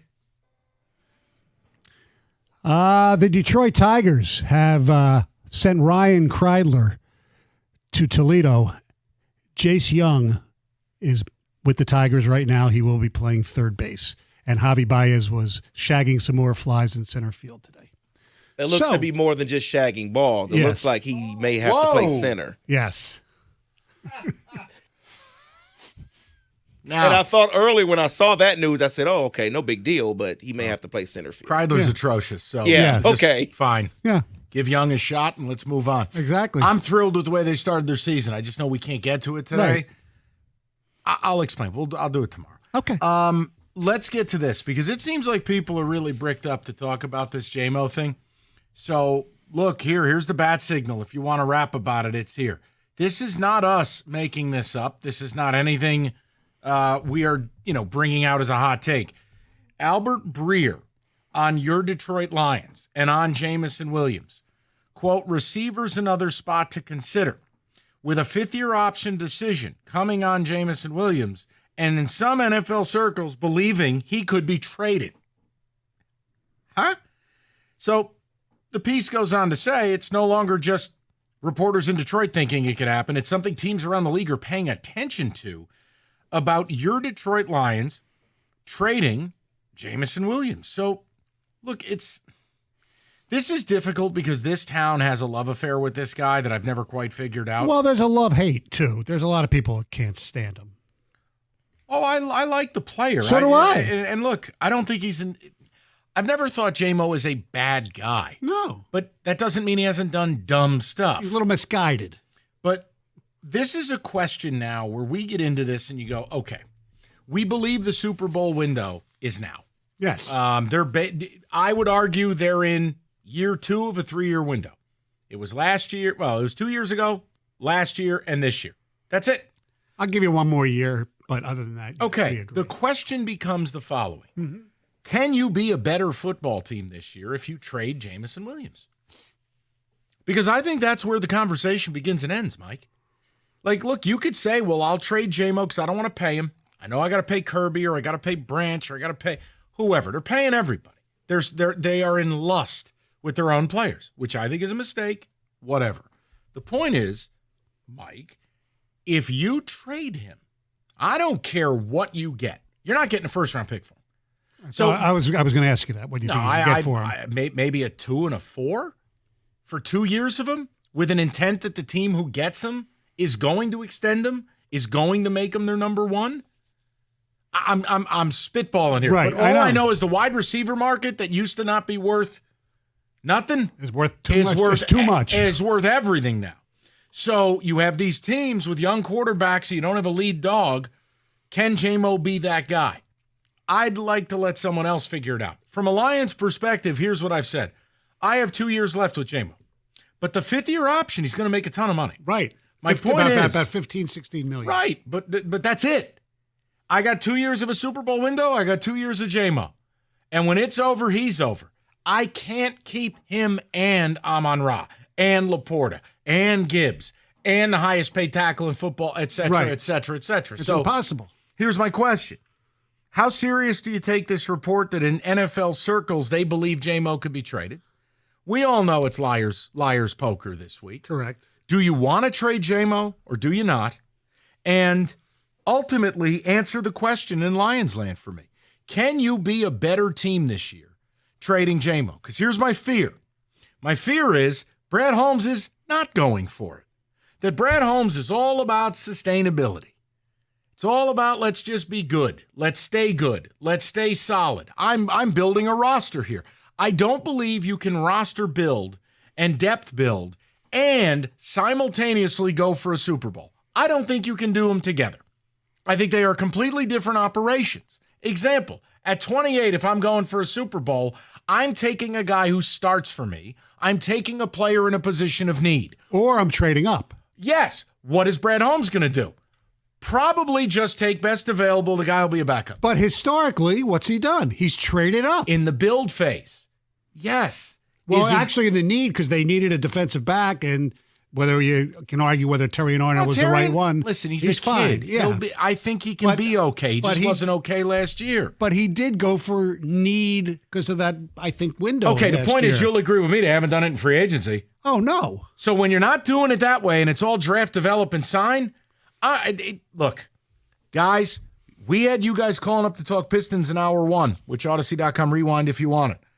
But all he has wanted to break in with the Jamo thing. So here you go. Albert Breer is saying Jamo could be on the block.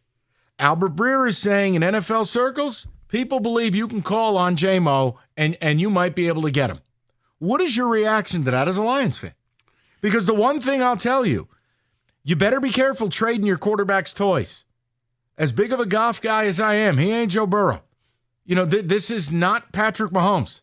You better be real careful because you trade Jamo, the thing you've just taken away, is the only guy on this team that can take the lid off this defense. That's right. And the other thing is, so offensively, for 2025, unless somehow you get one of these wide receivers in some other type of trade or whatever, if you're trading Jamo and a number one and something else and moving up and Golden, whether that was smokescreen that he was here or not, and he becomes a great rookie wide receiver because he's fast as you know and what. cheap. And cheap. That's the only way you're better offensively this year. Okay, so then what you are saying is you're taking a wide out of 28. Well, you're trading up to probably get him. Because this isn't me being me. This is one of the worst wide receiver classes in recent memory. I know. There's like two of them that are really good. The kid from Arizona and Golden. Teteroa McMillan. Yeah. He didn't have a great year either. I know. 248-539-9797. Let's get it, Lions fans. I need to hear from you on this. Because you don't get to blame Stoney or me. This is Albert Breer. This is reports around the league that the Lions could trade Jamo. Do you believe it'll happen? Do you want it to happen? What's your reaction if it happens? I mean, you guys were all butting in on the Pistons talk with it. Well, here it is. Now what do I got to do? Shake the tree? I mean, come on. They're talking about trading your boy. David, what's your response to it? Kenny, what's yours? If Golden, I'm driving the receiver at 28, so I'm trading Jamo. I think your value is the highest this year, not next year. Your value is high right now, where the team can still pick up the fifth-year option at trades for him, and they will get 2 years with him. Right, but the problem is, without trading up, if you believe, and it's a very big if you believe Mock Nation, whether it's Kuiper or me, Golden and the kid from Arizona probably won't be there. See, but I would imagine that if he's trading Brett Holmes, that is, trading Jamo, then he has a first-round grade on Golden, and he's always said, I trade up for guys right, so I'm saying with first-round grades. I'm saying he's got to trade up. He's not going to be there 28. If that's what has to happen, that's what has to happen. But I would definitely trade Jameson Williams, yes. All right, so you just – guys, here's my stance. I don't have to love Jamo. I just tell you, I don't think there's any scenario you're a better team trading him this year. Correct. And it will make me question just what the hell we're actually doing. Because my problem is you have a Jim Costa approach right now. You're trying to win your third Super Bowl instead of winning your first. I don't want to trade Jamo. I want to go for it this year. So I would have to be overwhelmed to move him. Now, in the same breath, you're going to go, well, Mike, you're the same guy who maybe doesn't want to pick up his fifth-year option. Exactly. Right. So you don't get to have it all the time.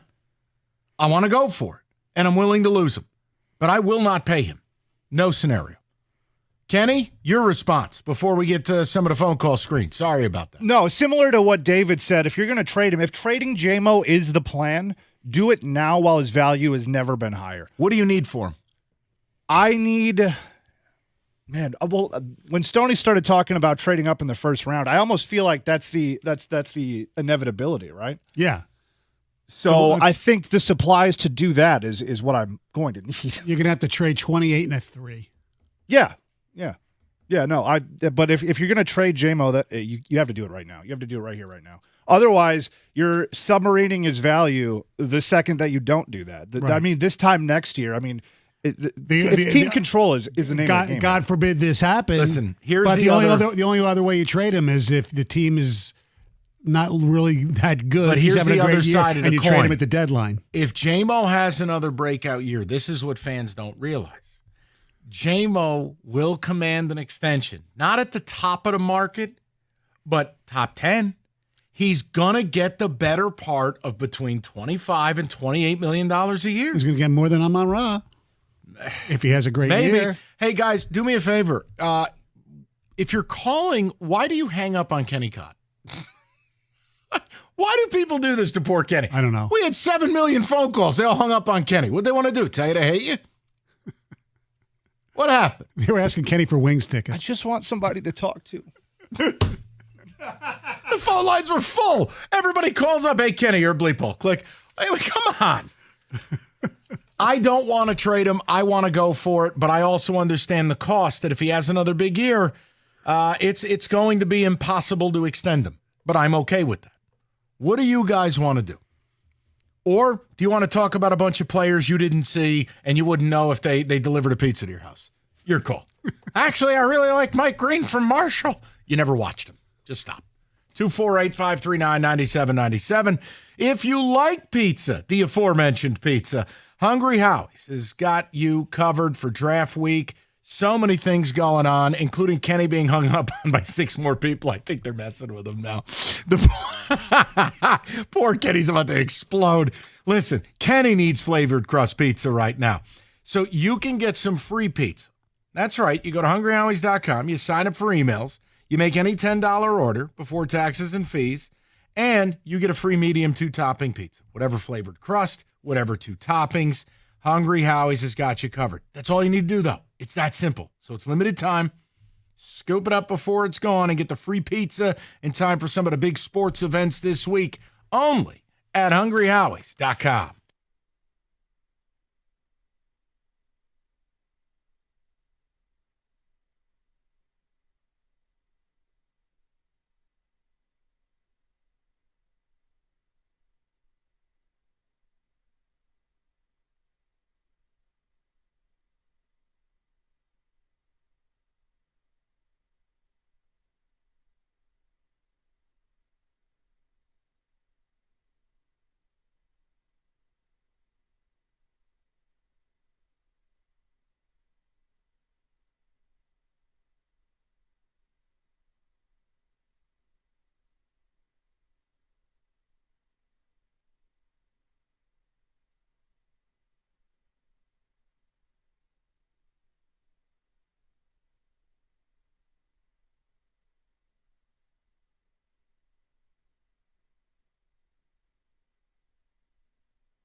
Okay, if you're looking for Pistons talk, Odyssey.com rewind. We will get back to it, I promise. Yes, we will. Also got Dylan Larkin. Is he sending a message or is he crying? We're going to talk about it. But right now, this Jamo stuff, which, look, if you're a Super Bowl team, I'm not using my one deep threat as a trade chip to what? Move up in the draft to take another receiver? Are you trading Jamo to get more picks? I understand the fifth-year option. I understand you could lose him. I don't want to re-sign Jamo. I want to use him, and when the toothpaste is gone, I throw him in the garbage. But I want to know what you guys want, because here's the barometer for me. I am not doing anything unless it makes my team better now. Not 2027, 2028, now. There's no scenario. I don't care if you traded up and got Teteroa McMillan. You're not a better team this year. You're not. You just got Jamo to blossom. You just can't have him throw passes. But other than that, I know. But again, if you trade him, you are signaling to the fan base that you are more concerned with being good long-term than great short-term. Correct. I'm not interested. I totally agree with you. Yeah, because you're also from a city where Howie Roseman basically walks into the draft room with his pants unzipped. I know. And just plays Madden. He's great. I mean, he learned. He made Nuts. He made a few bad mistakes, and then he got better all of a sudden. David, what's the Jalen Reagor instead of Justin what's the Jefferson. issue? What is the issue? I'm just picturing him walking into the draft room. Give me that guy. He just gets whatever he wants. Roseman walks in, balls up. That's it. Look at the way he operates that team. Mm-hmm. Hey, anybody want A.J. Brown? F you. Watch this. All right, Dave, what's the initial response on Ticket Text? I think trading Jamo, given the returns for trades in the NFL, would be counterproductive, considering we have a fifth-year option that we still have him for 2 seasons. Mm-hmm. Someone else says, or Mike from Waterford says, I think Jamo is electric. I also think he's a loose cannon and will leave. He couldn't stay at Ohio State. I'm worried. I realize we have a window. Hold on. But Okay. I realize we have a window, but I would definitely explore trade options. He left Ohio State because there were quite a few receivers there who were really freaking good, and he wanted to say, you know what, I want to play. Come on, really? I'm not going to downgrade him for that. Oh, he's afraid of the competition. Oh, he was the smartest move he could have made. Feels like a little bit of reach. Yeah, exactly. Trading Jamo makes 0 sense. Sounds like a bunch of BS from Albert Breer on a slow news day. That is Sauce in Howell. Yeah, and Sauce, look, I tend to agree with you. I mean, I think the Giants thing is largely stupid. Like anyone of consequence is talking to Todd McShay. Honestly. On the Monday before the draft. Yeah, oh, hey, Todd. I got a scoop for you. It's like, that's not how this works.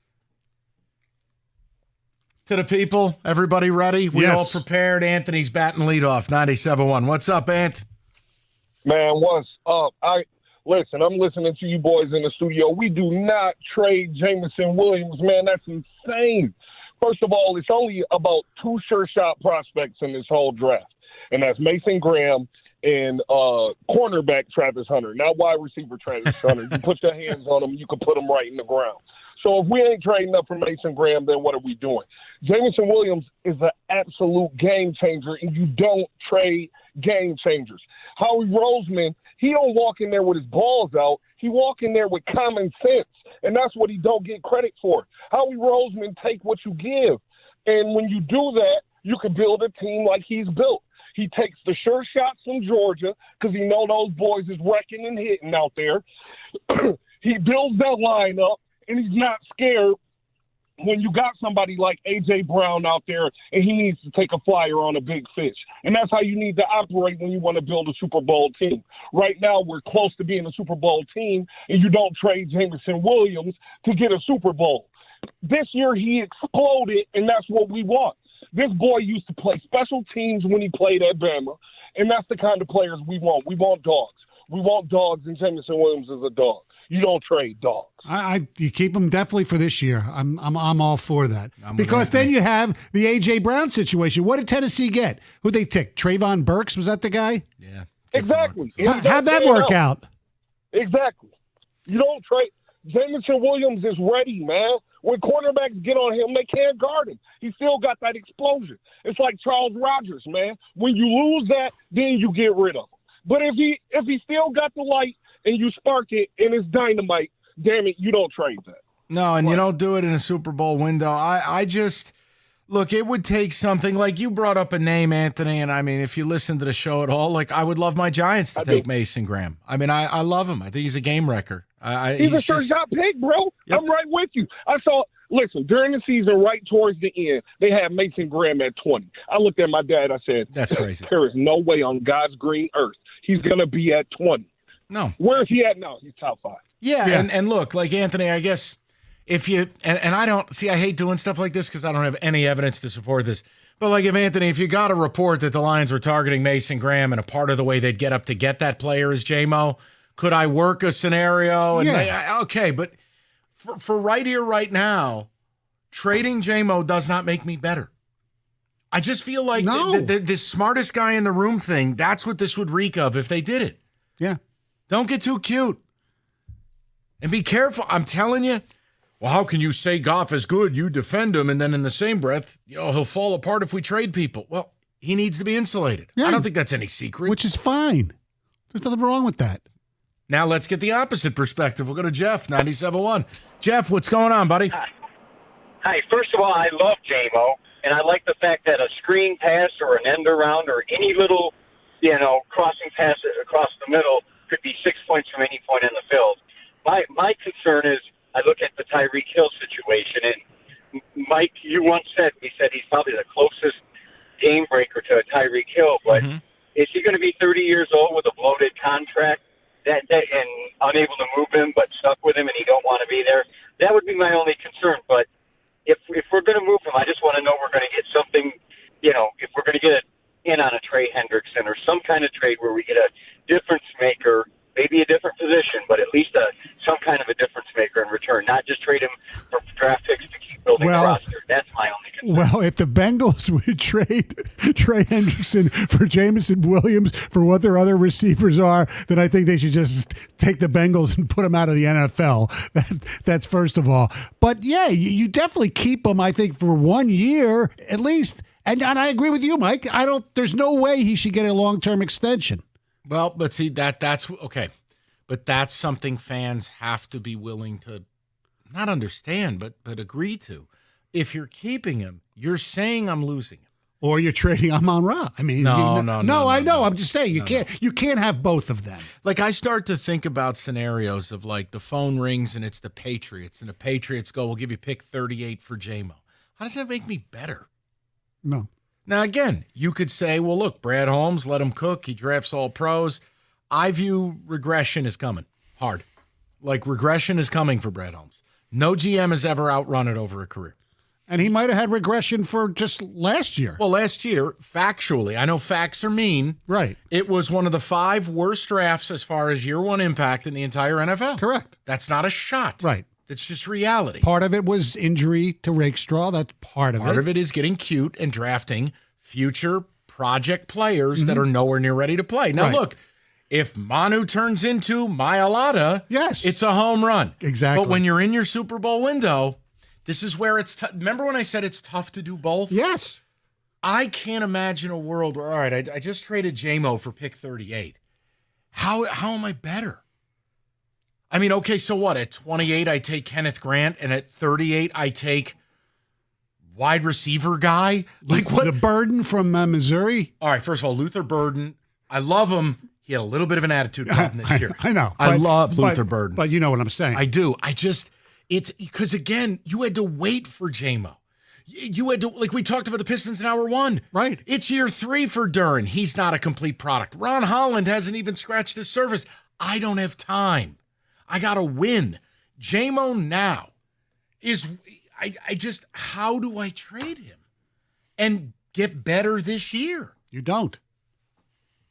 We'll talk more about it. I know a lot of people want to rap about it. I do too. And again, I don't want people to think, well, how can you say keep him, but you don't want to sign him? Because I understand the assignment. Right. I got 2 years to win a Super Bowl. That's it. And there's this thing, it's called the salary cap. I know it's growing up a lot, which helps. But it doesn't mean you're going to have the better part of $60 million in 2 wide receivers. Correct. Oh, the Bengals do. And what are the Bengals winning? Right. And they have a high-priced quarterback, too. 248-539-9797. We'll get with more of the people next. 97.1.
Odyssey.com rewind if you're looking for Pistons talk. We gave them a good hour to start. We'll get back into it at the 5 o'clock before Game 2 tonight. We're talking about Lions. It's kind of an accidental thing. There was Albert Breer's report a couple hours ago. Obviously for a few days locally, even though I wasn't around. The Jamo trade rumor thing is a thing. We're talking about, would you do it? And answer the question for me is, how are you a better team if you do it? The only thing I can wrap my mind around is this. If you're telling me, and I hate attempting to get inside Brad Holmes' head, but if Holmes is targeted, there's one position to me that if he feels like I have identified the next Jahmyr Gibbs, the next Sam Laporta, the next Brian Branch, I have identified a certifiable dude, right? Mm-hmm.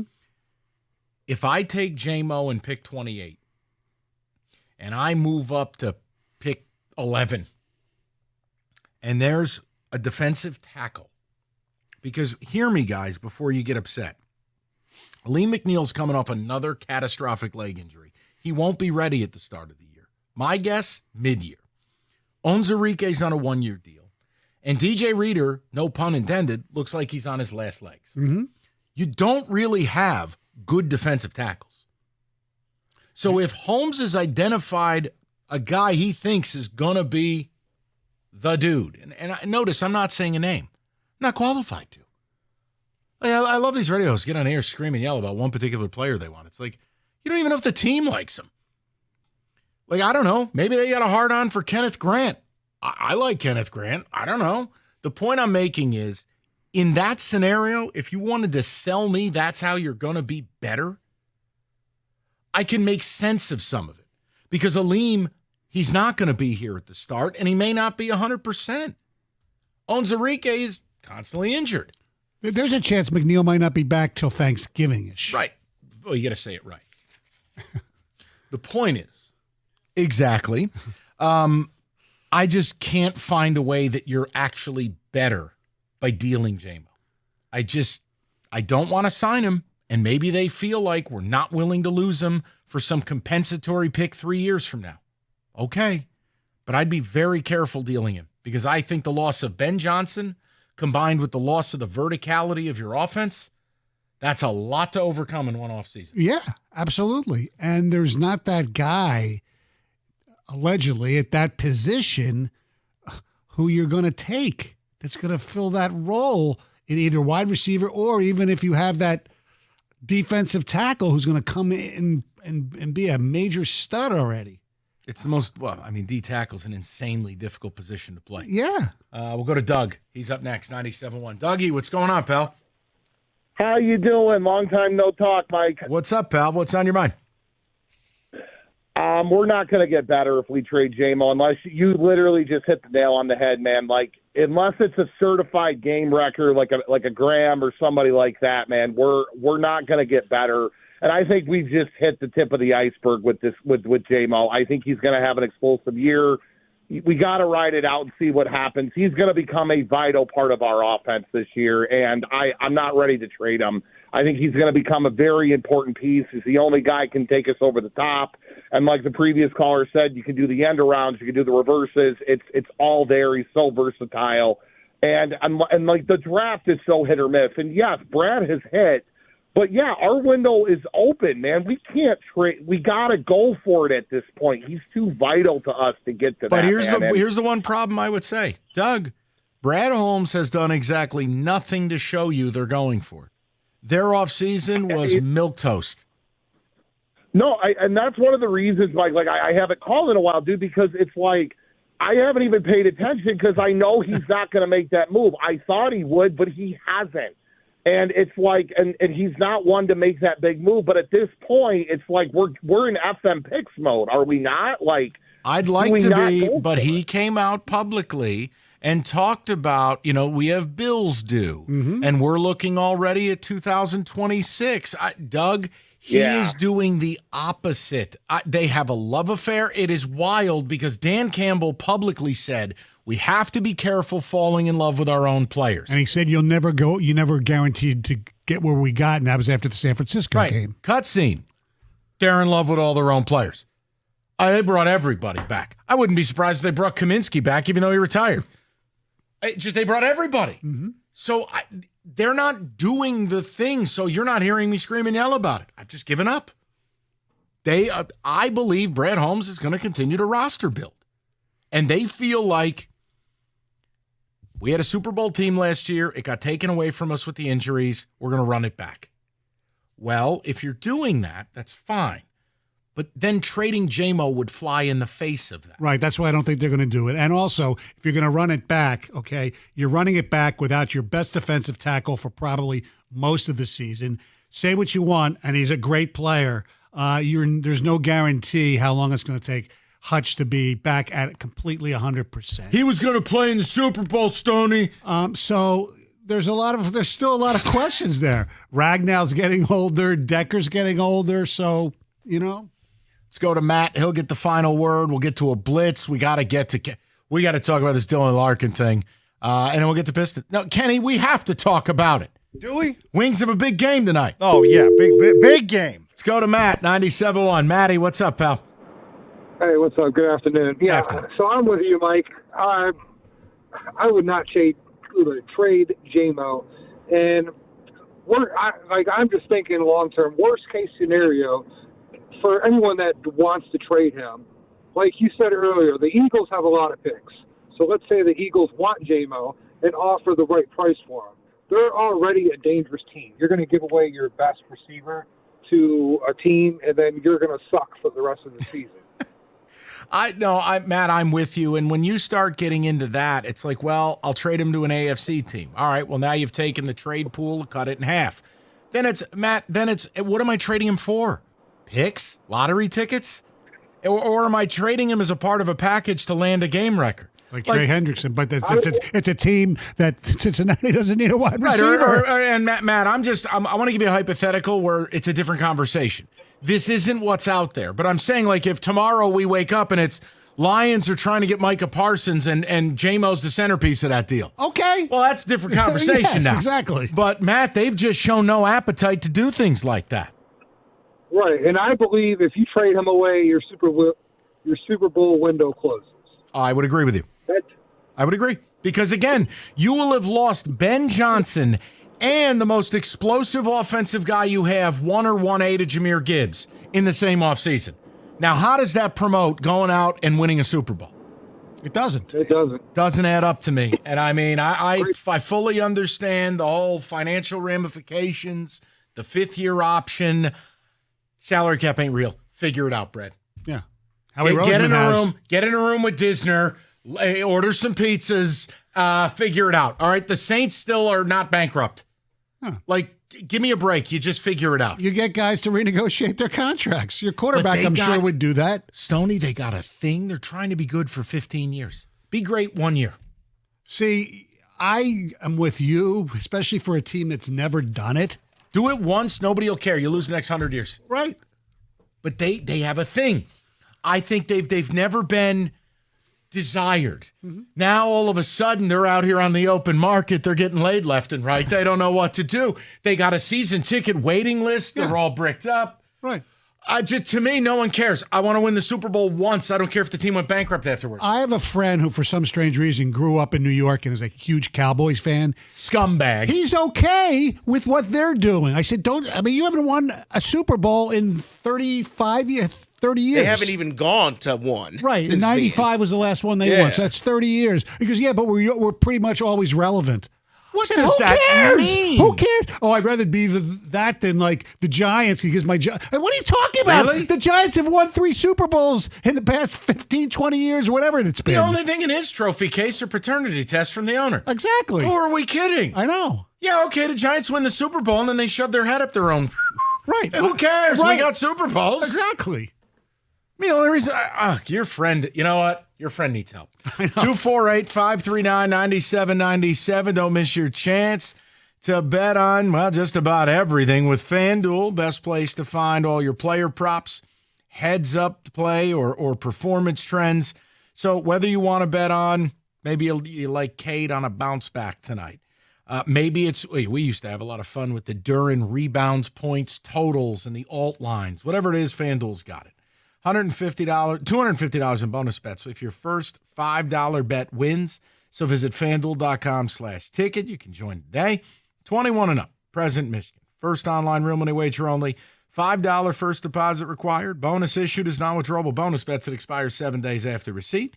Restrictions do apply. See terms, sportsbook.fanduel.com. And if you have a gambling problem, call 1-800-GAMBLER.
Michael, I have a question for you. Yes. I like throwing crazy stuff at you. Yes. You know, you got me. Evan went and got it, and I appreciate you bought the large iced coffee, and I put a little cream in there. So we have the coffee mate in the little area there.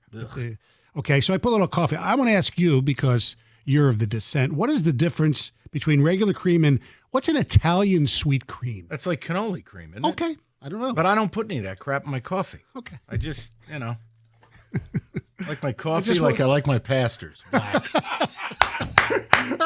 didn't know what you were going to use that was there. for you, buddy. I didn't know. Okay,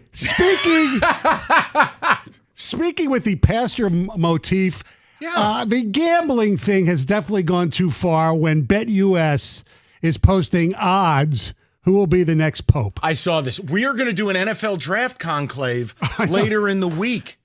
But I was pumped up. We got a shot at a black pope. That's exciting. Oh, my God. Hey, white smoke, black pope. Wow. I'm rooting for the black dude. That's exciting. Oh, would it be a DEI pope? You know so what? some people would say that. Not me. That was your first Stoney No, of the day. there are some people in this country that would say that. It's a papal conclave. I know what it is. You're not going to Indeed.com. It's like all the hitters of the Catholic Church. I understand that. But there are some idiots in this world who would say that. David, are you in on the conclave? Have you been invited? I'm looking at the resumes right now. No, I'm serious. We should do this Thursday. Even money. Louis Antonio Tagle. Even money. Okay, Mike, no one knows who these people are. I know, either do I. Only reason I knew because they had a picture with each of them in the betting odds. Oh, man. David, you got to start the movement. # Black Pope. Pier Battista Pizbala, plus 1,000. Who's that? I don't know. Okay. What are we doing here? I'm waiting for Mel Kiper to do a mock Pope draft. Yes. He should do one tonight. Post it in the morning. Ta. This guy's cross is too big. All right, David. His 40-year time is too slow. Here's the other thing. Why do all the popes got to be so old, David?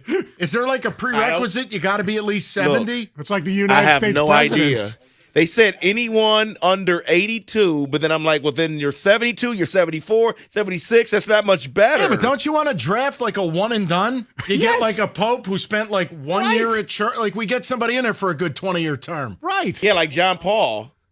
Right? Who? I don't know. You're looking at a Jew for Pope history. Right. And then, no. To me, I'm thinking Mark Pope. Okay, all right.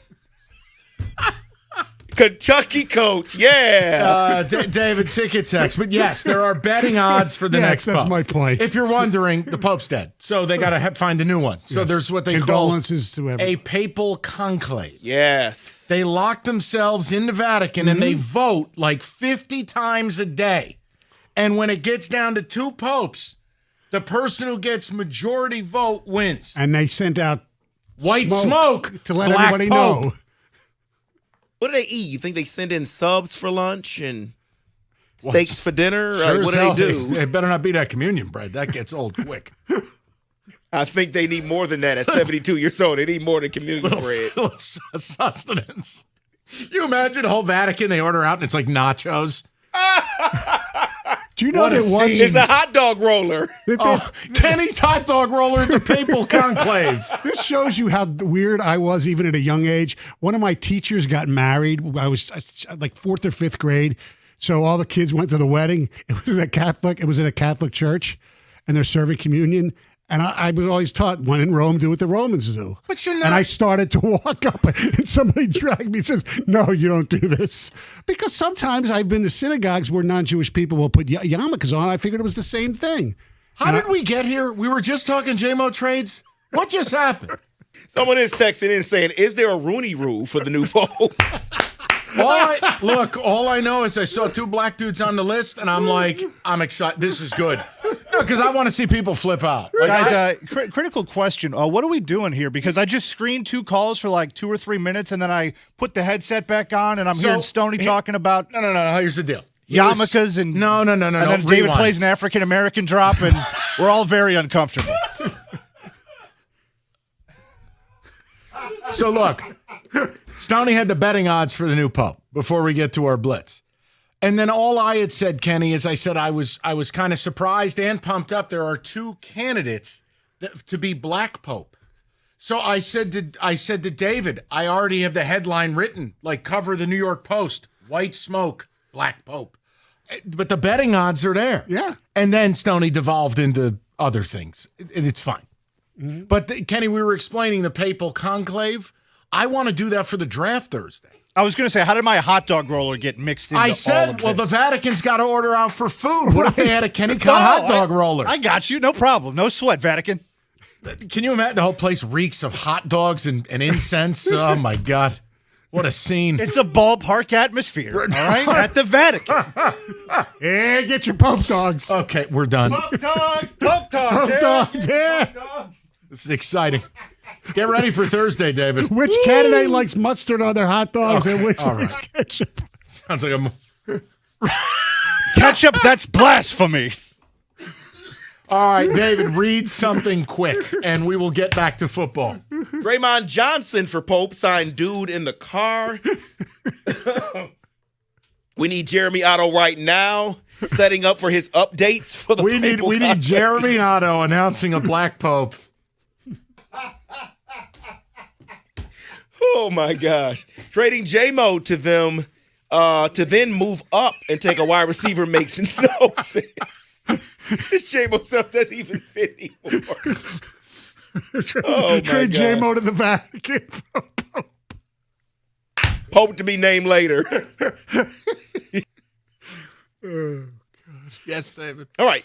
I'm in the same boat as you, Mike. I need to be overwhelmed in a package for Jamo if I'm trading him. If you aren't overwhelmed, then keep him. I'm with you, but these reports are so weird. It just doesn't make sense to me for a team in a Super Bowl window to be dealing a guy they have minimum 1 year of control of, and if you pick up the 5th-year option too. And I'm not even factoring in franchise tags. I just think the Super Bowl window's now, and you got to give to get. Yes. Yes, Dave. Go ahead. You only trade Jamo to You only trade Jamo to go way up into the top 5. Otherwise, you do not do it. No one's doing that. Yes, exactly. That Go is ahead. John and Shelby Township. Unless you're by the trading way. Jamo and next year's number 1, but that ain't going to happen. Sign him to an extension now. Risk it. He will be underpaid if he performs. And if he doesn't, well, he'll be overpaid. Well, that's true. However, you're still, as Mike wisely pointed out, you'd still have 30% of your cap tied up to 2 wide receivers or something like that. Let Brad cook. I trust that if he can deal Jamo or will deal Jamo, it'll be the best interest of the team somehow. That is from Chad. What are the? I stopped listening when someone said let Brett cook. You've automatically given up your right to free thought. What are the odds for Peter Turkson? Oh, He went to the University of Ghana. He's 76. He could be the next pope. He just entered the papal portal. The papal portal. Hold on. What do you think comes on a Pope dog? You think relish? You think mustard? Buddy, I don't know, Onions? pal. I look, the whole thing is a mystery to me. This whole, the whole papal conclave and stuff. I was reading about it. Who are this you morning. asking about? There's 2 Peters. Peter Turkson. He's plus 400. I'm going to tell you. That's value, as Jim Costa says. Yes. That be an that's episode? the black one from Ghana. You can have Cash the Ticket with the Papal Pope? edition. Yes. I You mean, should have David be the guest. But how do you handicap Pope betting odds? You're not in the conclave. You do your research. There's another Peter, too. Peter Erdo. Who's he? Where's he from? Hungry. Hold on. I'm looking. I got pictures of these dudes. Oh, okay. They got a guy from Malta. They got a couple Italian dudes on there. I might be related to this dude. From where? Put together a Pope parlay, pick the next 2 or 3 maybe? Pier Battista Pizzaballa. And he's only 60. That guy's got at least a 25-year That's run. why he's plus 1,000. Here you go. Robert Serra. Now, how the hell is this guy going to get named Pope? He barely looks like he can walk. The guy's 79 years old. He's not even in my list here. I'm 9 either. Wow. I think Paul Serra has a better chance. I can tell you this guy looks decidedly different than Paul Serra. Okay, we're moving on now. And I don't think FanDuel doesn't have those betting odds, do they? Bet US does. I can't imagine FanDuel. Please. Can we get to a blitz? Sure. That is not papal conclave Sure. related. All right, we're going to do that next. 97.1.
All right, let's get into it. Touch the table on the draft a little bit. Lots of rumors flying around. You can believe exactly none of them, but they're fun to talk about. David, little music, please.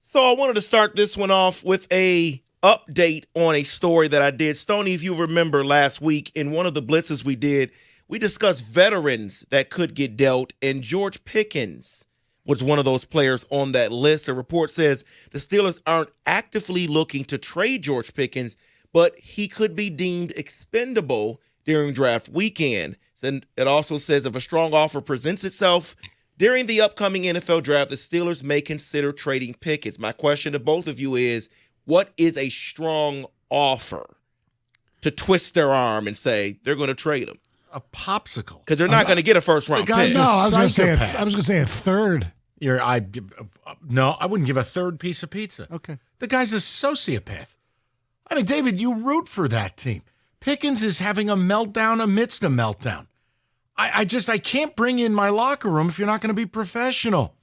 And if you can't get it right in the Steeler organization, where are you going to get it right? Yeah, but they always have problems with receivers. So is it getting it right, or is it just the guys that they're drafting? Look, best I'd offer you, if I were desperate, maybe I'm the Patriots, I'd offer you maybe a 4th or 5th round pick. I'm not giving much for him. I can't trust him. Me neither. So that's what I said, a third. Maybe a third. That's it. So then it leads me to my question for you, Mike, because this guy's name was in there. Since we're discussing Jameson Williams today, Kayvon Thibodeau was on that list regarding veterans. I mean, he also has a 5th-year option that can be picked up before May 1st. I think it's dependent on if they get Abdul Carter. But let me say this. This is one thing that always cracks me up. Oh, Thibodeau sucks. Okay, do you know who the second best pass rush duo in the NFL was, according to efficiency? The Giants. Brian Burns and Kayvon Thibodeau. Now, Thibodeau got hurt, but he came back, played well. Mm-hmm. It's a bad football team. I'm not interested in dealing Thibodeau. But if I get Abdul Carter, it turns into a different situation. Right. Because it's not the Lions with Jamo, we're here a Super Bowl team. The Giants are a toilet bowl team. If I could trade Thibodeau, who's going to be very expensive, replace him with dirt cheap player, get assets and build, you do it. Absolutely, because we would have 3 edge rushers if you kept which them is all. Fine right. Because look, guys get hurt. You can't have too many pass rushers. You know it, and yes. I know it. But David, I'm not laughing at that one because the Giants blow. Let's talk about this because, yes, we always have teams that want to trade down. We always have teams that want to trade up. But does this make sense for the Denver Broncos? There's reports here that they have made calls on potentially trading up in the first round. Right now, they sit at number 20. And I know we've talked about for weeks and for months, Mike, about Genty and the match that it would be and the pairing would be for the Denver Broncos. Does that make sense for them to trade up for him? Yeah. And him alone? Yeah, if you believe that's the final piece. I mean, Bo Nix and Sean Payton, it was a match made in heaven. And what are they missing? They're missing a real difference maker. Look, Javonte Williams is never going to be that. The McLaughlin kid is okay. You put Ashton Genty in that offense, it's 2 words. It's what Peyton did for Alvin Kamara. The question is, though, is it going from 20 to, let's say, 6 or whatever? Is it worth that give if you can get maybe Hampton at 20? It all depends on the grade on the player. Right, I know. I'm with you. I wouldn't do that. I'm just saying. Right. Look, I think the Genty thing has gotten out of control. The highest I viewed him getting taken was 10 with the Bears. Right. Well, now you're talking about maybe Jacksonville because they're like a wild card with a new GM. Or they're morons. Well, but yes, Mike, you're probably right. It's probably too much. I also am a slap for Amari and Hampton, so I probably should recuse myself. Okay. But they need some juice in that backfield. They do. You're exactly right about this. Well, we have someone named Chris Sims who has given his opinion on Brock Purdy. Brock Purdy is due a contract. He's probably going to show up for voluntary camp tomorrow, which shows they're close on a deal. But he says no one in the league views Brock Purdy as a top 10 quarterback. Quote, in the league, nobody looks at him as a top 10 quarterback. Yes, with Shanahan as his OC, the 49ers all-star team around him for a few years, he looked great, looked top 10-ish. But we saw what that happens with him when you lose players last year going the record they had. Do you agree? I'm biased. I like Chris. I've worked with Chris. He's prone to some hot takes. I just happen to agree with this one. I think Brock Purdy's good. Top 10? No. Look, he's a different version of Goff. Goff has made a Super Bowl. Goff has resurrected his career. I would take Goff here over Purdy there. Now, we're going to find out how special Goff is without Ben Johnson. Right. Just like you're finding out a little more about Purdy without all of his toys. But I'd be very careful about paying him $60 million a year. He ain't that good. Now, Tom Pelissero is speaking here regarding Jalen Miro. There are plenty coaches and scouts that have opinion on him, and I just don't understand this quote from the scouts and the coaches here on Jalen Miro. The quote is, the greatest runner, they believe that he is the greatest runner of football that they've ever evaluated at the quarterback position. They say it's not Lamar, not Jalen Miro. The problem that I have with this quote is, wonderful. He's not being put in the draft to be a running back. He has to be a quarterback and throw the ball. Okay. Here's your issue. And we said this when Kalen DeBoer took the job at Alabama. I said to you, he has no intermediate game. He can throw a screen pass, and he can throw a YOLO ball 80 yards down the field. You know what he can't do? Make accurate reads and make intermediate throws. Now, again, you can craft an offense around him at the start that's RPO heavy, screen heavy, and you spoon feed him deep shots. Eventually, it will come down to whether he can become a real quarterback.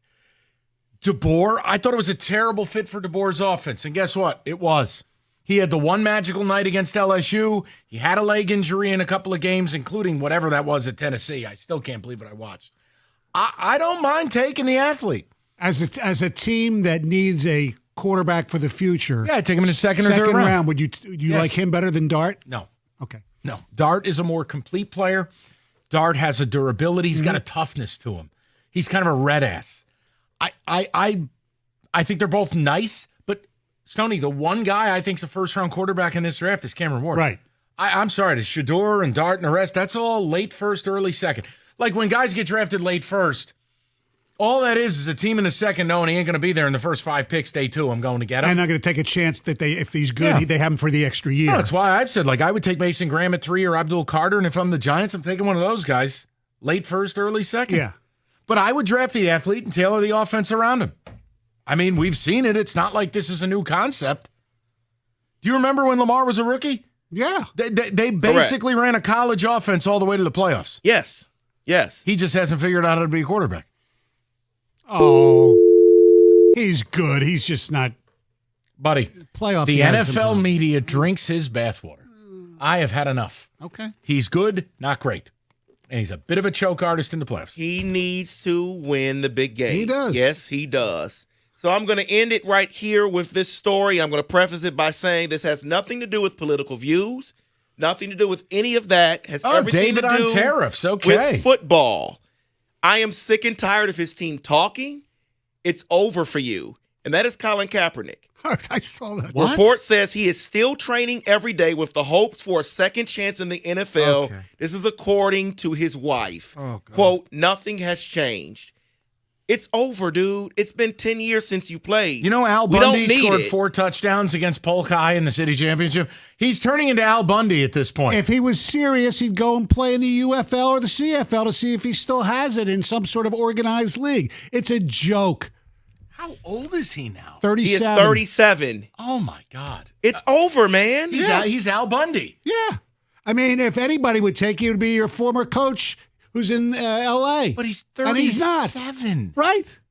It ain't going to happen. And No.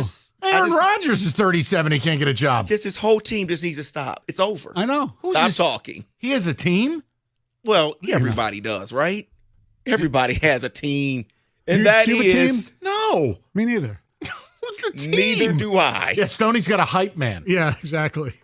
That is in football today. a personal injury of any sort is, in fact, personal, David Femininio has dedicated his career to securing justice, maximizing recovery for those who've been injured. And David, he is dedicating, and he will get you the medical care you need to put your life back together after an accident. So if you need an attorney who's going to make it personal, who's going to win for you, David is the call to make. 855-65-CRASH. Or go to that website, getdavidgetpaid.com.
Okay.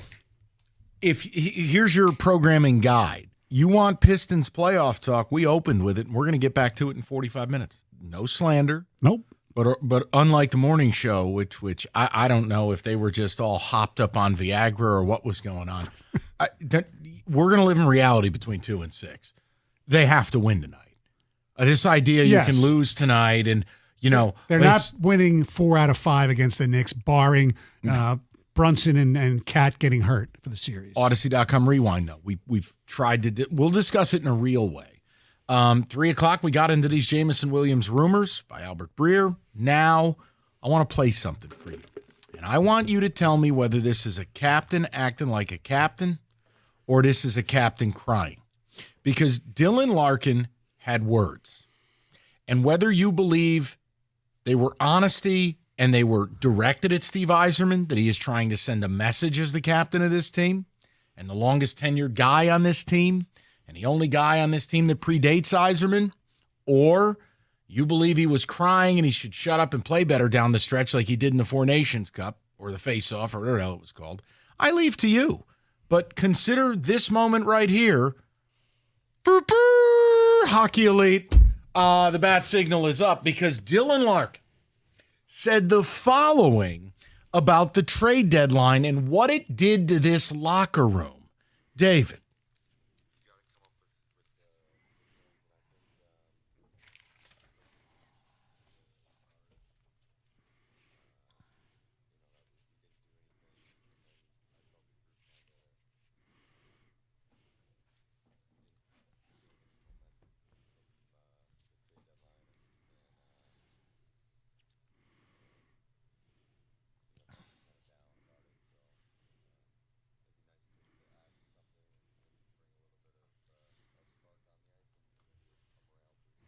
Now, before you or I do anything, all right?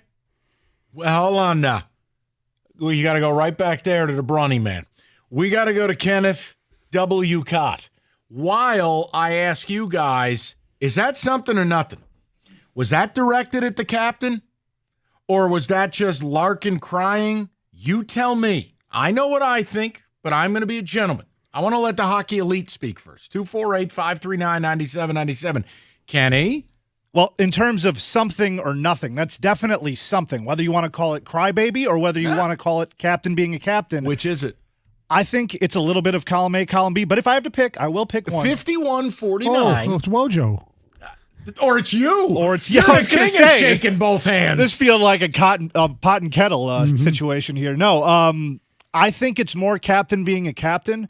But also, there is a lot of crybaby in that. I will admit that fully. But what have we always bitched about when it came to like guys like Matt Stafford? You're like, be a leader, go and march into somebody's office and Barry start Sanders. Yeah. There is 100%. So what right do we have to be like, oh, he's being a crybaby, I don't like it? I think it's possible for it to be both, but I think it's more of column A of being a leader. Okay, so Stoney, I will go last. I'll be the Italian no-no. Okay. I'll eat last. Okay. The lasagna's cold. What do you make of it? Well, first of all, what do you mean they didn't do anything? They got Peter Mrazek. Okay, in all seriousity, I think it's a captain being a captain. It's not as boisterous as you would probably like, and there is a bit of what Kenny said about the crying, but I'm going to go captain because they didn't do anything. And year after year, if you don't do anything, it does, especially when they were in a bad way heading into the deadline. Here's a captain sitting there going, okay, we need a spark. You couldn't get one. You can't start a fire without a spark. I mean, and they had nothing there. They had no fire. And look, Larkin, you want to call him a crybaby, whatever. We later found out, as also, and he wouldn't get into specifics, that after the Four Nations, because he did not play as well, he was playing hurt like a lot of people, but he hasn't said whether he needs surgery or not, in the off season. But still, I think it's good. I agree with Kenny. You want somebody to say, "Yo, what's the deal? This is us." You obviously don't think we're a Stanley Cup contender, rightfully so. But could you at least get us something? I mean, I don't know. There weren't blockbuster guys at the deadline, but there are people you could have got besides Peter Mrazek and Craig Smith, for crying out loud. So here's my take, and maybe this is different. Maybe I'm not answering my own question. When I heard it, I just immediately moved to a space of this whole thing is fugazi. The whole thing. The idea that the captain, Dylan Larkin, don't mind Stoney, he's sipping on his iced coffee in a very loud fashion. The idea that Dylan Larkin would go out and essentially hit Yzerman with a bus, I think that tells you just how effed up this is. Because it would sound like, feels like, seems like. Yzerman's losing some support in that room. Now, again, Yzerman's response to all of this, because he's always up on his platform, he's holier than thou, is probably. But the point is, this whole rebuild thing is stale, it's failing, it's faltering, and the captain had said, it killed this locker room that, Steve, didn't add anything. Right. See, the problem with the way the deadline went down is it was bad enough they didn't do anything. It was more insulting that they brought in Mrazek for next year. Right, for $4 million. When Yzerman sat there at the world headquarters and said, well, I couldn't go all in, we're not a Stanley Cup team. You're conflating two different things. No one said go all in. No one pounded the desk and said, give me Rantanen or give me death. Right. No, you needed to help this room. And he didn't. So I actually give Dylan credit. Yeah. And I've also in the same breath said there should be a conversation this summer of, should Dylan be the captain? Is he the player that when they're ready to win a Stanley Cup, he's your first line center? Those are conversations I'm not qualified to have. But if he's going to step up, I stand with Stoney and Kenny. We want our athletes to hold ownership accountable. Mm-hmm. We want guys who have attained a certain cachet. I like that he said it because you know what? Nobody else in his town will. Right. Nobody else in his town. I'm sorry. Steve Yzerman's done a bad job. It's 6 years in, no playoffs. That's bad. But wait for Pellica. Fine, he got it right in the 7th year. He's done a bad job. Right. His pro scouting, the trades, the free agency acquisitions. They've been horrible. The salary allocations, bad on bad on bad. There's a few good ones in there to break it. Kane, I think, was a good signing. But overall, Hull, Cup, Comfort. You paid to have Petrie. You paid to have Wallman sent away. And he sits there and says he won't do term, but yet, Kopp had a 5-year deal. The way you make this go away is if you overpay a little bit and bring Marner here. Or that's what you do. Or as they call him in Toronto, always maligned Marner. Yeah, I don't care. He's great. I want to throw this to the Hockey Elite, and you guys tell me. Is Dylan Larkin being the captain you've desired, you want him throwing shade at Yzerman? Or do you think he comes off a little soft? Calling the ambulance, saying, well, if you would have got us help, we would have been okay, because people will say, you know what, you should have been better. And we all knew what was going to happen, and I'm not trying to throw shade at Dylan Larkin, but it's all too predictable at the end of the year. He had an upper body. What do I even say? Hockey's the only sport where we're just like, he had a body thing.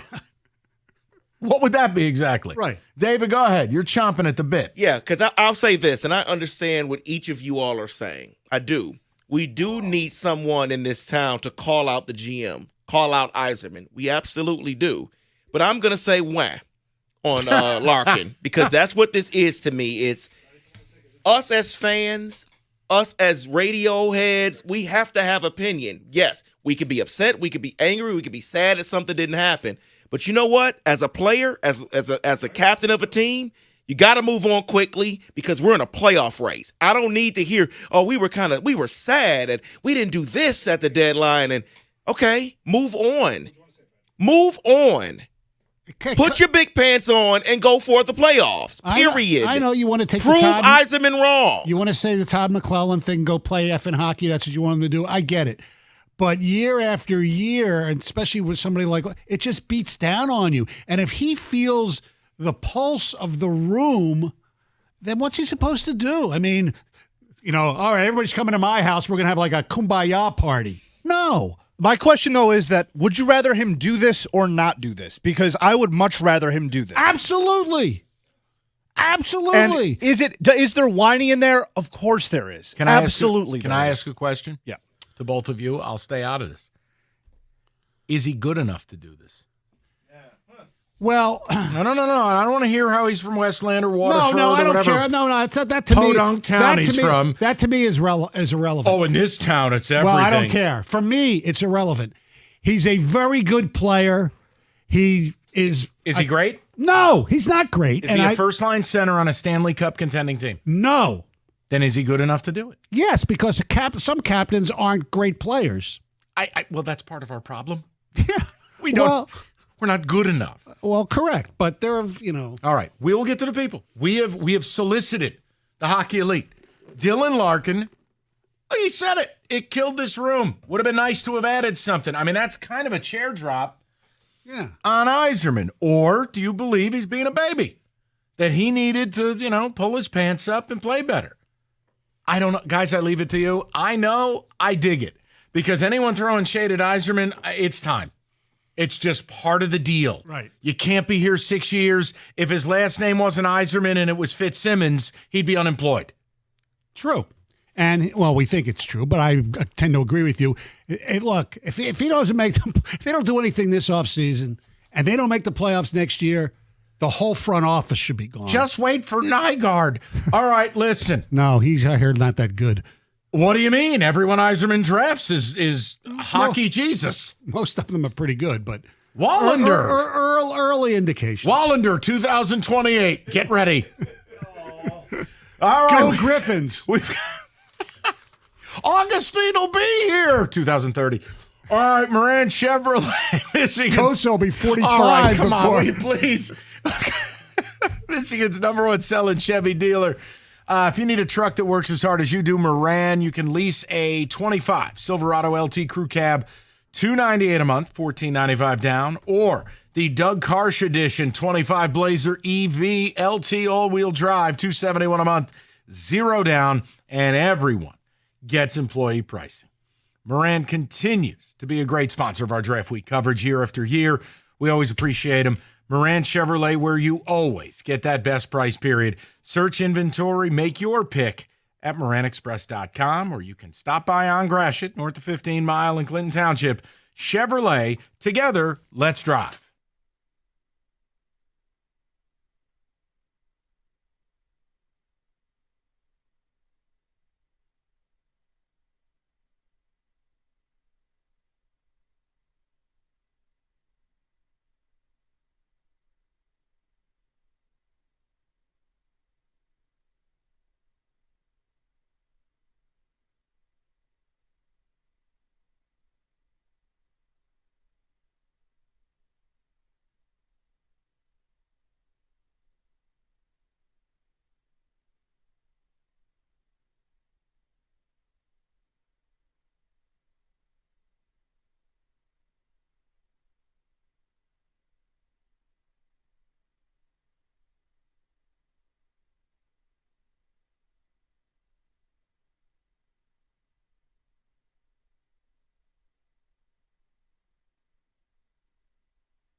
Oh, is that a little shade from the captain?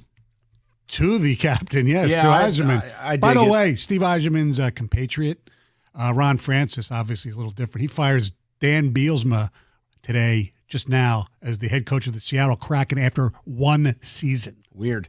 All right, let's go to the Hockey Elite and see what they've got to say about it. Andy's on a cell, 97.1. Andy, what's going on, pal? Hey, what's happening, fellas? Hey. So a couple of things on this. The first one is that's obviously Larkin acknowledging that the room knows the team is not good enough to compete. And I don't think you have to be a top 15 center in the league to be a good – I mean, Larkin's a top 20 center. You know, he'd be a good second-line center on any other, cup-contending team. But what he's saying is 100% valid. Yeah. And I got a couple other things for you guys, too. So I've done some research, and the reason we got rid of Wallman was Yzerman was convinced we were going to get Stamkos. Right, but he was wrong. And you attached but hold on, you attached a second-round pick to a guy that got first-round compensation a year later. Even if you landed Stamkos, it's asinine to give up a 2 knowing a year later that player fetched a 1. And the reason you got rid of him was not just for the Stamkos thing, because in fairness to Yzerman, Wallman, because he's been traded again, there's a lot, and he was traded from St. Louis. This is his 4th team. Supposedly he's a bad guy in the room, allegedly. Well, listen, the Wallman deal is the worst deal I think I've seen in 10 years for a non-superstar. Yeah. It was just about as bad as it gets. And on top of that, one other thing, why were we not in the Allmark trade market last year? I know we kind of got shelled the other night. Oh, Andy, good question. Kenny and I got mocked. It wasn't even just ball breaking. Kenny and I got roasted last summer when we said, why isn't this something we're doing? Andy, do you know what your fan base told us? Oh, you don't want to block Kosa. Hey, funny, remind me, how many times did I get to see Kosa this year? They blocked them themselves. Right, because now we have Peter Mrazek next year. And then on top of that, say what you want about Kopp, but we lose our second-line center and do nothing? No. Yes. I mean, I know he's overpaid and his term is crazy, but he actually was playing. Nothing? He was actually playing pretty good this season when he got hurt, and they took a they kind of dipped after. But yes. And here's the other thing: you're 6 years into this. You had the single worst penalty kill in the league. I mean that's come on. That's something I'd expect from San Jose or Chicago. It's historic. I think it's the 4th worst penalty kill in history since they've started tracking it. And we're only power play merchants. We don't score 5-on-5. No. And then everyone says, "Oh, well, Steve's doing a good job drafting." Like, well, yeah, he better. Yeah, I mean, that's his job. I get, Andy, and I guess year 7, I'll finally get to find out if we get to have the Sandine Pellica experience or whatever. But I just don't see any Lane Hudsons here. I don't see any Cofields here. I don't see guys that jump off the screen to me athletically. Guys that can really skate, move the puck. I don't see that. Now, yes, you want to say Lucas Raymond? Fine. Yeah. Cool. Who else? Are we ready to go there with Casper? Are we the goalies we don't get to see? I mean, Augustine's back at school anyways, and Kosa, who the hell knows? The defenseman, Mo Seider's kind of stalled out. Now, if you want to say, hey, he's got the fierce minutes, he's always in his own end, respect. I'm just making a point to you. He hasn't taken the next step, whether it's by circumstance or not. Here's what I have to do now. I thought Seider was going to be a guy that raised the water level. You know what it is now? I think Mo Seider needs help. I think you've got to pair him with somebody that can alleviate a little bit of the pressure. Or at least not get hemmed into your own zone. There's only so much that Mo Seider can do production-wise on a numbers basis if he's hemmed in their own zone. Right. That also falls on Steve Yzerman when it comes to pro scouting is, yes, you have all these young guys. All of these players could be really good. Lucas Raymond could be a superstar at some point. What about the contracts, the restricted free agent contracts that the St. Louis Blues did and gotten guys like Holloway, and I forget the other person off the top of my head? That's being proactive. The Red Wings under Steve Yzerman, not proactive enough. And I will give them a pass on Caulfield because they took Seider. No, so I wasn't speaking specific to should have taken. Right. I'm making a point of stylistically, when you turn on the television, certain guys jump off the screen, like Chikrin. for Washington, who used to be with Phoenix. Oh, He don't get me was started. skating I used to argue circles around you. I used to argue with Ken Holland on Chickering for years that was a stupid-ass thing they did. It was a Datsuk money. It was Right, ridiculous. but the point I'm making is guys that jump off the screen that, look, if you want to start saluting the drafting, I need the difference makers. Who are the difference makers? Clearly not. You've collapsed 3 straight marches. Yeah, I know. Well, look, the free agency and the trades, for the most part, have been despicable. They should fire the whole pro scouting department. Yes, I agree. Honestly. Agreed. Go to Mario, 97.1. What's up, Mario? Good afternoon, gentlemen. How are you? Good. What's on your mind, bud? I believe Dylan Larkin had the right to say what he did today. I think he's earned that right, given the number of years he's been with the club. He is the captain. He gives more than 100% every game, and I think he's frustrated. And I wouldn't be surprised if the reason why he said what he said, Mike, is because, look, we've taken the hit as players for years here, okay? It's about time that upper management, i.e. the general manager and maybe the owner, they've got to take some responsibility for the fact that this team has come so close the past 3 years but can't get over the hump. That's my opinion. So I'm not going to disagree at all. No, there's nothing I can disagree with. It was more just asking the question of whether Larkin had the support of you, the fan base. Because, look, Absolutely. I don't think Yzerman's taken enough criticism. Correct. In fact, I've called in many times to the show, whether it's you guys or Caputo, and even Caputo agrees. You know, you give Steve Yzerman a very good ranking, A- for drafting, but he gets an F for free agent signing. Yes. I mean, and then he doubled down and gets Peter Mrazek at the trade deadline. We would have been better off not getting Peter Mrazek, because now we've added $4 million to the cap. You've got Cam Talbot's $2.5 million next year. There's $6.5 million you're paying to 2 goaltenders, and you don't even know if Mrazek's going to be injury-free for the whole damn year. He hasn't been good in 4 to 5 years. I mean, after December this year, and forgive me if I'm off by 0.1% or something, he was statistically the worst goalie in hockey. He was a guy on expected save percentage and on expected saves, like defensive run save. The guy was like a -12. Right. There was no rhyme or reason. The only excuse people, he played on a bad team. I don't want to hear about it. And the other guy, I forgot his name. I looked it up. Who signed those contracts with St. Louis? Both were Edmonton. Holloway, who's got like 28 goals this year. Philip Broberg is the other, a really good defenseman. Restricted free agents. Be proactive. I know there's compensation there, but still. The more we do this, though, Mike, you asked this question, I think it may have been last year around this time, is why don't we see more offer sheets? Offer sheets would be such a valuable That's thing. what I'm talking. Those are the ones I'm talking and about. there's the one GM, I forget which one, that said, I would offer sheet my own mother or whatever. I do it left and right. if We it makes talked the about it team last better. year with Toronto. Exactly. That's exactly where I'm going. Here's the deal. Choke. There you go. Yes. I would do it. And then I get shouted down by the hockey people. Well, that's not how it works in our sport. Well, work with St. And I'm Louis, like, well, and look at them. They're in the playoffs. What do you want from me? I know. You're yelling at me. I know. I'm not yelling at you. I'm yelling at Stevie. There's nothing wrong with an offer sheet. We'll get more to people. We'll absolutely get back into the Pistons in the 5 o'clock as well. Northville Lumber, we talk about them for a long time. Largest Trex decking outlet in the country. Northville, Michigan's Trex Superstore. They get the lowest prices and everything in stock all the time. Plan it, build it, buy it. Northville Lumber. They got you covered. Stop by, check out the showroom, take home some samples, and call Northville Lumber, Michigan's Trex Superstore today, or just go to northvillelumber.com. That's northvillelumber.com.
All right, let's dip our toe in the water. It's draft week, which means anonymous BS and baloney and more nonsense. But let's get into it. David's got the whole deli lined up for us.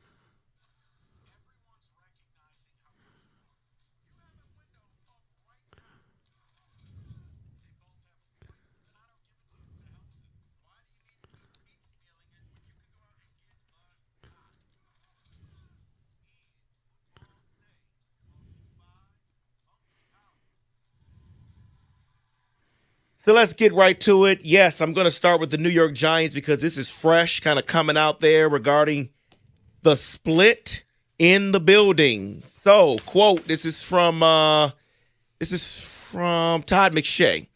Something's going on, he says. I'm not sure in the last 24 hours, but as of 48 hours ago, there's still a little push from the personnel department, that's Joe Shane, who loves Shedeur Sanders. There's a little bit of a more push than expected from the personnel side of it. McShay also says that Dable doesn't like Shedeur Sanders. So on the other side of that, Adam Schefter then says, per sources, Sanders wants to be in a place where he has the full support of an organization. There are questions about whether the Giants fit in that category. Let me ask split in the room. Is there a question Sanders? in here? As a non-Giant person, let me answer that first, get that out of the way. First of all, to me, I would trust Daboll more than I trust Joe Shane. That's pretty obvious. And you know what? Who cares on what Joe Shane, what Shedeur Sanders says about what kind of organization he wants to be with?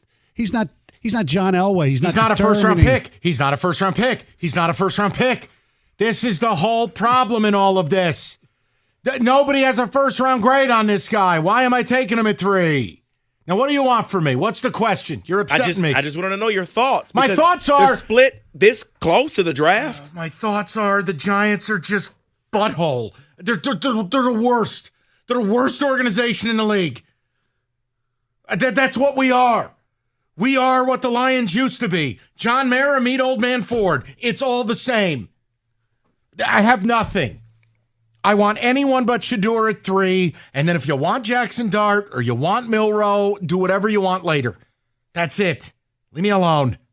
Ask about another team. Yeah, let's talk about the Jags. Because more butthole. Per Jeremy Fowler from ESPN, the Jags are a sleeper team to watch in the draft for Ashton Genty. Yep, their new general manager comes from the Rams. And the guy's like 12. Correct. Yeah, I know. You see this guy? He looks like he's 18 years old. Yes, he does. Look, here's the problem with the Jags. You're terrible on both lines of scrimmage. The interior of your D-line, they have good edges. Interior D-line is ass, and your O-line is getting Trevor Lawrence murdered. I know what to do. Take a running back. Yeah. Or, hear me out, you take a war daddy like Mason Graham, and you invest in what wins games. Right. Or if you take Mason Graham, and I would love to. The Giants D-line would be be Brian Burns, Sexy Dexy, Mason Graham, and Kayvon Thibodeau. Yeah. Nah. F the Jags. Next. Stop asking me about stupid teams. Stop asking you about stupid teams. Damn it. Okay. Well, let's get to the Vikings here because there is a rumor out there that they are among the teams that would and could pursue for Kirk Cousins during the draft. Yes. A reunion? There is a feeling around the league, quote, that a team, whether it is the Vikings or the Steelers, might be willing to pay down roughly $10 million on his contract. Here's my view, and then Stoney's going to take my head off. If they do that, it means they don't think anything of J.J. McCarthy. That's insanity. They do need a veteran quarterback there, just in case J.J. in training camp is not what they thought, or even if he starts, he basically poops his pants. So if I'm a Viking fan, I want to have a guy like a Kirk Cousins. You can't go home again, Mike. Well, like a Kirk Cousins. Doesn't have to be him exactly. Well, to your point, Mike, regarding the draft, and we've talked about this before on the show here, but now it's coming out closer and closer to the draft. More people are saying, multiple teams have said that a player who will be drafted at 10 is the same quality as the player drafted at number 32, and that because of that, rounds 2 and 3 will be very explosive. Yeah, I think now the one exception I will say is this. the third or fourth or fifth defensive tackle. Like, let's say a Kenneth Grant, who I like. Do you hear me, Wolverine fans? That's 2 Wolverines I really like. I know. You idiots. The point is, if Kenneth Grant goes to 28, no. I think Kenneth Grant is exceptional, is far superior to some of these other guys we're talking about. You take him over the kid from BC, correct? Look, the kid from BC just doesn't have enough tape. Yeah. And they're different players. Right, I know. Look, if I'm the Lions, I take Kenneth Grant because you know who's not going to play probably until November? Lee McNeil. Thank you. And you know who's getting really old? DJ Reader. He's not the same player. No, you he's need not. a space eater in the middle. You know who agrees with me? Thomas John Lang. Would you take Walter Nolan ahead of Kenneth Grant?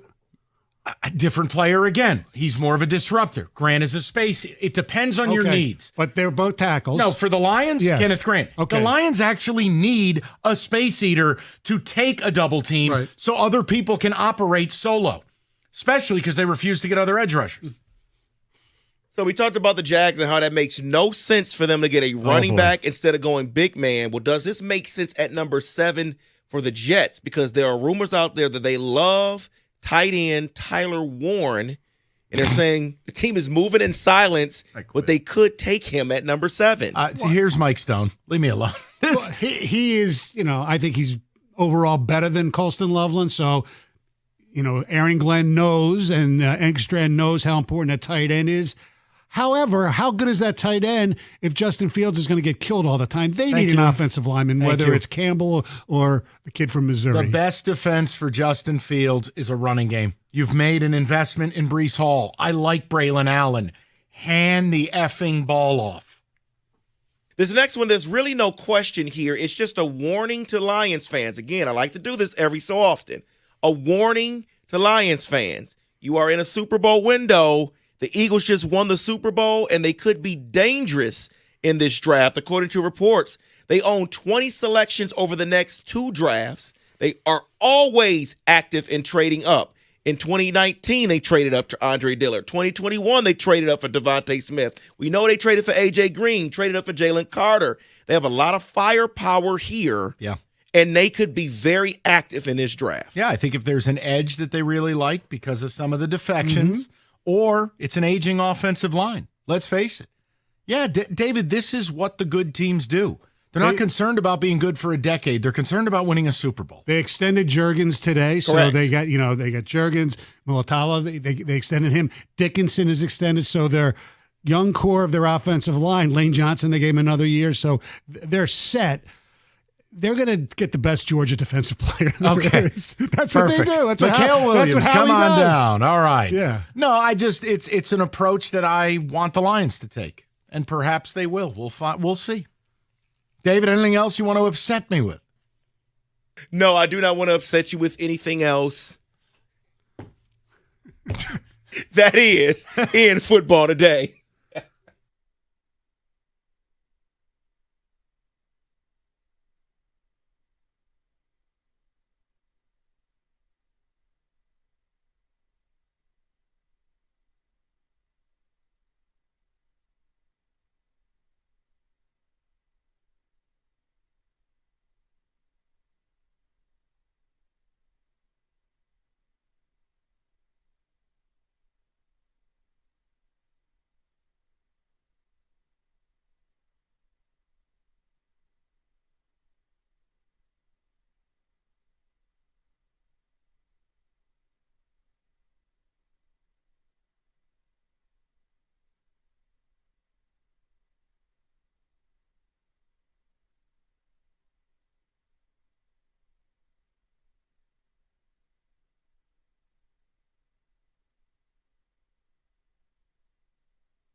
All right, 5 o'clock. We have had a jam-packed show. Stoney with me today. So here's what we're going to do. A little bit of duality to start the 5 o'clock hour.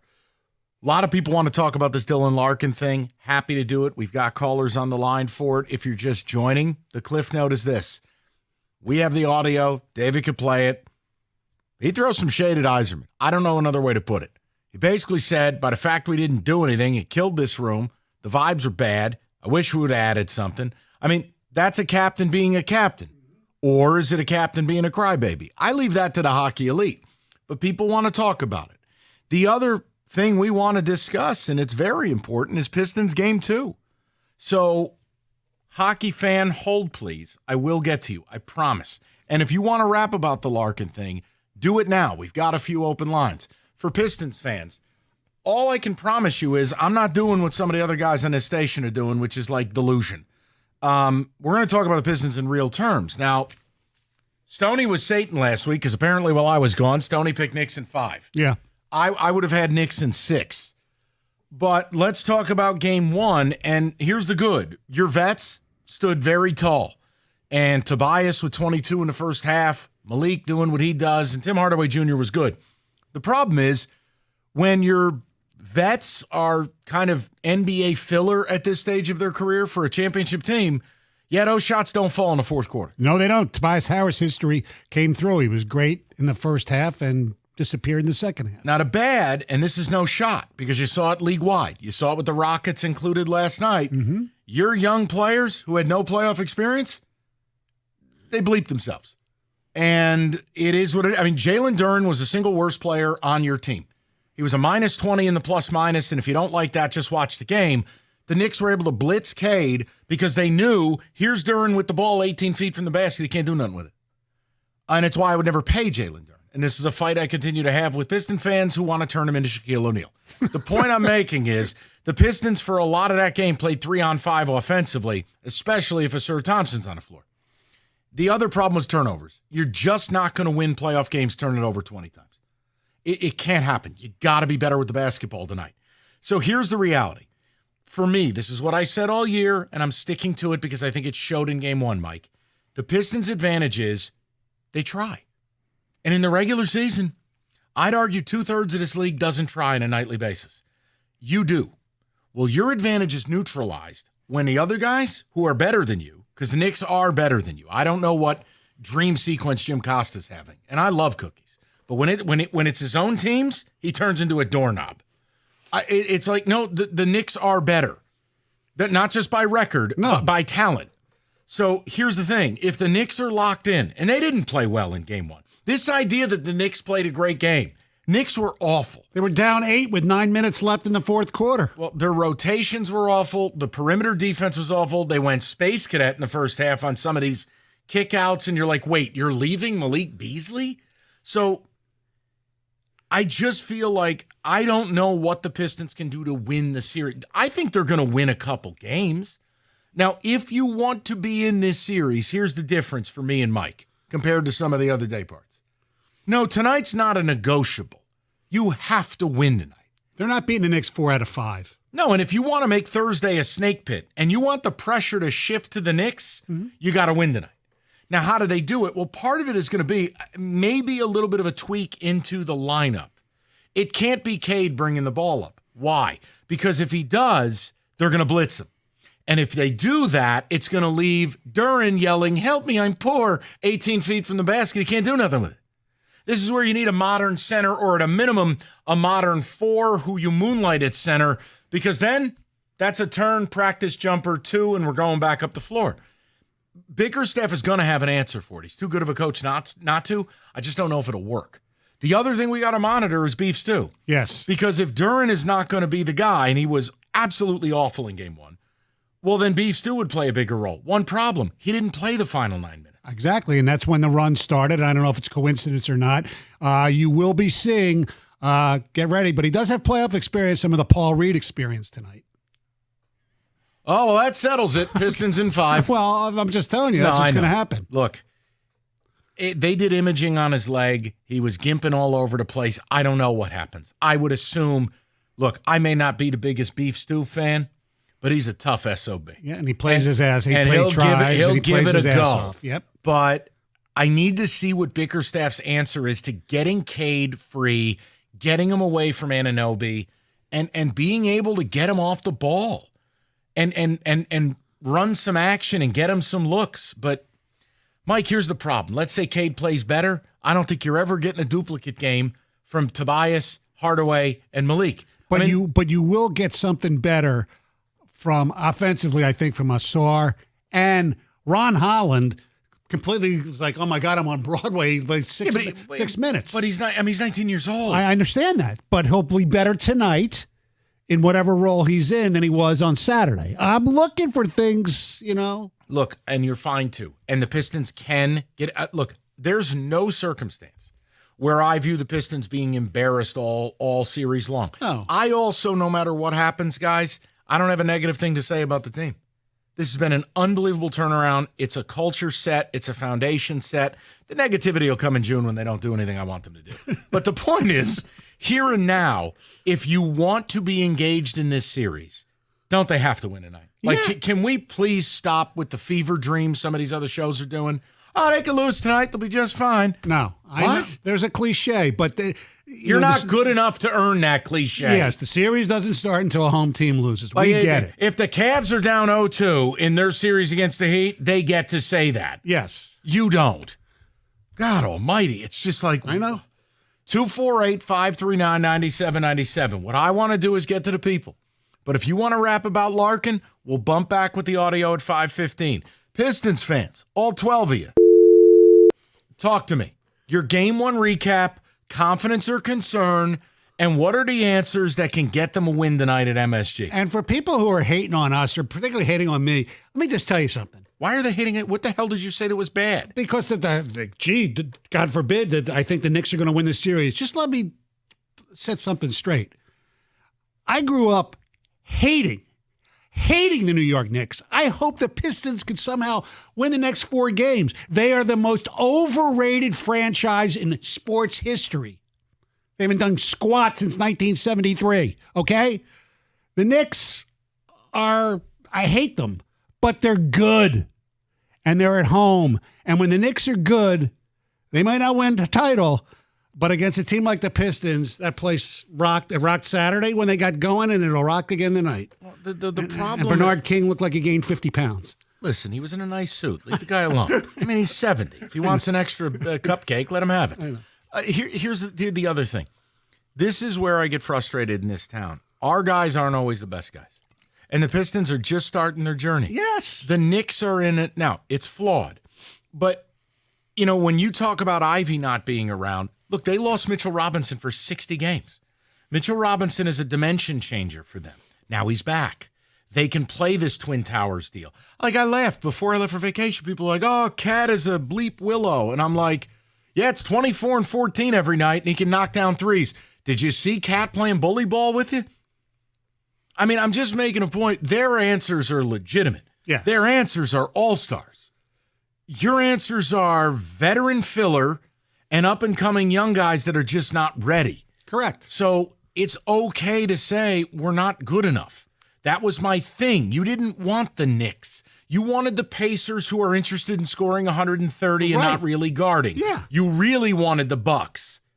But I think the Pistons can get a game or two. But if you have any designs on us talking about this thing Thursday night with intensity, you got to win tonight. Yes, and you know what? Your best player has to be your best player tonight in the playoffs. He had his one game. I'll give him a free pass. It's his first playoff game. 100%. Okay? Tonight, I know you probably hate it, my nickname for him. Tonight in Gotham City, we need the Cade Crusader. I'll allow it. I don't care. I'm not going to let me get bent out of shape about that. I think the answer is you got to find a way to get a switch where Anunoby's off and Mikal Bridges is on. Yeah. I've seen Cade attack Bridges, and it works. Anunoby locked him up in a way. I just don't know if Cade has the athleticism. And Cade's a very smart player. He can negotiate space. He can get where he wants to go. Anunoby locked him up in a way that very few guys in today's True, game. but even, when he did get shots, like 8, 10-foot shots, he was short on them, and hopefully those will drop tonight because he was doing it even with OG on him. Well, here's the other thing. You go to the Knicks side of things. Is Josh Hart going to play 8 minutes in the first half again? No. Okay. Is Mikal Bridges basically going to be on Quaaludes? And Brunson was trash for a half. Like, the Knicks have a way to view this too, where we didn't play any good. Right. We still won by 11, 12 points. I don't know. I'm going to trust in Bickerstaff will have some answers. But my problem is, if Cade is better, if he's better and it doesn't come in concert with the vets doing what they did in game one, that's nothing more than an offset. Yeah. The turnovers are the thing. You cannot have 20 turnovers. No. So, all right, that's in the mix if you want it. We also have this Dylan Larkin thing. We'll get to all of it. David, if you'd be so kind, I want to bump back with that sound at 5:15, and then we go straight to the phones, 248-539-9797. All right, remember, you get a dozen eggs for a good price. Well, yeah, that's done. And the cost of keeping your home comfortable, that's gone up too. Your furnace or AC isn't doing its job. Get it done right, and get it done right with the team at Mastercraft Heating, Cooling, Plumbing, and Electrical. They have got you covered. They have Generac and Honeywell generators in stock and ready to go. And this month, you buy a generator, you get half off the installation of a furnace or AC, plus the 10-year parts warranty on that generator. Schedule your free in-home estimate today at mastercraftheating.com.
All right, let's dip our toe in the water. It's draft week, which means anonymous BS and baloney and more nonsense. But let's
That was Dylan Larkin. I know we're rapping about Pistons. That was Larkin, and that sounds like a shot across the bow to Yzerman. Yes. That's on the table.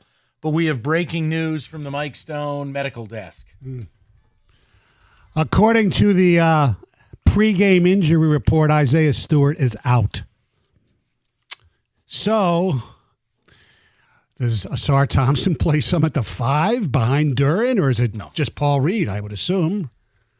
I don't know. Ask Jim Costa. He says the series is already over. The Pistons are already playing the Celtics next round. You haven't heard? Well, those people have they have the excuse now. No, they don't. No, I know. They acted like bleep holes all week last week, even though I wasn't here. I was filled in. I know what's going on. Let's go to Greg, 97.1. Greg, what's going on, pal? Hey, Mike and Stoney, how's it going? Good, pal. What's on your mind? Good. About a week and a half ago, you had said the same thing, but it was on a shift change with Wojo. And I was like, I've been waiting for years to talk about this. The Larkin thing. Okay. Yeah. I was like, he's talking about it, and it didn't get discussed. But the problem, I don't know, this conversation hurts with me because as a 14-year-old boy in 1985, Steve Yzerman is my hero. So now it's like, okay. But I've known for 6 or 7 years. You've known it. He's known it. He's not a number one center. He's not going to take us to the Stanley Cup. So why has he held on so long with him? I don't know. Well, he's a very good player. You're right, Stoney, but he's not going to take you. Oh, well, we agree. We agree, but a very good player can still be the captain. And you're right.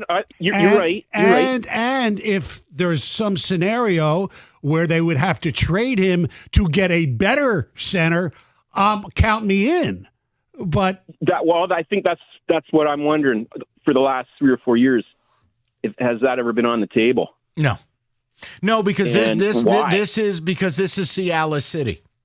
This city wants to act all hard, but it's the softest place in the world when a guy's from here or a guy gets a rep of being liked. The fact is, if I have to hear he's a local town kid again, you know what I want? Ice cold decisions. I want the Red Wings to take a hard look in the mirror, Yzerman on down, and go, is this good enough? Is this trending towards being a Stanley Cup team? And again, I am not qualified to tell you whether Larkin is or is not. All I have offered is, can we ask the question? That's all. Right. Yes. I mean, if it was okay for Aaron Judge to go through that in New York, I don't see how that's a problem for Dylan Larkin. It's not. I guess it makes me wonder sometimes if it's the owner and his mom that have told Steve, maybe you can't do anything with this guy.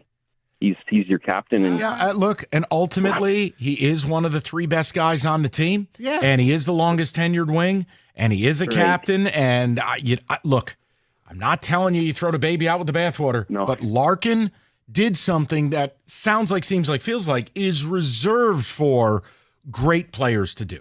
That was a shot across the bow. And it was well-deserved. Let's go to Corey, 97.1. What's up, Corey? Corey. There he is. Good afternoon. What's up, Corey? Good afternoon. Dylan Larkin is amazing, number one. I apologize. I think Steve Yzerman I think he's gotten too much of a pass. In terms of backlash, I don't think it's been enough backlash, but I do think because he did so much for the Wings that it's acceptable for him to go through what he's going through. That's just how I feel. I mean, because it's like if you play for a franchise for as long as he played, and you do what he did for the franchise, I think he deserves more of a leeway than someone who never played for the franchise whatsoever, or someone who may not have even played professional hockey. But that's neither here nor there. I really want to talk about the Pistons. You said that the Knicks, you didn't use this word, but you said the Knicks were better than the Pistons, more talented. Yes. They are, yeah. No, they're not. Okay. They have Jalen Brunson. Yeah. And then they have Cat. After that. And they have Mikal Bridges, who's pretty damn good. Did you watch OG play? You don't think OG's okay? Okay, he would be the second best player on the Pistons. Correct me if I'm wrong. Mikal, what? No, OG. OG? No. And so would Bridges. Heavens no. Well, Because who besides Cade Cunningham is better than either Bridges or OG? well, when I think about basketball, I look at it from a different perspective. I'm not looking at it from anything other than throw the ball up and let's get after it. And when I look at it like that, I know you're not so high on Jalen Duren because of the game that he had, the first game of the playoffs. No, it has nothing to do with that. You can't shoot from the outside. I've said it for his entire 3 years is I like him, Corey. I don't love him. And unless he develops a semblance of an offensive game beyond being like welfare Clint Capella rim runner, Corey, the other guys, look, here's the other problem. Corey, you got Jalen Brunson, that's an all-NBA player. You got Cat, that's a 2-time or 3-time, David, you can check on that, all-NBA. I mean, that's an all-pro level guy in the NFL.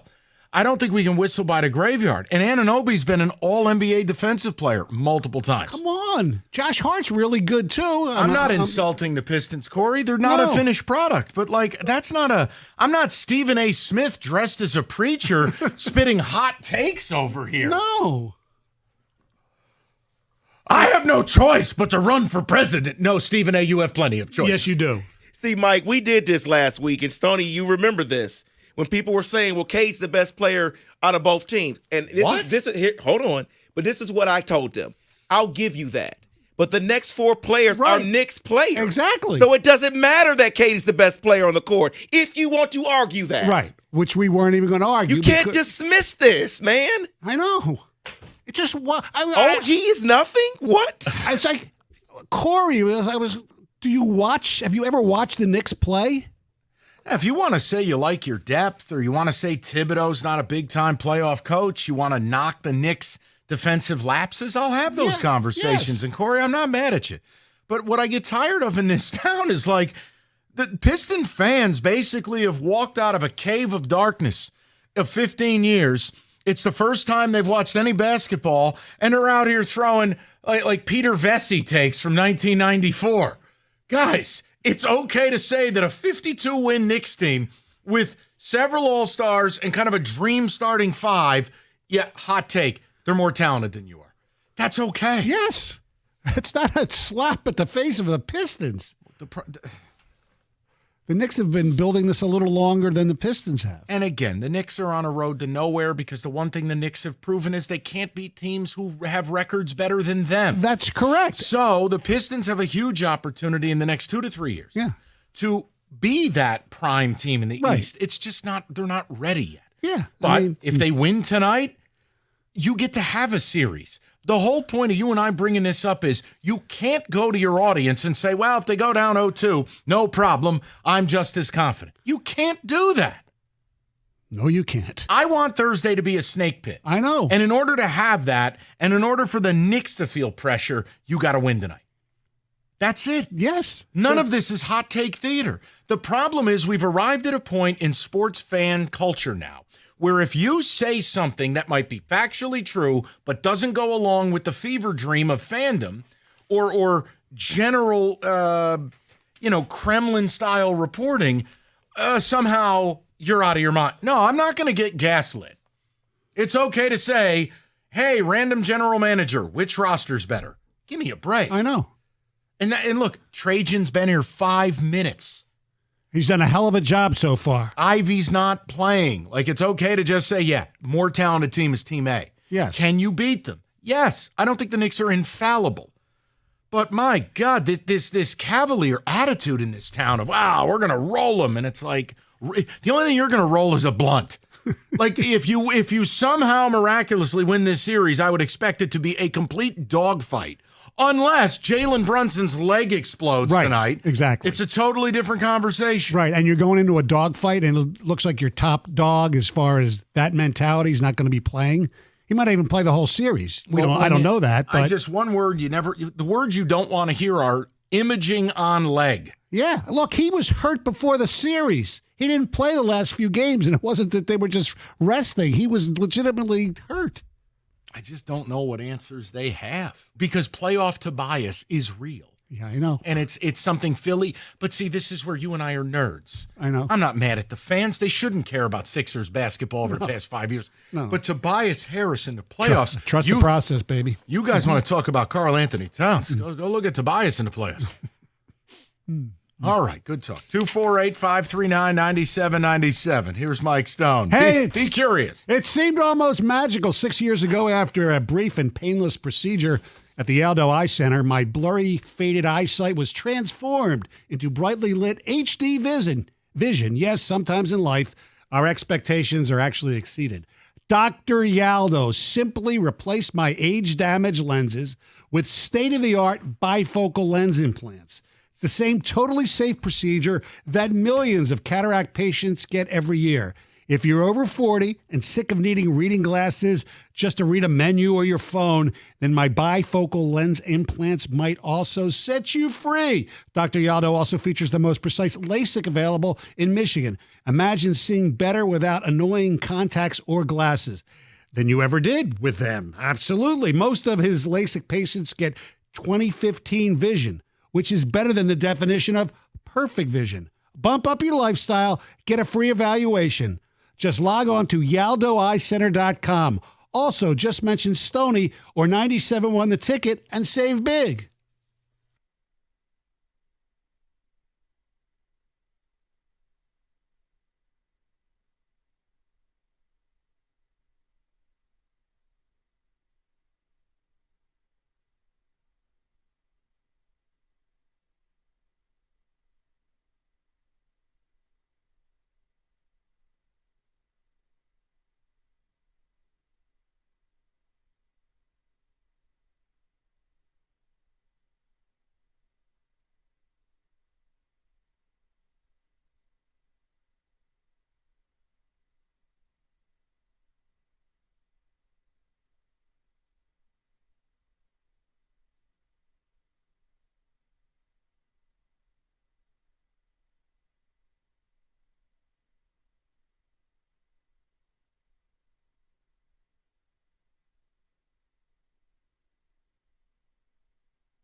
All right, let's get into it.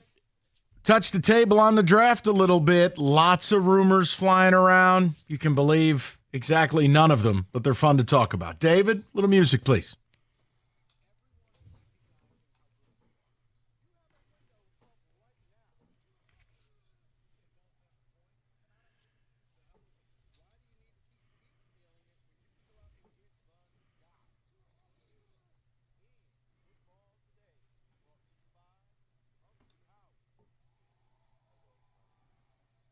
So I wanted to start this one off with a update on a story that I did. Stoney, if you remember last week in one of the blitzes we did, we discussed veterans that could get dealt, and George Pickens was one of those players on that list. A report says the Steelers aren't actively looking to trade George Pickens, but he could be deemed expendable during draft weekend. And it also says if a strong offer presents itself during the upcoming NFL draft, the Steelers may consider trading Pickens. My question to both of you is, what is a strong offer to twist their arm and say they're going to trade him?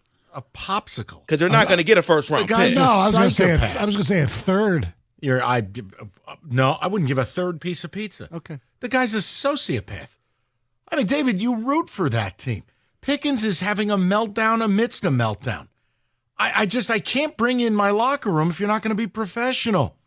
And if you can't get it right in the Steeler organization, where are you going to get it right? Yeah, but they always have problems with receivers. So is it getting it right, or is it just the guys that they're drafting? Look, best I'd offer you, if I were desperate, maybe I'm the Patriots, I'd offer you maybe a 4th or 5th round pick. I'm not giving much for him. I can't trust him.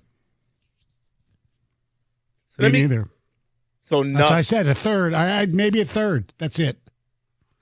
So then it leads me to my question for you, Mike, because this guy's name was in there. Since we're discussing Jameson Williams today, Kayvon Thibodeau was on that list regarding veterans. I mean, he also has a 5th-year option that could be picked up before May 1st. I think it's dependent on if they get Abdul Carter. But let me say this. This is one thing that always cracks me up. Oh, Thibodeau sucks. Okay, do you know who the second best pass rush duo in the NFL was, according to efficiency? The Giants. Brian Burns and Kayvon Thibodeau. Now, Thibodeau got hurt, but he came back, played well. Mm-hmm. It's a bad football team. I'm not interested in dealing Thibodeau. But if I get Abdul Carter, it turns into a different situation. Right. Because it's not the Lions with Jamo, we're here a Super Bowl team. The Giants are a toilet bowl team. If I could trade Thibodeau, who's going to be very expensive, replace him with dirt cheap player, get assets and build, you do it. Absolutely, because we would have 3 edge rushers if you kept which them is all. Fine, right. because look, guys get hurt. You can't have too many pass rushers. You know it, yes. I know it. But David, I'm not laughing at that one because the Giants blow. Let's talk about this because, yes, we always have teams that want to trade down. We always have teams that want to trade up. But does this make sense for the Denver Broncos? There's reports here that they have made calls on potentially trading up in the first round. Right now, they sit at number 20. And I know we've talked about for weeks and for months, Mike, about Genty and the match that it would be and the pairing would be for the Denver Broncos. Does that make sense for them to trade up for him? Yeah. And him alone? Yeah, if you believe that's the final piece. I mean, Bo Nix and Sean Payton, it was a match made in heaven. And what are they missing? They're missing a real difference maker. Look, Javonte Williams never going to be that. The McLaughlin kid is okay. You put Ashton Genty in that offense, it's 2 words. It's what Peyton did for Alvin Kamara. The question is, though, is it going from 20 to, let's say, 6 or whatever? Is it worth that give if you can get maybe Hampton at 20?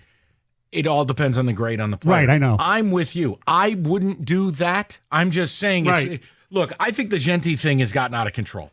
The highest I viewed him getting taken was 10 with the Bears. Right. Well, now you're talking about maybe Jacksonville because they're like a wild card with a new GM. Or they're morons. Well, but yes, Mike, you're probably right. It's probably too much. I also am a slap for Amari and Hampton, so I probably should recuse myself. Okay.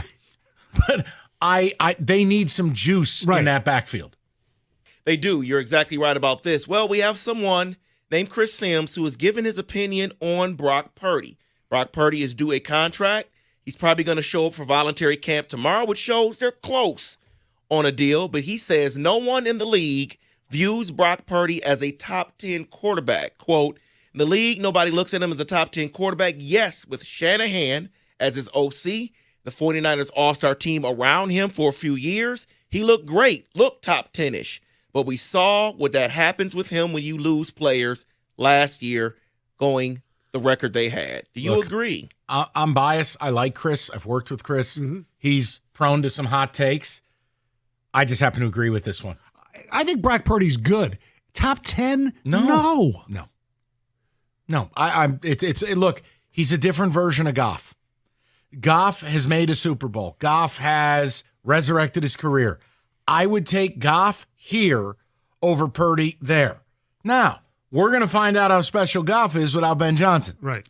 Just like you're finding out a little more about Purdy without all of his toys. But I'd be very careful about paying him $60 million a year. He ain't that good. Now, Tom Pelissero is speaking here regarding Jalen Miro. There are plenty coaches and scouts that have opinion on him, and I just don't understand this quote from the scouts and the coaches here on Jalen Miro. The quote is, the greatest runner, they believe that he is the greatest runner of football that they've ever evaluated at the quarterback position. They say it's not Lamar, not Jalen Miro. The problem that I have with this quote is, wonderful. He's not being put in the draft to be a running back. He has to be a quarterback and throw the ball. Okay. Here's your issue. And we said this when Kalen DeBoer took the job at Alabama. I said to you, he has no intermediate game. He can throw a screen pass, and he can throw a YOLO ball 80 yards down the field. You know what he can't do? Make accurate reads and make intermediate throws. Now, again, you can craft an offense around him at the start that's RPO heavy, screen heavy, and you spoon feed him deep shots. Eventually, it will come down to whether he can become a real quarterback. DeBoer, I thought it was a terrible fit for DeBoer's offense, and guess what? It was.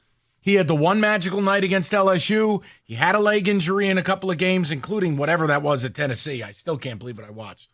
I don't mind taking the athlete. As a team that needs a quarterback for the future. Yeah, I'd take him in the second or third round. Would you like him better than Dart? No. Okay. No. Dart is a more complete player. Dart has a durability. He's got a toughness to him. He's kind of a red ass. I think they're both nice, but Stoney, the one guy I think is a first-round quarterback in this draft is Cameron Ward. Right. I'm sorry, to Shador and Dart and the rest, that's all late first, early second. Like when guys get drafted late first, all that is a team in the second knowing he ain't going to be there in the first 5 picks, day 2, I'm going to get him. I'm not going to take a chance that if he's good, they have him for the extra year. No, that's why I've said, I would take Mason Graham at 3 or Abdul Carter, and if I'm the Giants, I'm taking one of those guys. Late first, early second. Yeah. But I would draft the athlete and tailor the offense around him. I mean, we've seen it. It's not like this is a new concept. Do you remember when Lamar was a rookie? Yeah. They basically ran a college offense all the way to the playoffs. Yes. He just hasn't figured out how to be a quarterback. Oh, he's good. He's just not. Buddy, playoffs. The NFL media drinks his bathwater. I have had enough. Okay. He's good, not great. And he's a bit of a choke artist in the playoffs. He needs to win the big game. He does. Yes, he does. So I'm going to end it right here with this story. I'm going to preface it by saying this has nothing to do with political views, nothing to do with any of that. Has everything David to do on tariffs. Okay. with football. I am sick and tired of his team talking. It's over for you. And that is Colin Kaepernick. I saw that. Report says he is still training every day with the hopes for a second chance in the NFL. Okay. This is according to his wife. Oh, God. Quote, nothing has changed.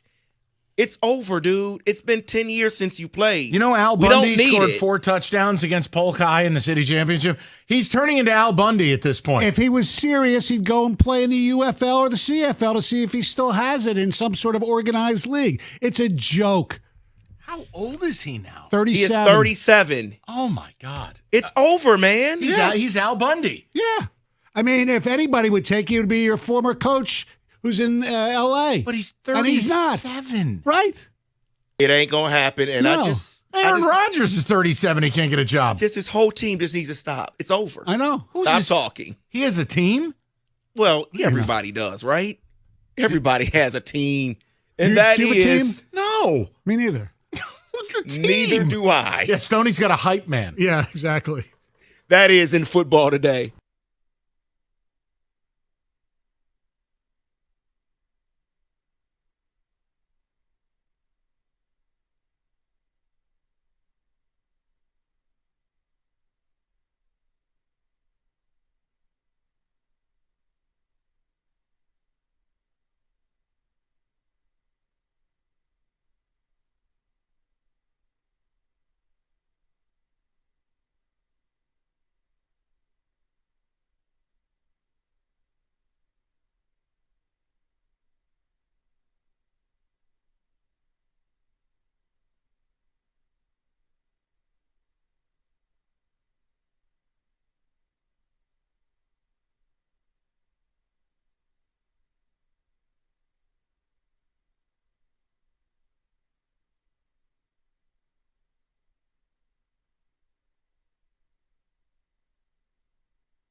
All right, before we get to the big finish and get you to Tiger baseball, look, I know we didn't get to the Tigers today. I only mentioned it. We're going to do this tomorrow. Javi's going to be starting in center field the majority of the time here. But listen, I'm just at a point, Mike, I'm going to live with it. I know. Because the aforementioned audio right there, the fact that this thing is getting carried by two guys that all of us, myself, you, whatever, Kenny's mom, anybody, wrote off these guys.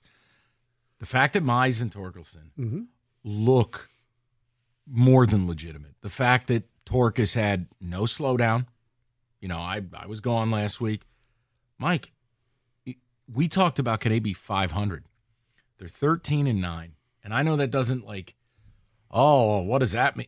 Guys, you got to extrapolate in baseball because there's 8 billion games. All right? 26-18 and 52-36. Start to do it. It's tracking north of 90 wins. Right. After this homestand where they play two really good teams, especially San Diego, the best record in baseball, tonight, tomorrow, and Wednesday. And San Diego was on Sunday Night Baseball last night. Yes. They're exhausted coming here tonight. And then one of their best players is injured. Arraez? That was a crazy injury. Scary. Yeah. But entertainment value. Go watch Tatis. He was player of the week. He's a terrific player. But after this, you said, what do they got? Baltimore, who are going to score a lot of runs probably. Yeah, but their pitching's more. I know, but look, here's the other thing.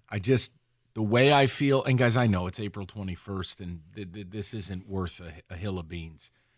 They look like the class of this division. This division blows. Yeah, I know. We just have to say it, but here's my point. You don't. You look like the class of this division. They have a great pitching staff. And it's just, if Mize is real, it lessens anything I ever needed out of Job. And if Torkelson's real, it lessens some of the sting for Meadows, some of the sting of not signing a big bat. Tork's been awesome. Yeah. And I can only go by the results I have. I have no idea what the future holds. But, Mike, I couldn't be more impressed. Yeah. I'm thrilled with the Tigers' start. How about Z-Mac? You think that's going to continue? He's been Absolutely terrific. not. I know. All right. Now that I can. Okay. All right. I don't need to be Miss Cleo to tell you that one ain't continue. I know, but it's kind of cool. Sure thing. Just David, some ticket text. We'll get to the big finish. Regarding the Pistons, someone says, until I see Cade figure it out, this series is going to end ugly. Darren in Canton says, I am in the concerned camp with this team. The Knicks are clearly making Cade the focal point, doubling him, making the rest of the team beat them. It ain't going to look good. But hold on. This is part of my problem. If you've just realized that, then you weren't paying attention. No. You were too busy vilifying me or Stoney or anyone who didn't just drink the bathwater. It's why when we do the discussion about how desperately you've got to get a star next to Cade, you don't have time to wait. You need a star because as long as Cade is the only potential all-NBA player you have, this will always be the outcome. Correct.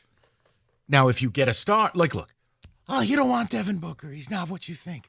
He's on and off ball. He's been an all-NBA player. And you know what?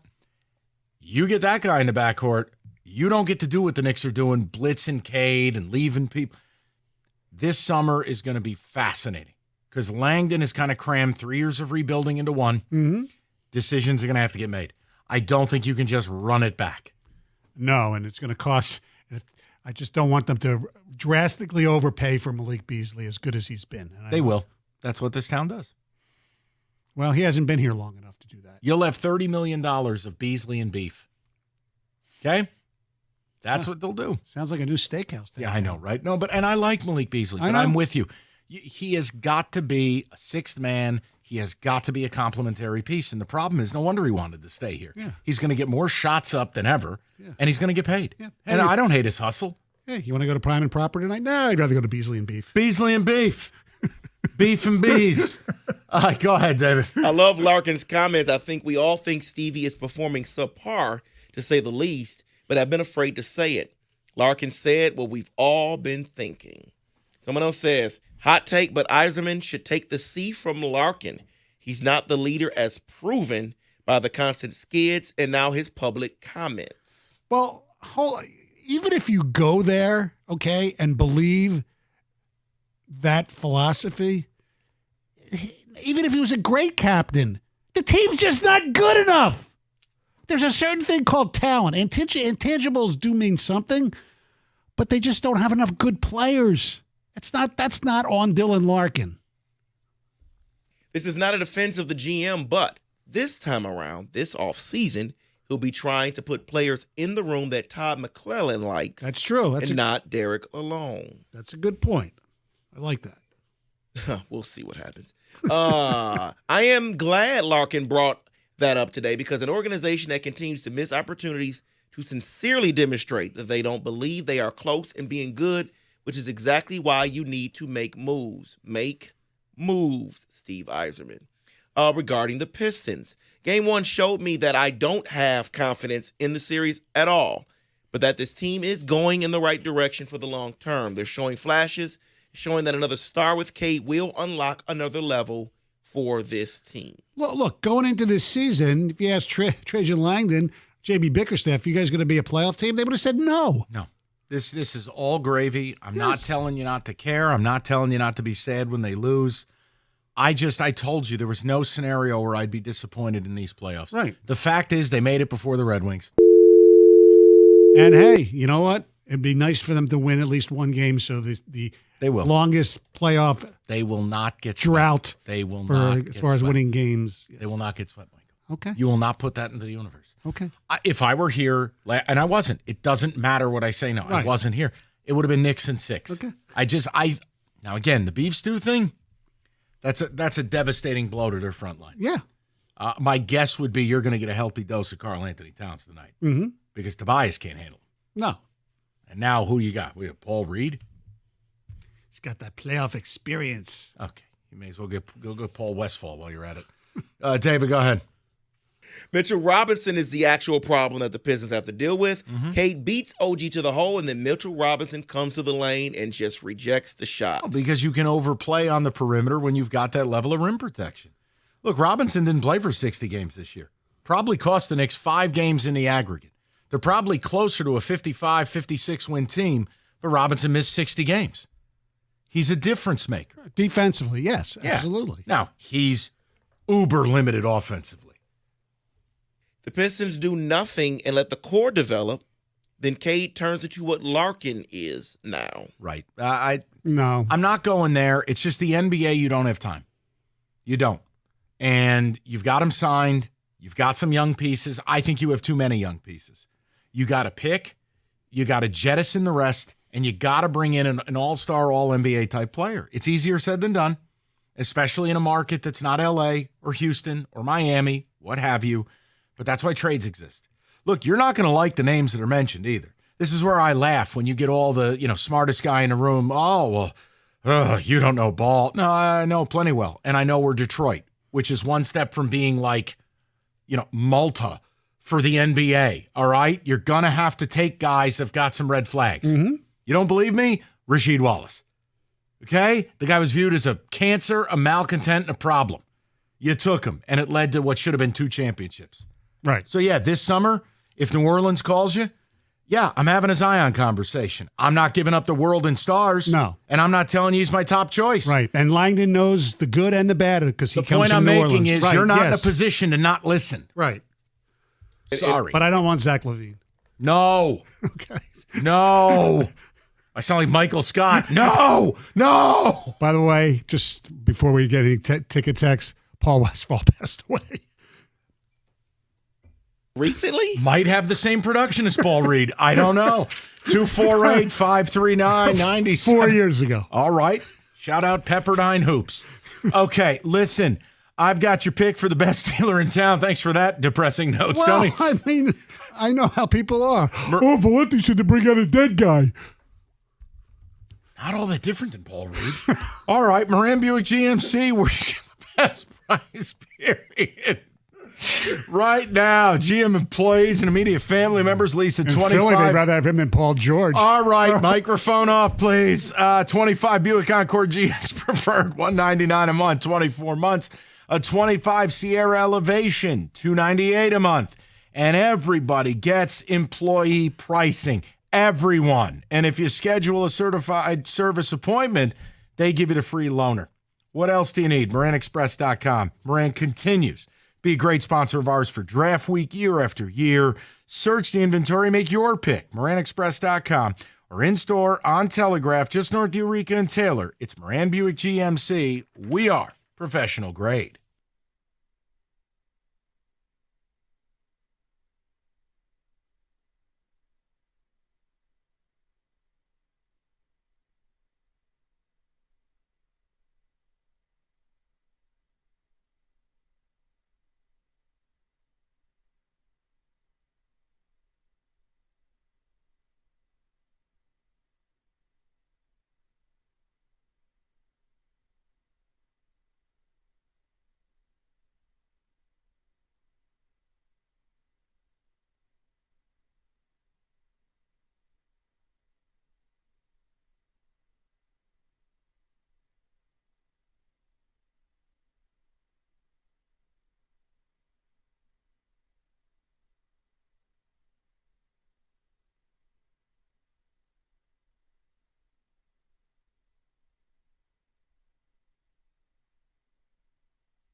All right, we'll get you to Tiger Baseball. First place, Tiger Baseball.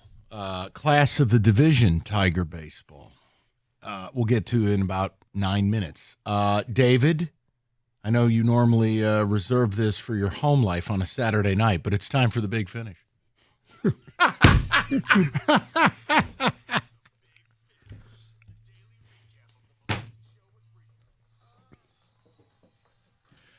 That was unscrupulous. I apologize. Absolutely Congrats love on it. Kid 5. Okay, All that's right. not happening. But we will start with this. Is Jameson Williams on the move? Albert Breer reported the trade rumors that don't be surprised if a wide receiver's on the board for the Detroit Lions there because of Jameson Williams possibly being available. Stoney, you want to take lead? I don't think they're going to trade him. I don't think it makes any sense to trade him now. He's your second best wide receiver. This team is built around offense. You have a new offensive coordinator. Why would you do that? You're not building for the future. You have a short window. He's gotten better every year. No, you don't probably want to extend him, but you don't trade him now. I'm with Mike, and it also just boils down to how does trading him make you better? To your point, Super Bowl window, you lost Ben Johnson already.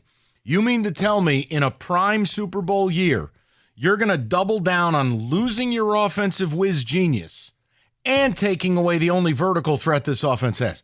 That doesn't feel like good business to me. I'm going to say no. I choose to believe very little of what I hear draft week, but maybe I'm just a goofball. Stoney, you also brought up Scattaboo rather. I'm sorry. Wait, did you just call him Scam Cattaboo? Scam Cattaboo, yeah. Scam Cattaboo. That's what I'm going with from now on. He did visit the Lions this week, one of his last visits. Is it impossible to predict that Brad Holmes drafts him? What? He's not drafting him. He has plenty of running back. I wouldn't think so unless can he also do special teams and maybe so many people love what's-his-face, Vaki, and he takes his place maybe. I don't know. But he's fun to watch, I'll tell you that. I guess he's fun to watch. We also talked about White Smoke and the Black Pope. Yes. On this show. Yes. And we talked about how your hot dog roller, Kenny, is also in there for them during this time. We may get a Black Pope, guys. Who knows? Listen, this is very exciting. We saw the betting odds. We're going to do the Papal Conclave Draft Edition later in the week. David, we got a sleeper pick at plus 400 out of Ghana. Very exciting. Absolutely, and it won't be a DEI hire or vote. You can't say that. I'll say that won't be. Well, I'll just move on. We got to 604. Well, that's what happens when you have a big finish. Okay. Oh, boy. On that note, we did get into some draft rumors and some draft discussions here.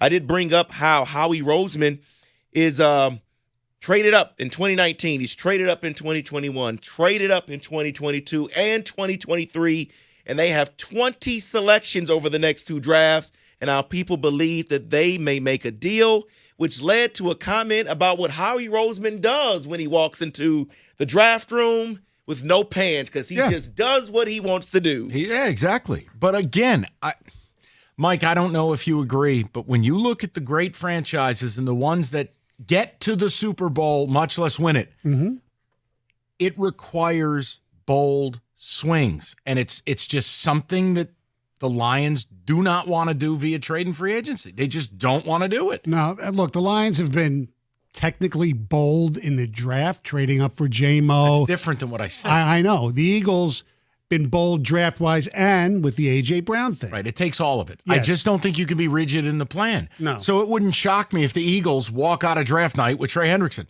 That's the stuff they do. I don't know. But yeah, the Jamo thing would make no sense for picks. It would suggest you're just happy having a season ticket waiting list and being good, not great. I would love to walk out of Thursday night with a Trey Hendrickson move. I just have no illusions that it's on the board. No. I don't know. Because they're not going to be able to afford it. Oh. Well, we did talk about Dylan Larkin as well. He spoke during locker cleanup. We talked about, was the message to Steve or was he a crying captain? And the census was, from you guys, it was a message to Steve. Yeah. I mean, he was pissed off that they didn't do anything at the deadline. And the room basically reflected that the organization, the management, basically said, nah, we're good enough to do nothing. And getting Peter Mrazek for next year, too, is not worth it. I quit. You don't like Peter Mrazek at all. Nobody that wasn't a great likes deal, Mrazek. was It makes no sense. None at all. So that makes no sense. SENCENTS. Neither. Well, something else that doesn't make sense, which was in our draft rumor blitz, was the Vikings are looking at Kirk Cousins. This is how you know it's draft week. The idea, they got rid of him. He was terrible. Now he's on a bloated contract, even worse than the one he had in Minnesota. They use a first-round pick on a quarterback only to dovetail and go back to old Kirk Cousins. What? I reject it on principle. Here's Mike Stone. They need a veteran quarterback. There's no doubt, even if they want to start JJ, just in case JJ either gets hurt again or he's not that good. Go ahead, sign Tommy DeVito. Come on, man. Well, that they need it. I mean, I know there is, I know there has been interest in Sam Howell for people. Yeah, there is trade interest for Sam Howell. You're exactly right. Maybe he'll end up with the Vikings. I don't know. I don't think he's that good either. It just makes no sense. Why? No. You didn't want to pay him, let him go. Why would you? Whatever. It doesn't make any sense. What also doesn't make sense is that people are, Costa himself is not changing his mind, even if the Pistons lose tonight. But we did talk about the Pistons, the good, the bad, the reality, and we discussed it. They have to win tonight. If you want to make it a series and you want a real shot to win this and for us to get incredibly excited, yeah. And I just don't understand how people look at a young team, 6 seed. Oh, yeah, no problem. Just dump both games in New York and we'll get square in Detroit. I don't live in that world. I don't know. Yes, they have to win tonight, especially after you gave up game 1. And look, the Beef Stew injury, the fact he's not playing tonight, it makes the game 1 gag even worse because you feel like if you had stolen game 1, you don't even care about game 2. I know. You rest Beef Stew. You just go, hey, we got one in New York. Let's get on a plane and go home. How do they win tonight? I mean, we know Cade has to be better. Right. But the Knicks have to be ice cold. That's it. Or OG has to get hurt. How about this? You got to cut the turnovers by more than half. You got to be sub 10 turnovers. I think you've got to get to the free throw line more. Cade is a big part of that. And then defensively, you know what Brunson wants to do. You understand it. You got to find a way to keep him from the rim. And it's the same principle. It's what Anunoby did to Cade. Someone, and whether it's a Soar or otherwise, they've got to step up because once Brunson gets in that groove, no, he's not SGA, but he's so effective at just hunting the fouls, and he does take and make some incredibly difficult shots. Yes. So it's got to be anyone but Brunson, and you got to cut the turnovers, and you got to keep the Knicks in a slow game. When the Knicks get running and get some energy, yes, they're a slow team, but they're actually very good in the open floor. They just don't do it. So, all right, look, enjoy your first place, Tigers. Go Pistons. Let's see what the hell the Pistons got tonight. Yes. Got to win it. Mike, tremendous job by you. Thank you. We'll talk to everybody tomorrow. 97.1.